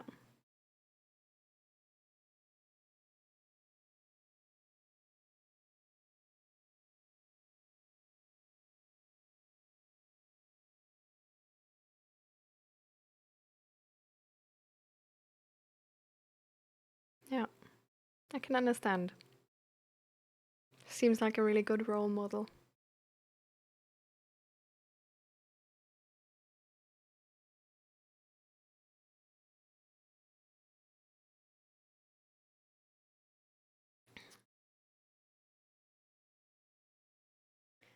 All right. So it's 20 minutes. What did you just find?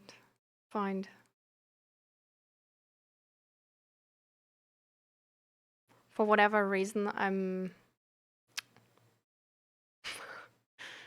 man.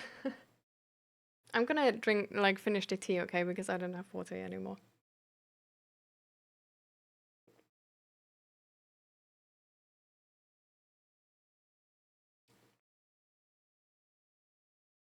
It's good. I didn't die. Um, so we're reaching the end here. I'm gonna quickly go in the toilet, and then we're gonna do our ending the stream ritual. So the first thing we're gonna do is we're gonna do belly breathing or diaphragmatic breathing. Then we're gonna stretch, or we're gonna do it the other way around. We will determine. And then we're gonna do all stars, which is pointing out your favorite thing in the stream today. Can be something I said, something another person said, or something you were able to do. But just yeah, like a good thing you remember about stream. So you can already think about answers for that. And yeah, I'm gonna head out real quick and come back.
I mean, the handyman skills are easy enough to pick up, but just listening to people and being there for them can be a way to get to being the guy you look up to.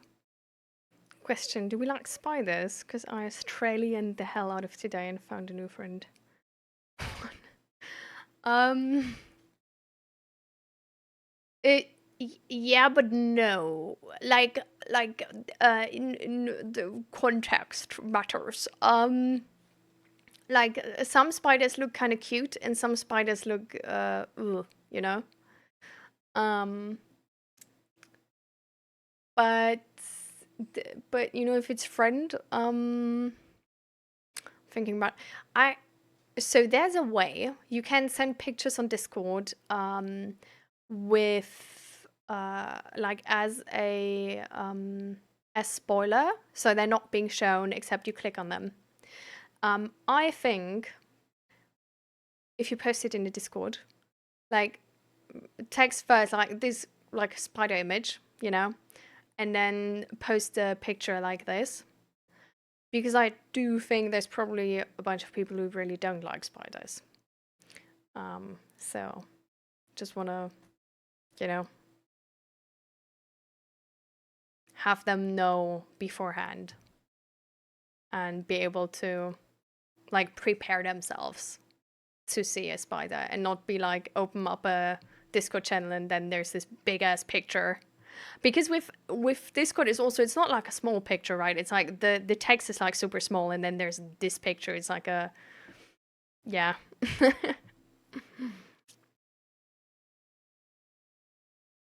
4 by 4 meters. What the fuck? Yo.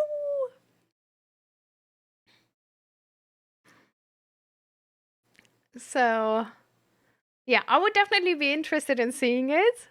But yeah, send it as a spoiler if you can. I don't know how that works. Look it up, but or I hope you know. But I think you can actually just be like slash spoiler or something, and then it should like tell you your option or like how to do it.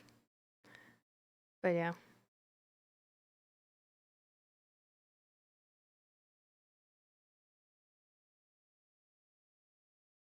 But yeah, the like this spider with the 4 by 4 meter net, like it didn't even prepare to eat you, you know, it prepared to eat like an elephant or something. I don't know.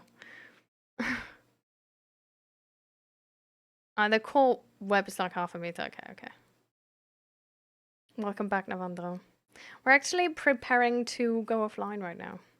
So, is that how you type the? Huh, nice.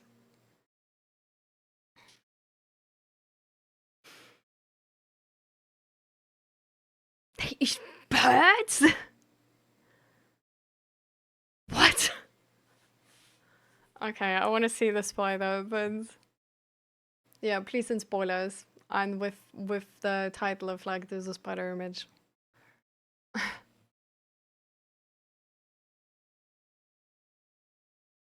Little birds, but yes.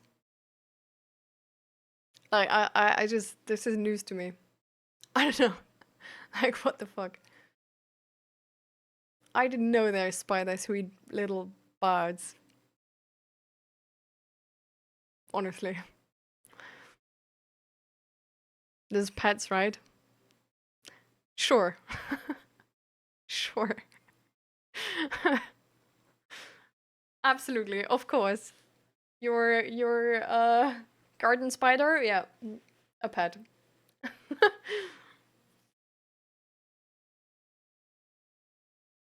Okay.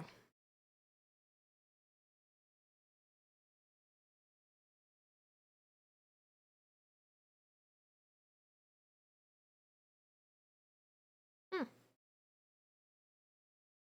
Didn't even know. Cool. All right, guys.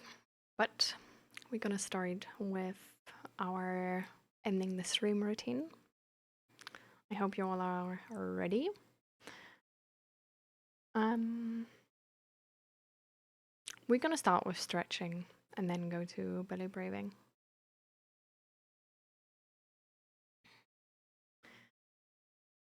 Oh.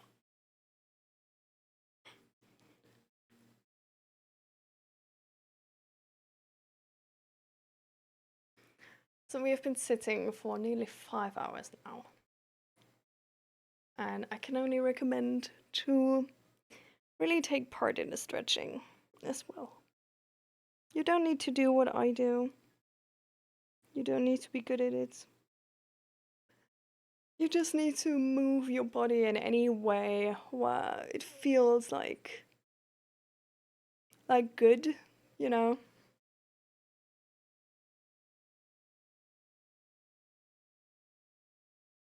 Where you feel like, oh, that part hasn't moved for a while and it should.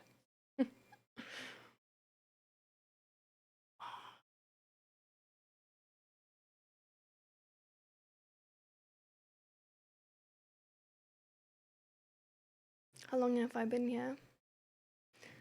Hmm. You've been here longer than you followed. So, not sure. There might be like a time command. Maybe not. I had a time command at some point, but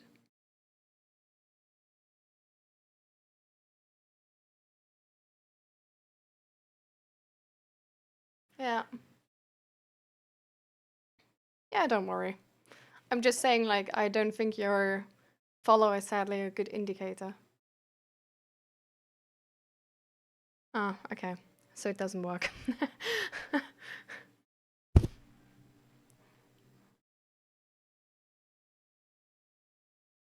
I guess I can.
And sort of as the last thing, what can really be nice is to actually just move.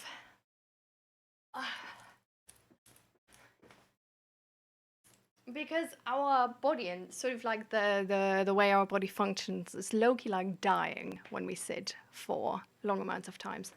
So just like moving your body parts and like helping your body to really like get the blood going again and like pump fresh blood in like all of your ligaments and like get that oxygen back in your legs, toes, hands, and everything can really help. Especially if you feel like, for example, like cold right now or something, then that's a good indicator that that's missing. If you don't feel cold, it's still good to do that. So.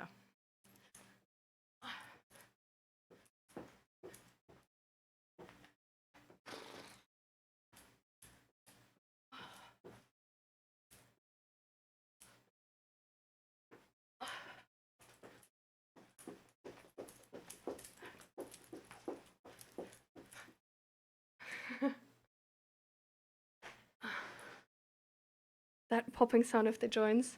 For me, that's probably like the my feet on the ground. You don't need to jump. You can also just like shake your arms, for example, and shake your legs. I just kicked my like the bass bass thing below my desk. But yeah.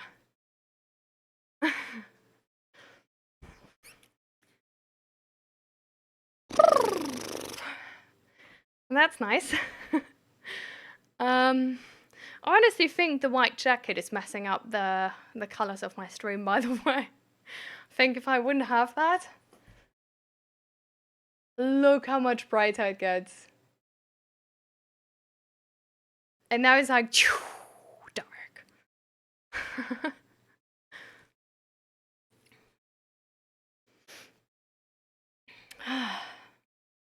Oh, that was nice.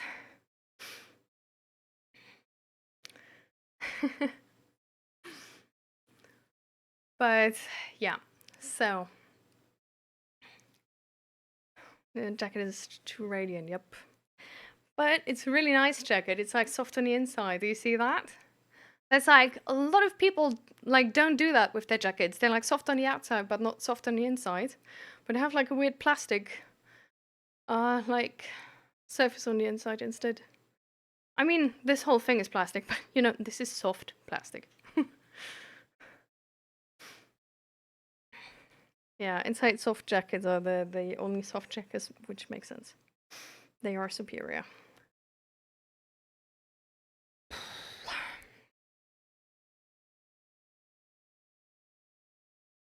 Okay. Let's look at.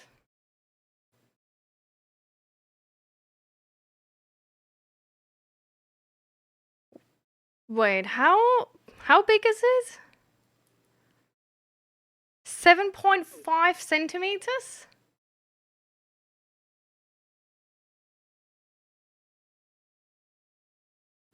Can I get a picture? Like, that's probably. Can I ask you for a picture with your hand next to it so I can see the size? Or, or is that dangerous? Like, don't do it if it's dangerous, you know. But, but it's really hard to see the size. Yeah.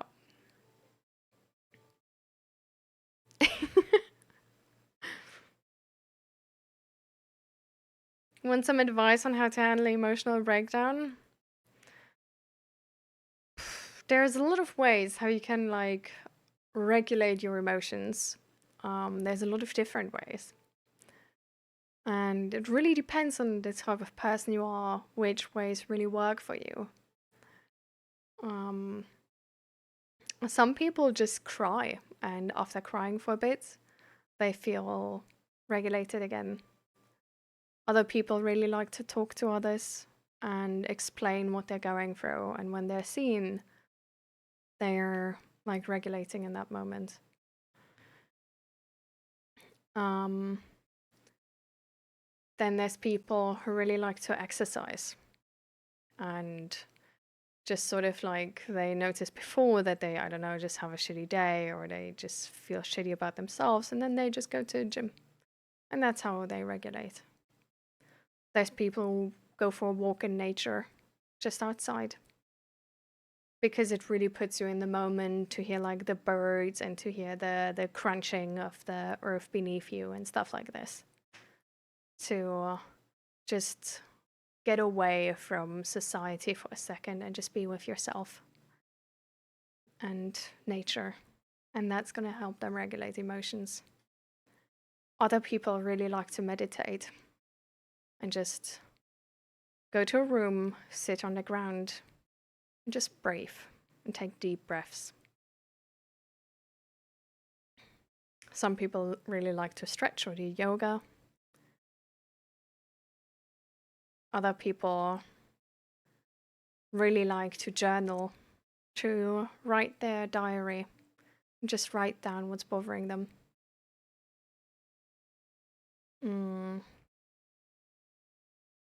Then there's all kinds of breathing exercises. There is an exercise where you essentially focus on your surroundings and you focus on what you can see, what you can hear, what you can smell, and what you can taste sometimes if you're like eating something.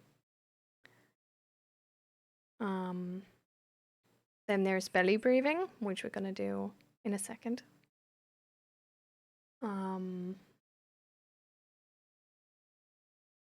But yeah, usually it's just taking a break from whatever is, you know, like influencing you emotionally and giving you some time to like cool off.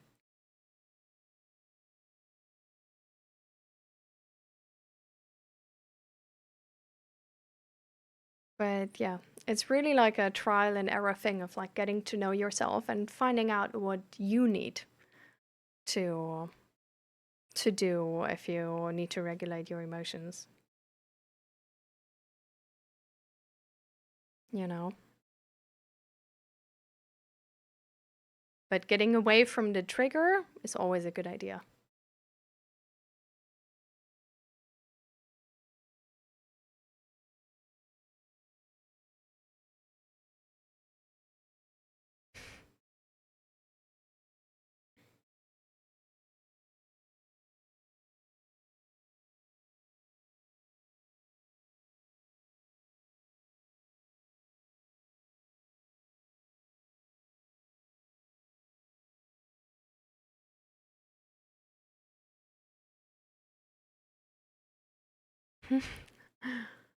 Oh my god. 1.1 or $1.2 and it's so warm? Amazing. I'm glad for you. What the fuck? That's so cheap.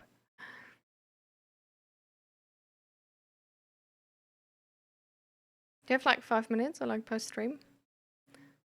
Okay, go for it. We're gonna make time for 5 minutes.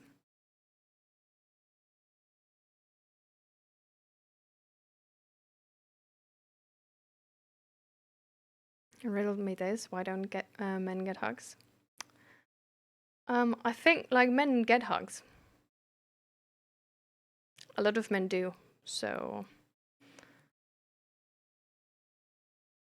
I think choosing your friends and asking for hugs.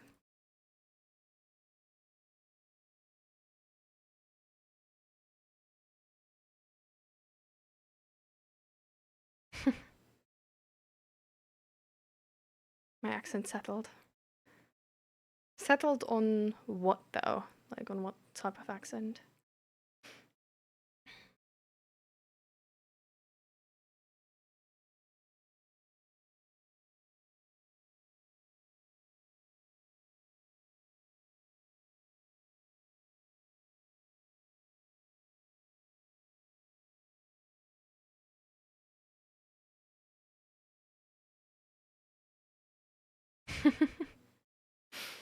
You love the Foo Fighters. All right.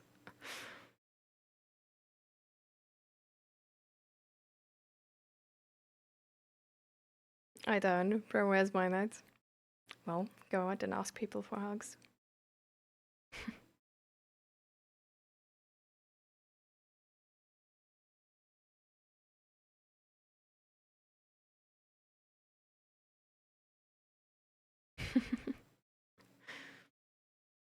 All right, guys. Northwestern English. Northwestern English? What is Northwestern English? What? I'm so confused. Hi, Helix. Welcome, welcome.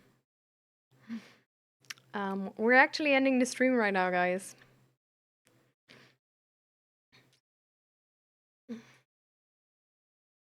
But yeah, where's the like 5 minute thing?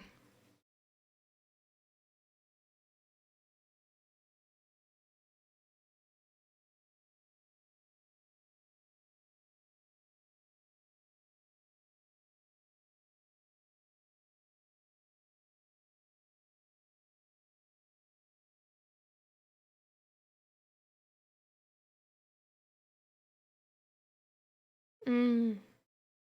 Wow. Okay. Well, winter here is really cold. Like Northern English, that's just Western enough to have a small hint of Irish. Okay, love that. Let me come back like next Thursday with like entirely like American accent or something. Just for the fun of it. Okay. We're just gonna start with the breathing exercise now. So you put one hand on your belly, you put one hand on your chest. You just sit. You can sit with, like, you try to sit with a straight back, but you can still like sit back in a, like, sit at the like chair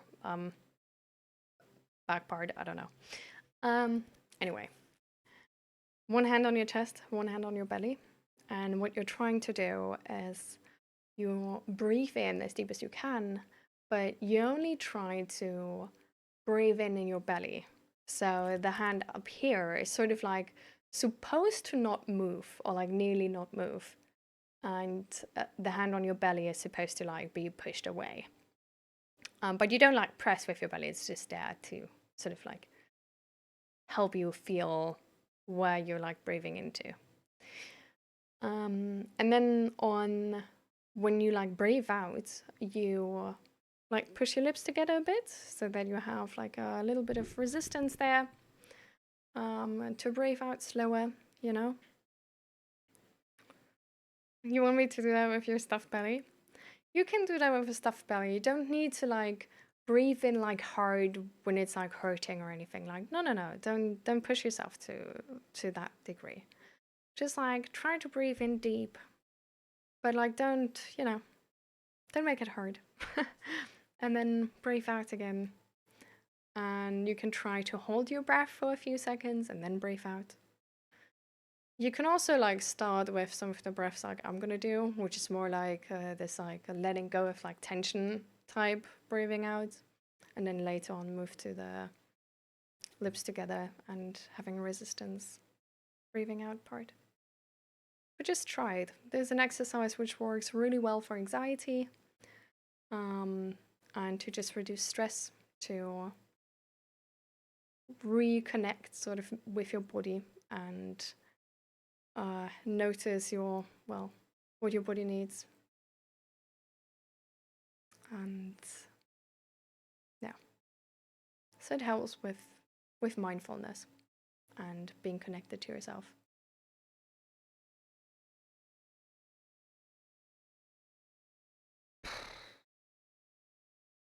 I'm actually gonna sit in the front.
All right.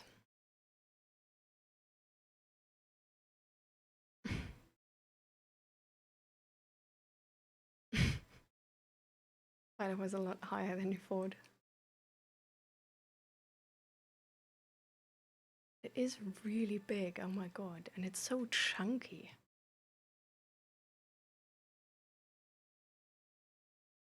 Crazy. You look back up and thought that Mike is a cat? I wish.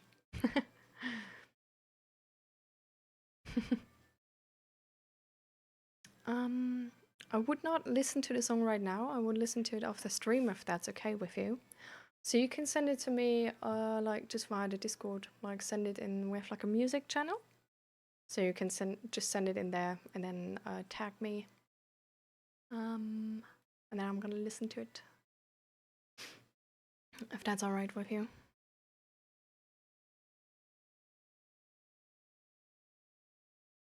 Thank you for being one of the best part of my day, right?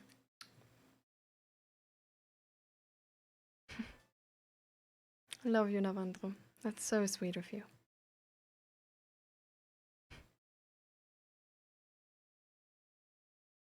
I hope the things we talked about today were able to, or will be able to, help you a little bit to deal with the anxiety. Like a crap.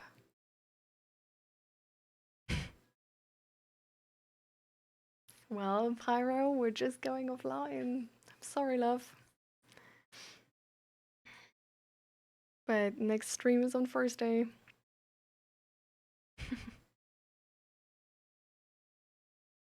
All right. I can't wait to hear what you're gonna make as your go bag.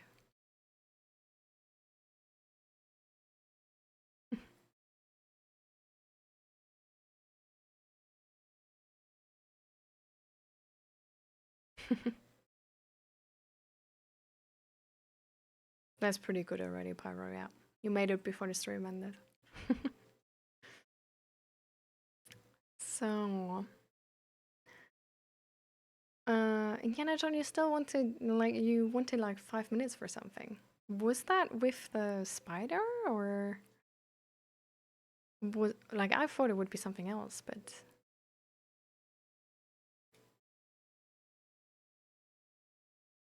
tomorrow therapy. I hate it, but keep going. Why do you hate it, Asta? Ah, okay. 5 minutes spider break. I also have therapy tomorrow. It's the second to last. I don't like it. It's like I really hope we're gonna get through all the talking points that I want to get through. Considering there's not much other time, but we'll see. Why the pets and 3D printing channels girl only? They aren't, though.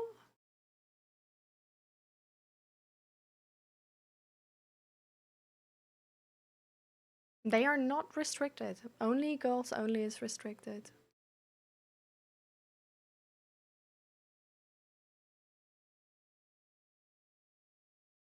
I don't know why. Like, everyone is allowed to view the channel. There's not even a special permission for the role girls only. So I don't know, like I just checked to make sure, but there's no what other one did you say? 3D printing? No. Also with 3D printing, it's like everyone can view the channel and do anything. That's a channel, not a category. Oh yeah, exactly. There's a channel which is a girls only channel to just have some have a space where girls can like ask girl stuff.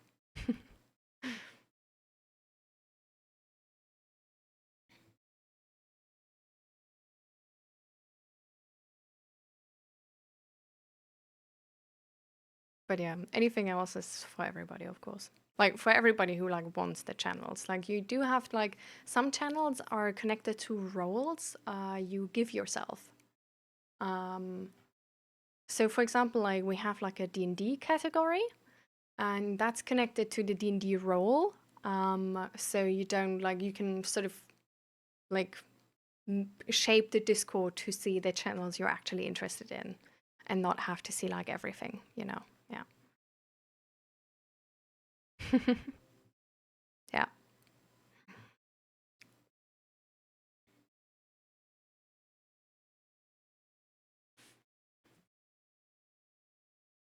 Confronting the pain and being vulnerable about my past. Hmm. Has it not gotten easier with the psychologist over time, Asta?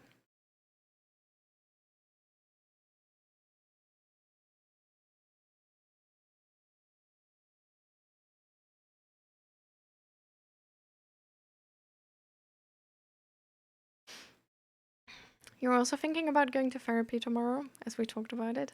I'm glad, Navandro. Go for it.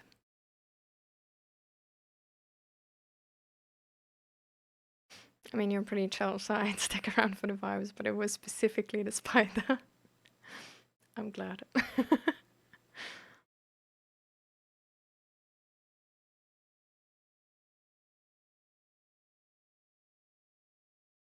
It's 11 p.m. now and I'm going to bed. Good night, Billy Blee. Thank you, everybody, for having been here. It was a really nice stream. Oh, you only work with that person since 4 weeks? I see. So there's still trust to be formed. I mean, maybe you can actually talk about that part, Asta. I think it could be a good talking point.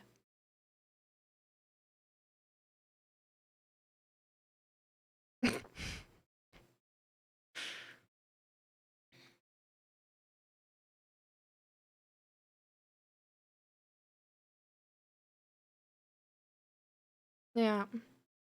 I mean, that makes sense, Asta. I don't think your therapist is like, you know, it's not her, it's totally a me thing.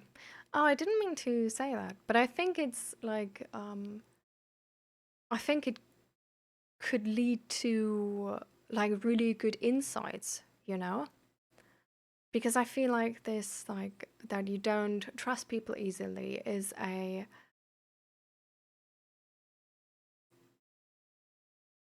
like, it can really help to explore that a bit more, you know? And not only to explore that a bit more, but also to, like, maybe there is something you guys can do to make it easier for yourself, you know?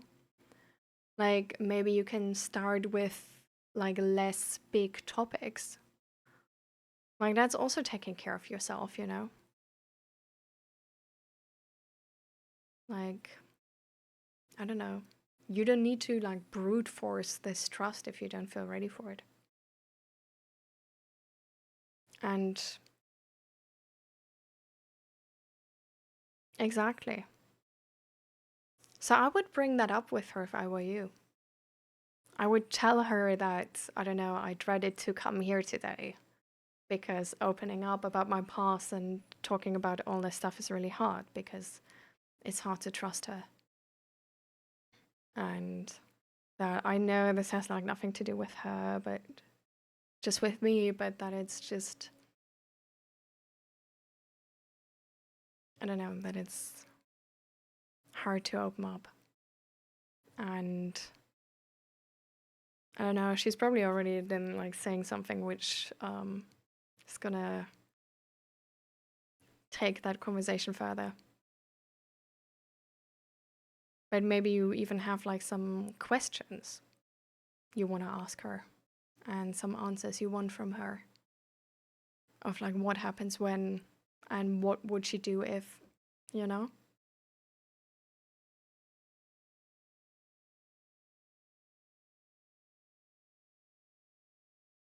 Oh, she knows that's the first thing I told her. I think even though she knows, it's a thing where you can take time talking about this. You can take time getting emotional support from her and just support in this process of opening up to her from her as your therapist, you know? Like, just because you told her once doesn't mean you need to be like, you know, it needs to be like done with that.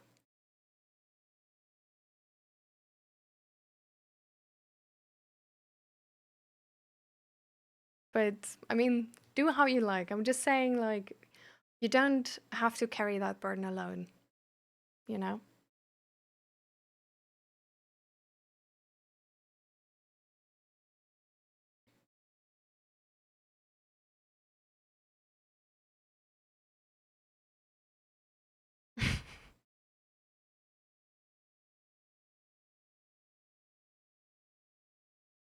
Welcome, Tainted Wisdom.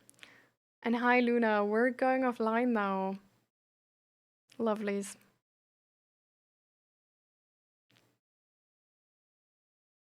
So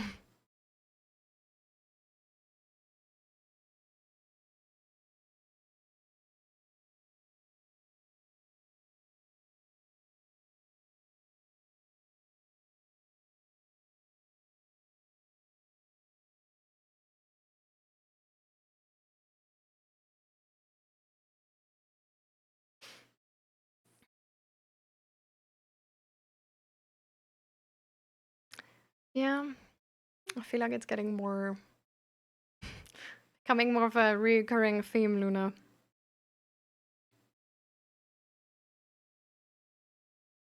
Yeah, that's really good, Asta.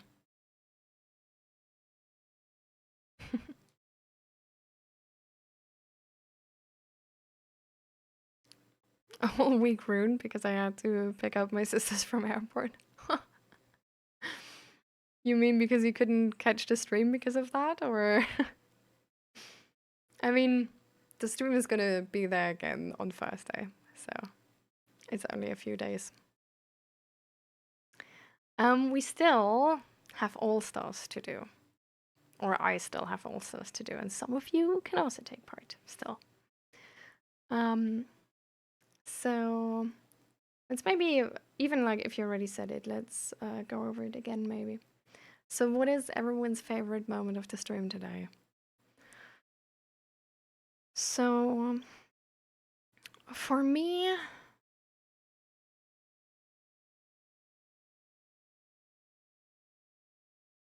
I really liked um,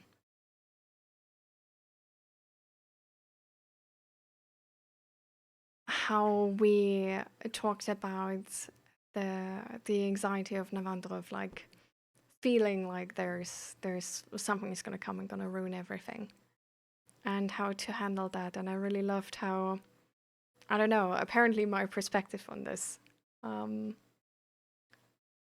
was really something Navandra appreciated. So I don't know, like that was very special to me. Um, Also, that Navandro then was just like complimenting that I have like great perspectives. Like I really appreciate that compliment. Um, it was a really special compliment to me because I feel like sometimes my perspectives can be like annoying to people. Or well, let's say in my life, um, not everybody has appreciated my perspectives. um, so I don't know. I felt really seen in that moment. Um, and I really like that. Um,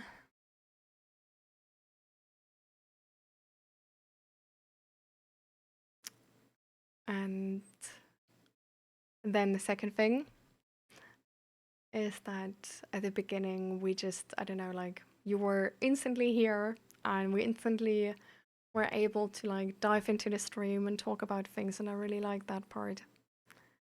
Um, that there was no, yeah, there wasn't this like awkward space where I need to like talk to myself, as YouTubers like to describe it. So I really appreciated that you guys were here just right when the stream started. And I also really appreciate how many of you guys are here. Like, we had, through a bigger part of the stream, we had sort of like 17 viewers or something. And I don't know, I'm glad that this is apparently interesting and apparently helpful. Um,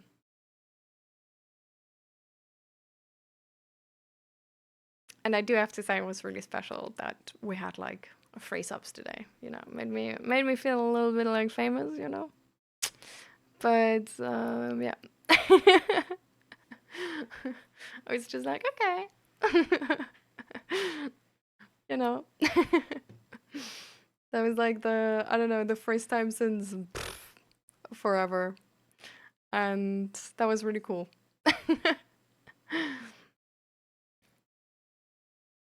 So,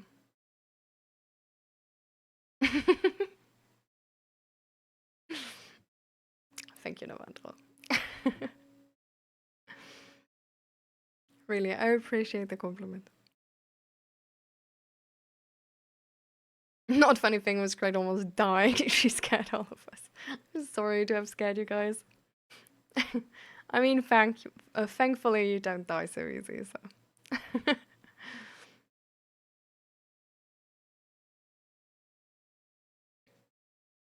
you wanted to hand talk to me.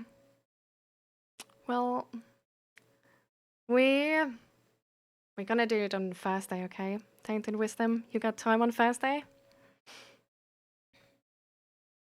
Good luck with your future water consumption. Thank you, I appreciate it.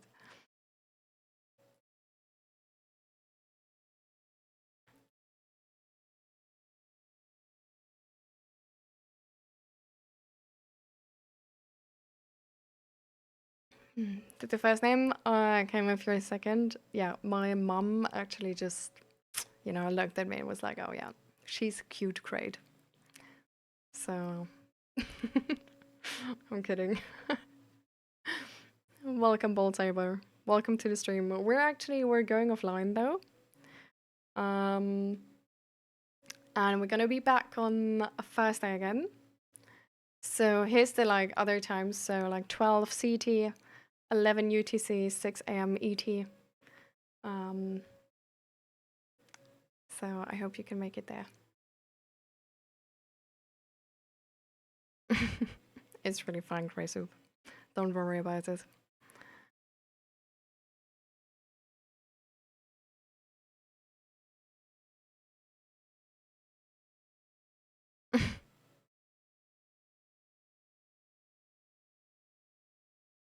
Mm.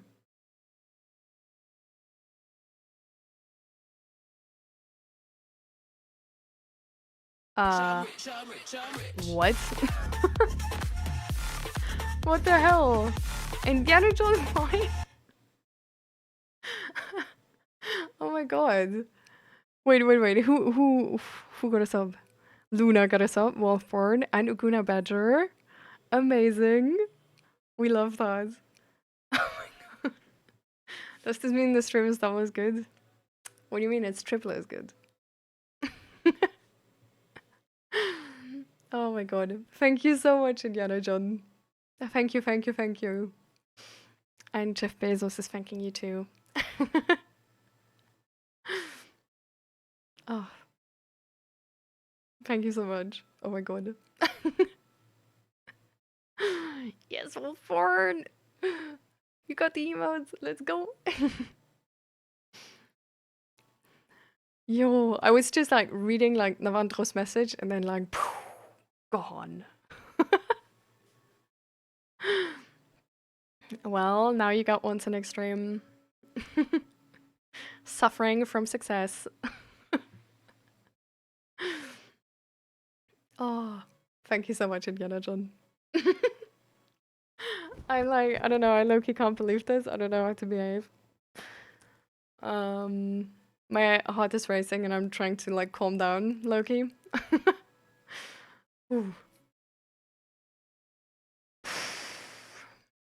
Okay. I'm not made for success. I'm just gonna dive to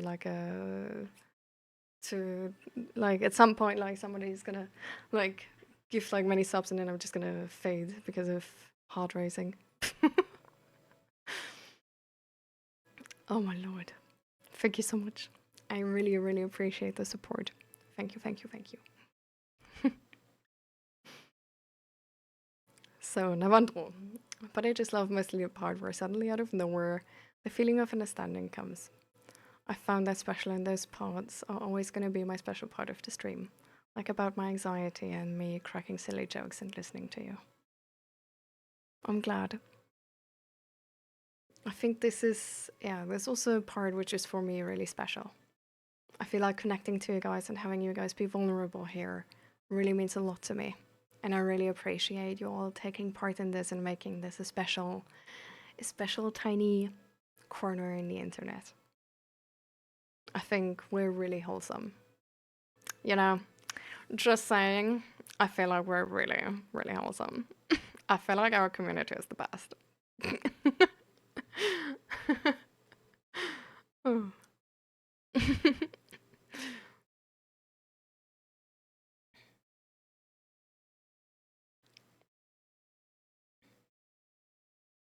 Mommy knows everything, cutie. Exactly. Yes, Happy New Year to you too, Luna. And welcome, Andrew. We're sadly gonna go flying now. Sorry, guys. But I'm gonna be here again on Thursday. Here's the schedule. So I would be glad to talk to you on Thursday. If the water didn't kill you, then success will. Yeah, imagine I drink something while somebody gifts a sub. Then I'm like, then I die twice. I don't know. Then like two of my, how many lives do a cat have? Like 7? 9? Wait, what? 7 lives of a cat? 9 lives of a cat? I don't know. Then I have less. The joke was like I was really going for a good joke here, guys. You need to like believe the intention, okay? Just laugh for the intention. Like insert joke where we everybody got it, okay?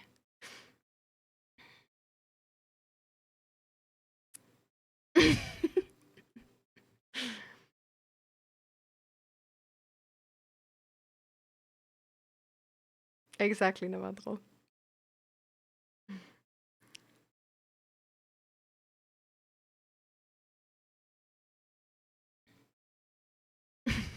What?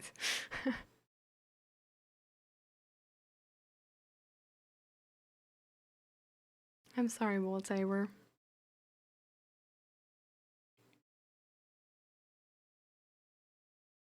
Water flying everywhere and great fading out of existence. What? Guys. We're like I don't okay. Interesting that the like alert is not like functioning in the way I think it would function. But anyway, no wait what? No, there's an ad coming, guys. Oh wait, now you all got like subs anyway, so it doesn't matter. Oh, anyways, like it does work how I thought it would work. It just really delayed. Thank you so much, Sin Extreme. Thank you for the free gifted subs. But it's fine, guys. Like we're trying to go offline. Also, I don't know how to process this and how to react. Like I feel like I'm letting you guys down with my reaction. Like other people have like these like really cute reactions of like crying, and I'm just shocked. I'm just sort of like we're okay. Like what? Like my brain is just like loading screen right now, and I'm trying to process like what I'm feeling. Oh my god. But yeah, now Tainted Wisdom and follow us and Fitboy Readback have also subs. Thank you guys. Thank you, Sin Extreme, for the gift subs. Thank you a lot. I appreciate the support a lot. I hope to one day hear a backstory. I've learned that people who help others are the ones who don't want to see others feel the same pain they've endured. I check your YouTube in case you talked about it. Um, yeah, it's like my backstory is sort of hard to talk about to the full extent because it's not only my backstory. And I don't know if the other people involved are like I'm pretty sure they don't want this like to be known. So, but I guess like parts of my backstory are like here and there, sort of like coming up. We actually like we today had a moment where I explained a little bit about my childhood experience with my dad. Um, so if you want to watch the VOD, there's a little bit of backstory in there. But we will definitely have time to talk about it some more.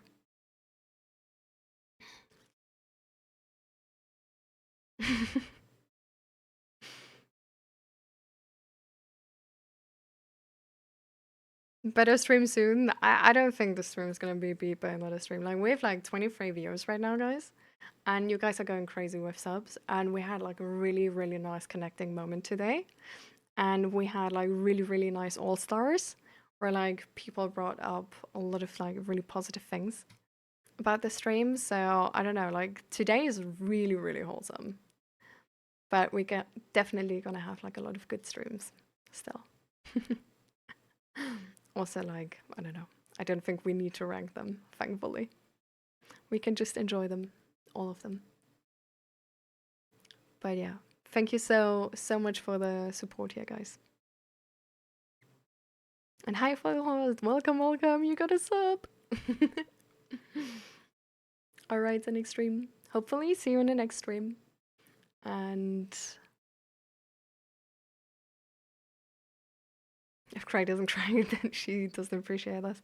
Yeah, that's the thing. Like, some people have like a really like instant huge reactions to outside, but to me it's like really delayed. It's sort of a thing I have, like, I don't know, it's, I guess it's a combination of like childhood trauma and like autism, but to me emotional reaction is delayed.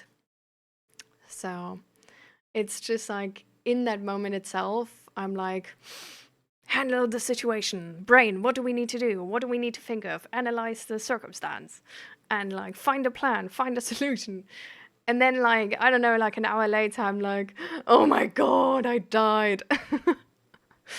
Yeah. This is how I work. It's sometimes really confusing and really hard to like advocate for yourself in that moment because yeah, like it's sometimes a struggle, but I'm getting better and better, and it's really fine. It's manageable.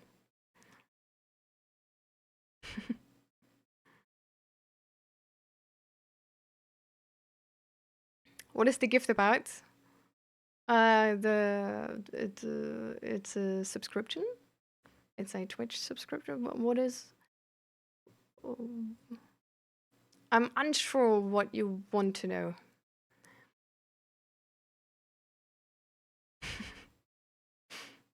Thank you, Indiana John. That's really reassuring to know. Yes. To you too, Navandro. Take care and best wishes.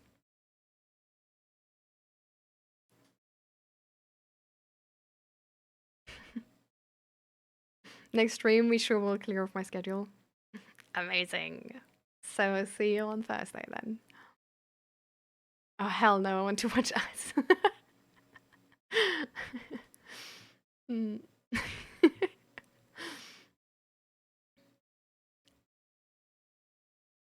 Yeah. I also use Brave, by the way. Brave is a good one. Honestly, I really use also the like, if people haven't used Brave yet, not a, like, I really like it. Um, like everybody in this household is using it. I personally especially use the like different profiles feature because I have like a stream safe profile and like a like my normal sort of search profile, and then like a profile where I only have like one tab open and don't get distracted by the different tabs. So yeah, really like it.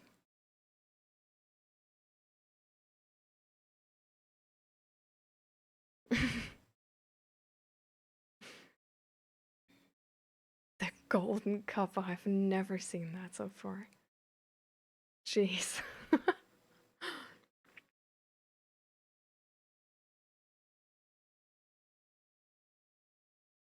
I have AdBlock software and totally on using default edge. Sure.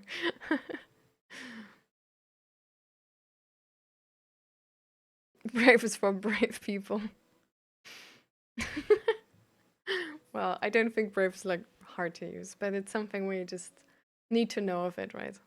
It's like you don't see a lot of like ads or like people telling you about Brave or other browsers, I feel like.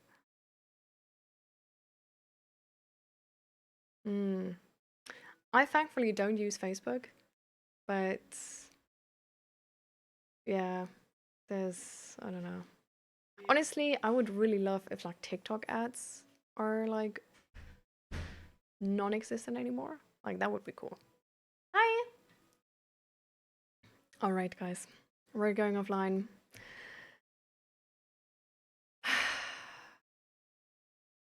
This is crazy.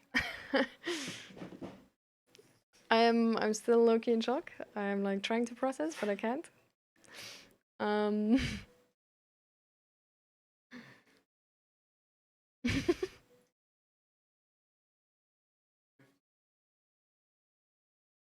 Oh yeah, bring back the ice cube and yeah, okay. Amazing. See you in a second.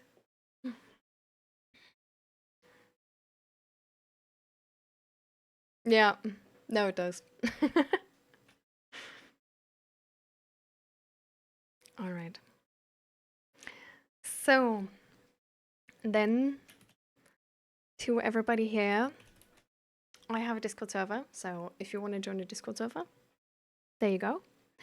And whoever wants to support me or is honestly just looking for like tabletop RPG assets or mental health merch or uh, digital assets for like streaming or like animated backgrounds, you guys can check out my store. I sell a bunch of like creative things. And then here's my YouTube. On my YouTube, I have some like travel vlogs, but I think they're like still in German or something. Anyways, but the stuff which is in English is like I have like 2 Minecraft tutorials. So if you're, if you I'm just saying, they're amazing. And also, if you want to rewatch any of the VODs of the stream here, because like Twitch nowadays has like a limit of like how much video you can have on your like Twitch channel. So I'm uploading all the VODs to YouTube, and they're all in a playlist which is called like Twitch VODs or something like this. So if anybody wants to rewatch any of the streams or is looking for, okay, I need to open the door for him. Wait.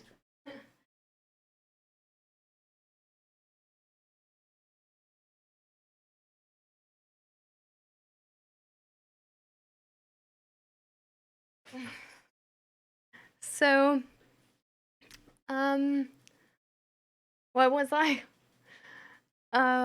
Yeah, I'm trying to like, I'm always renaming the streams to the topics we talked about or like the biggest topics we talked about of the stream. So if you have like a specific topic you're interested in, and I'm not streaming, but you still want to like look for content on this, you can, yeah, look into old VODs of mine.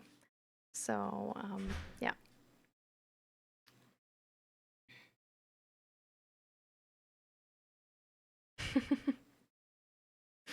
Oh, thank you, Tainted Wisdom. That's cute. And yeah, no, don't learn German. It's such a waste of time. Honestly. Like, German is so hard to learn. And it's just, I don't know. I wouldn't. I wouldn't spend my time on this. And I don't expect anybody to spend their time on this, honestly. Um, all right.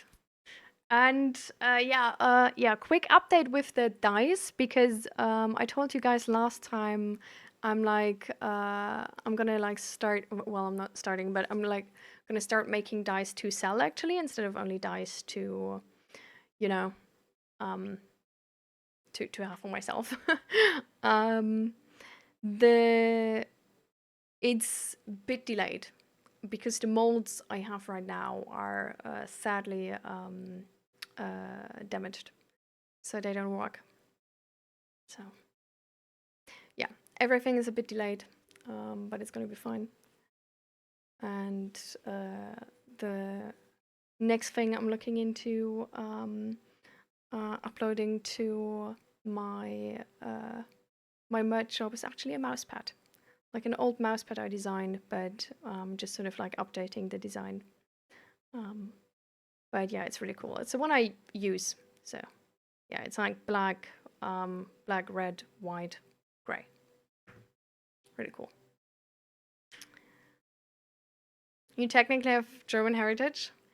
Well, I mean, you know, you still don't. Well, you know what? If you want to learn German, go for it.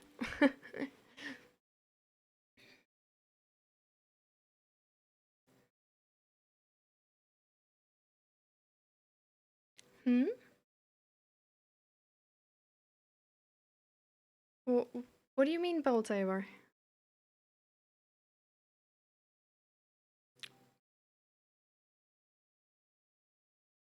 Oh, yeah, yeah. But it's like, well, that was like long ago. Like, we're not, we don't, you know. So, yeah, I was born in Germany. I live in the Netherlands now. But believe me, I'm not, um, I'm like so far away from that type of history. Sadly, though, um, it's definitely like coming back in Germany. So, yeah, no, I'm not saying like Nazis don't exist. Don't get me wrong, absolutely not. They definitely do exist, for sure. Um, and it's definitely a worrying pattern that in Germany, like there's a political party right now. It's called the AfD. And that one is getting way more members. Um, and that's definitely concerning because they're like really right wing. But yeah, thankfully, there's also a lot of people in Germany which are, well, which have learned from history. Do you know the painter? I bet there's like many German painters. No, I don't think I do.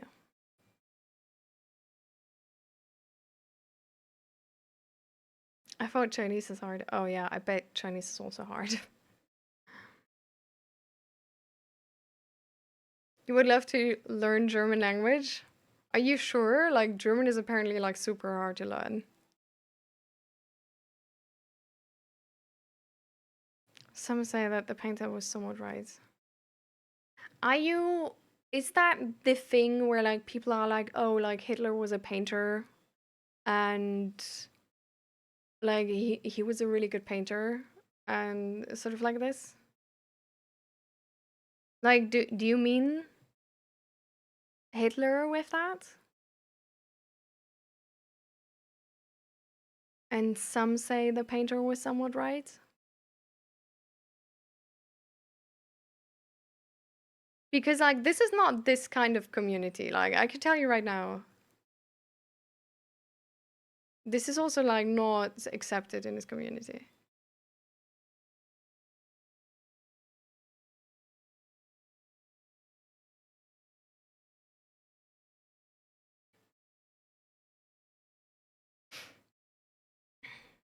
Yes.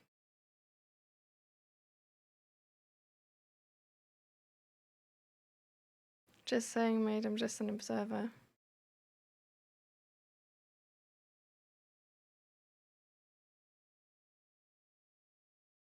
Okay. Well, if you would inform yourself, you would actually know that, that this is honestly like no, like dismissing history to that part and then being like, oh, I've withdrawn from sides. It's not withdrawing from sides, but it's enabling sides. So it's just like looking away. Like, no, I'm not gonna.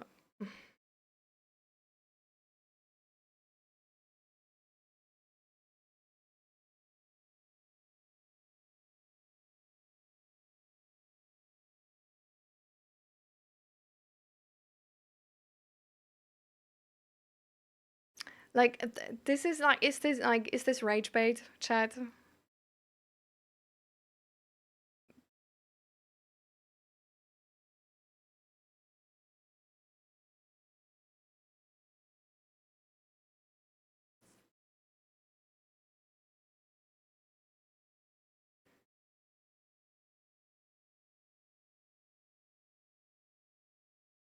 Yeah.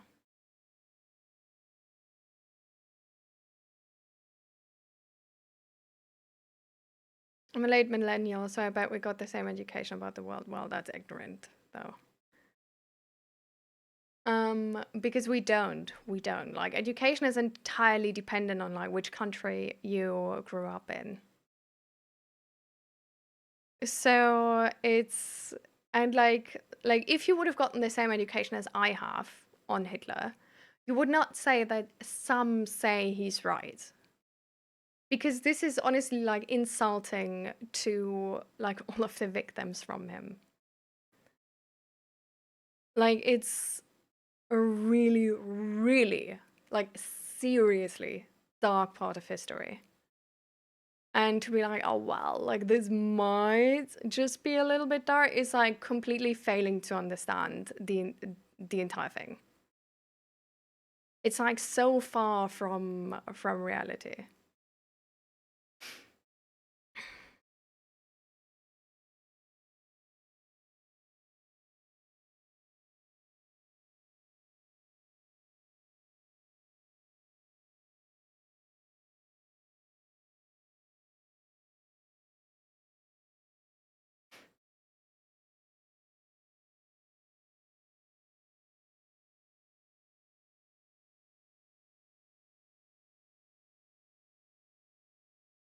I mean, we weren't there, so everything can be counted as rumors. No,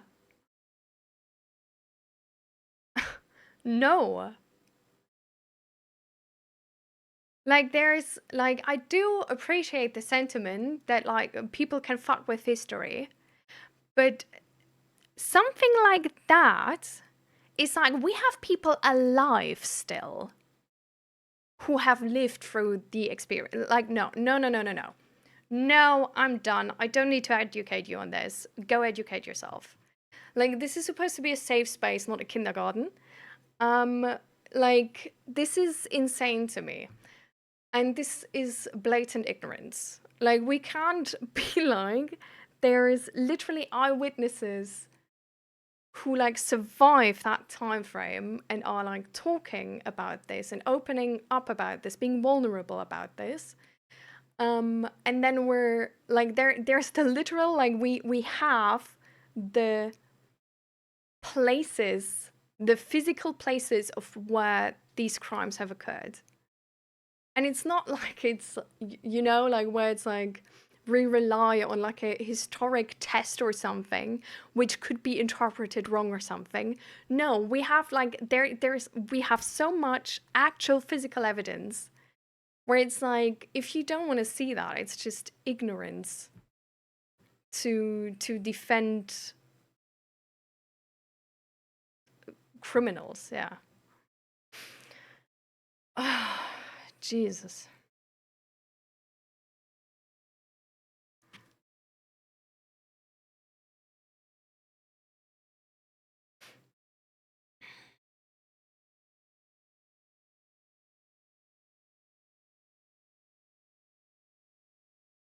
I understand like how he got to power, and it's really interesting. It teaches us a lot about fascism. It does mean fascism is any good.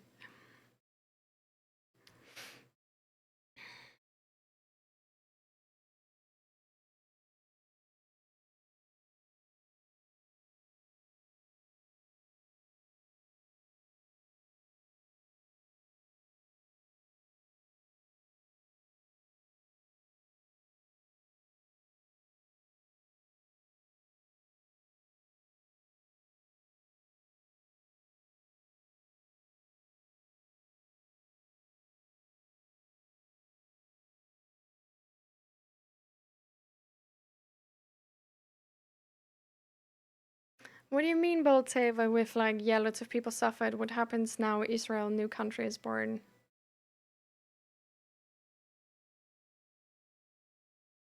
Because what's going on in like Israel, like, and like with like Palestine right now is, uh, no. Like, I'm not gonna.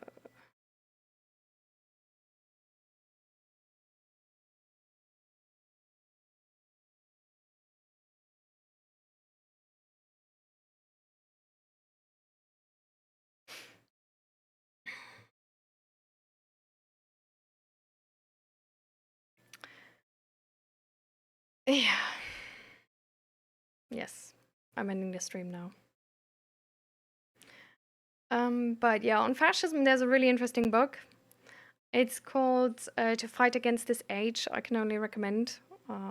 It's explaining how fascists sort of like come to life.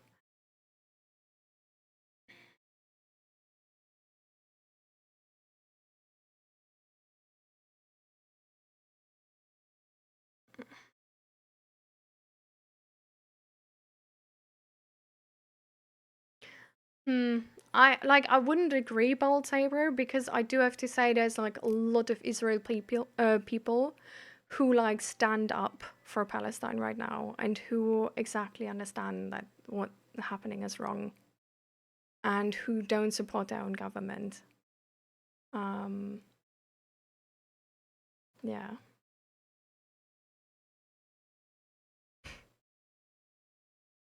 I think that's a good idea.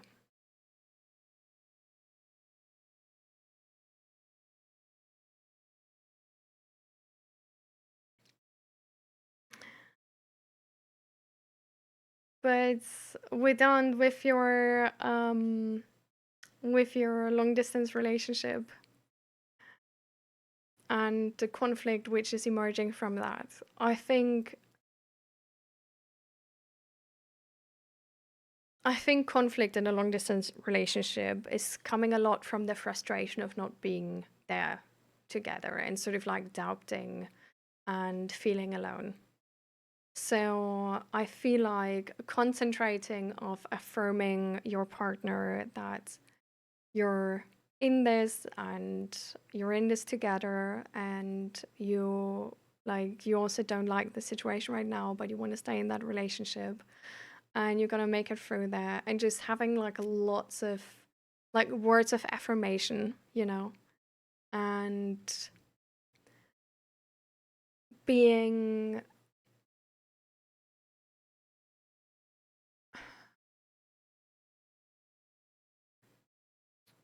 being really open the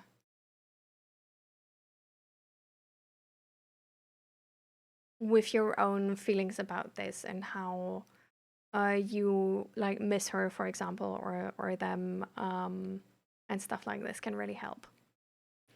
I think moving from letting it out on each other, the frustration, to actually moving together, um, and trying to be there for each other, and trying to make each other not feel lonely and help with the loneliness, um, can be a really good approach.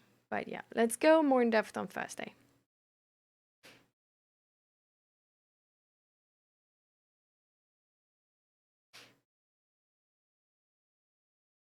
Yeah.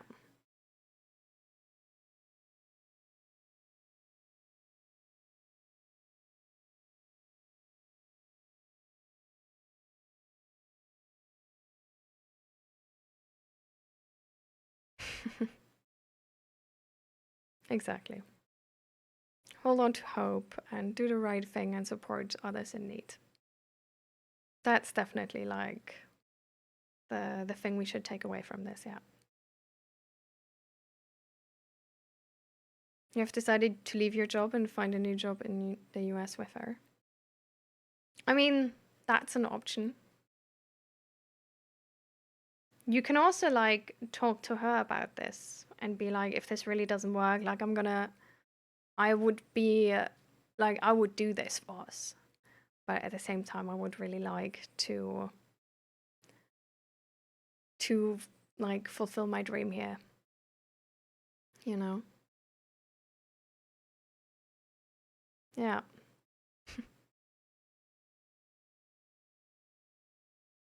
To stop all of pollution. Oh, that's a big goal. But I do have to tell you, we're going offline right now. We're trying to go offline since half an hour, actually. So,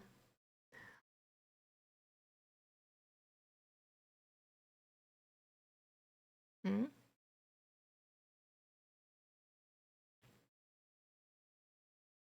I'm like it's fine. Like I don't. I'm still like a bit. Uh,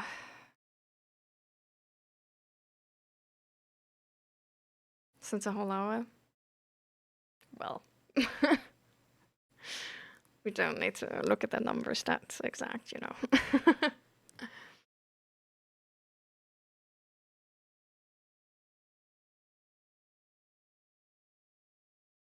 Hmm. I think what's really important is that you do what you want with Ant, because um, however lonely she is, you should never do something you would regret in the end. If you at some point in your life would resent her for making you give up your restaurant in India and going back to the US, um, it will kill your relationship. So, whatever you do, only do it if you stand fully behind it. It needs to be your personal choice, and which doesn't, I don't know, have any attachments to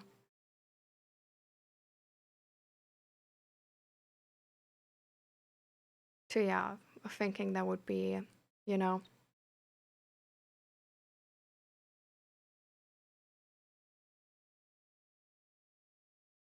it shouldn't have a connection to like her and like sacrificing for her, because yeah, that could breed resentment, and um that's really bad in a relationship. So,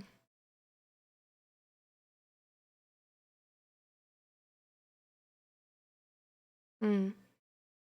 I mean, it's completely fine if you personally just also say, like, this is okay, like, I thought this would be easier, but this is so hard. And my partner and this relationship, this like possibility for like a really good, I don't know, maybe marriage even at some point, you know? Like, is it worth to me that I like stop this restaurant now and like try again at some other point or something, you know? Like, that's entirely fine. That's definitely an option. But yeah, just make sure that you yourself are really making that decision and that you stand behind that decision and won't regret it. Um,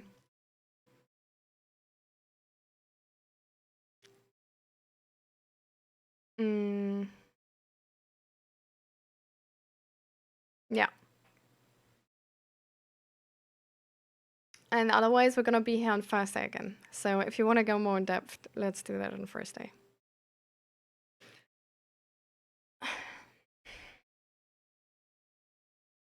All right, guys.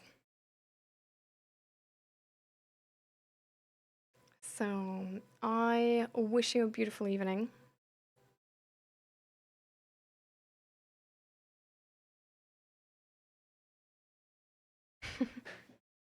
All right. See you then, Vedant.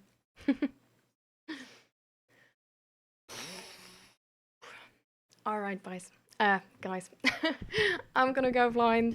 I'm gonna give you the social links again. So if anybody wants to join my Discord, go for it. If anybody wants to support the stream and or me, go check out my store where I sell like tabletop RPG assets, digital assets, and mental health clothes. And then don't forget to check out the VODs. If you want to watch any VODs of the stream, you find them on YouTube.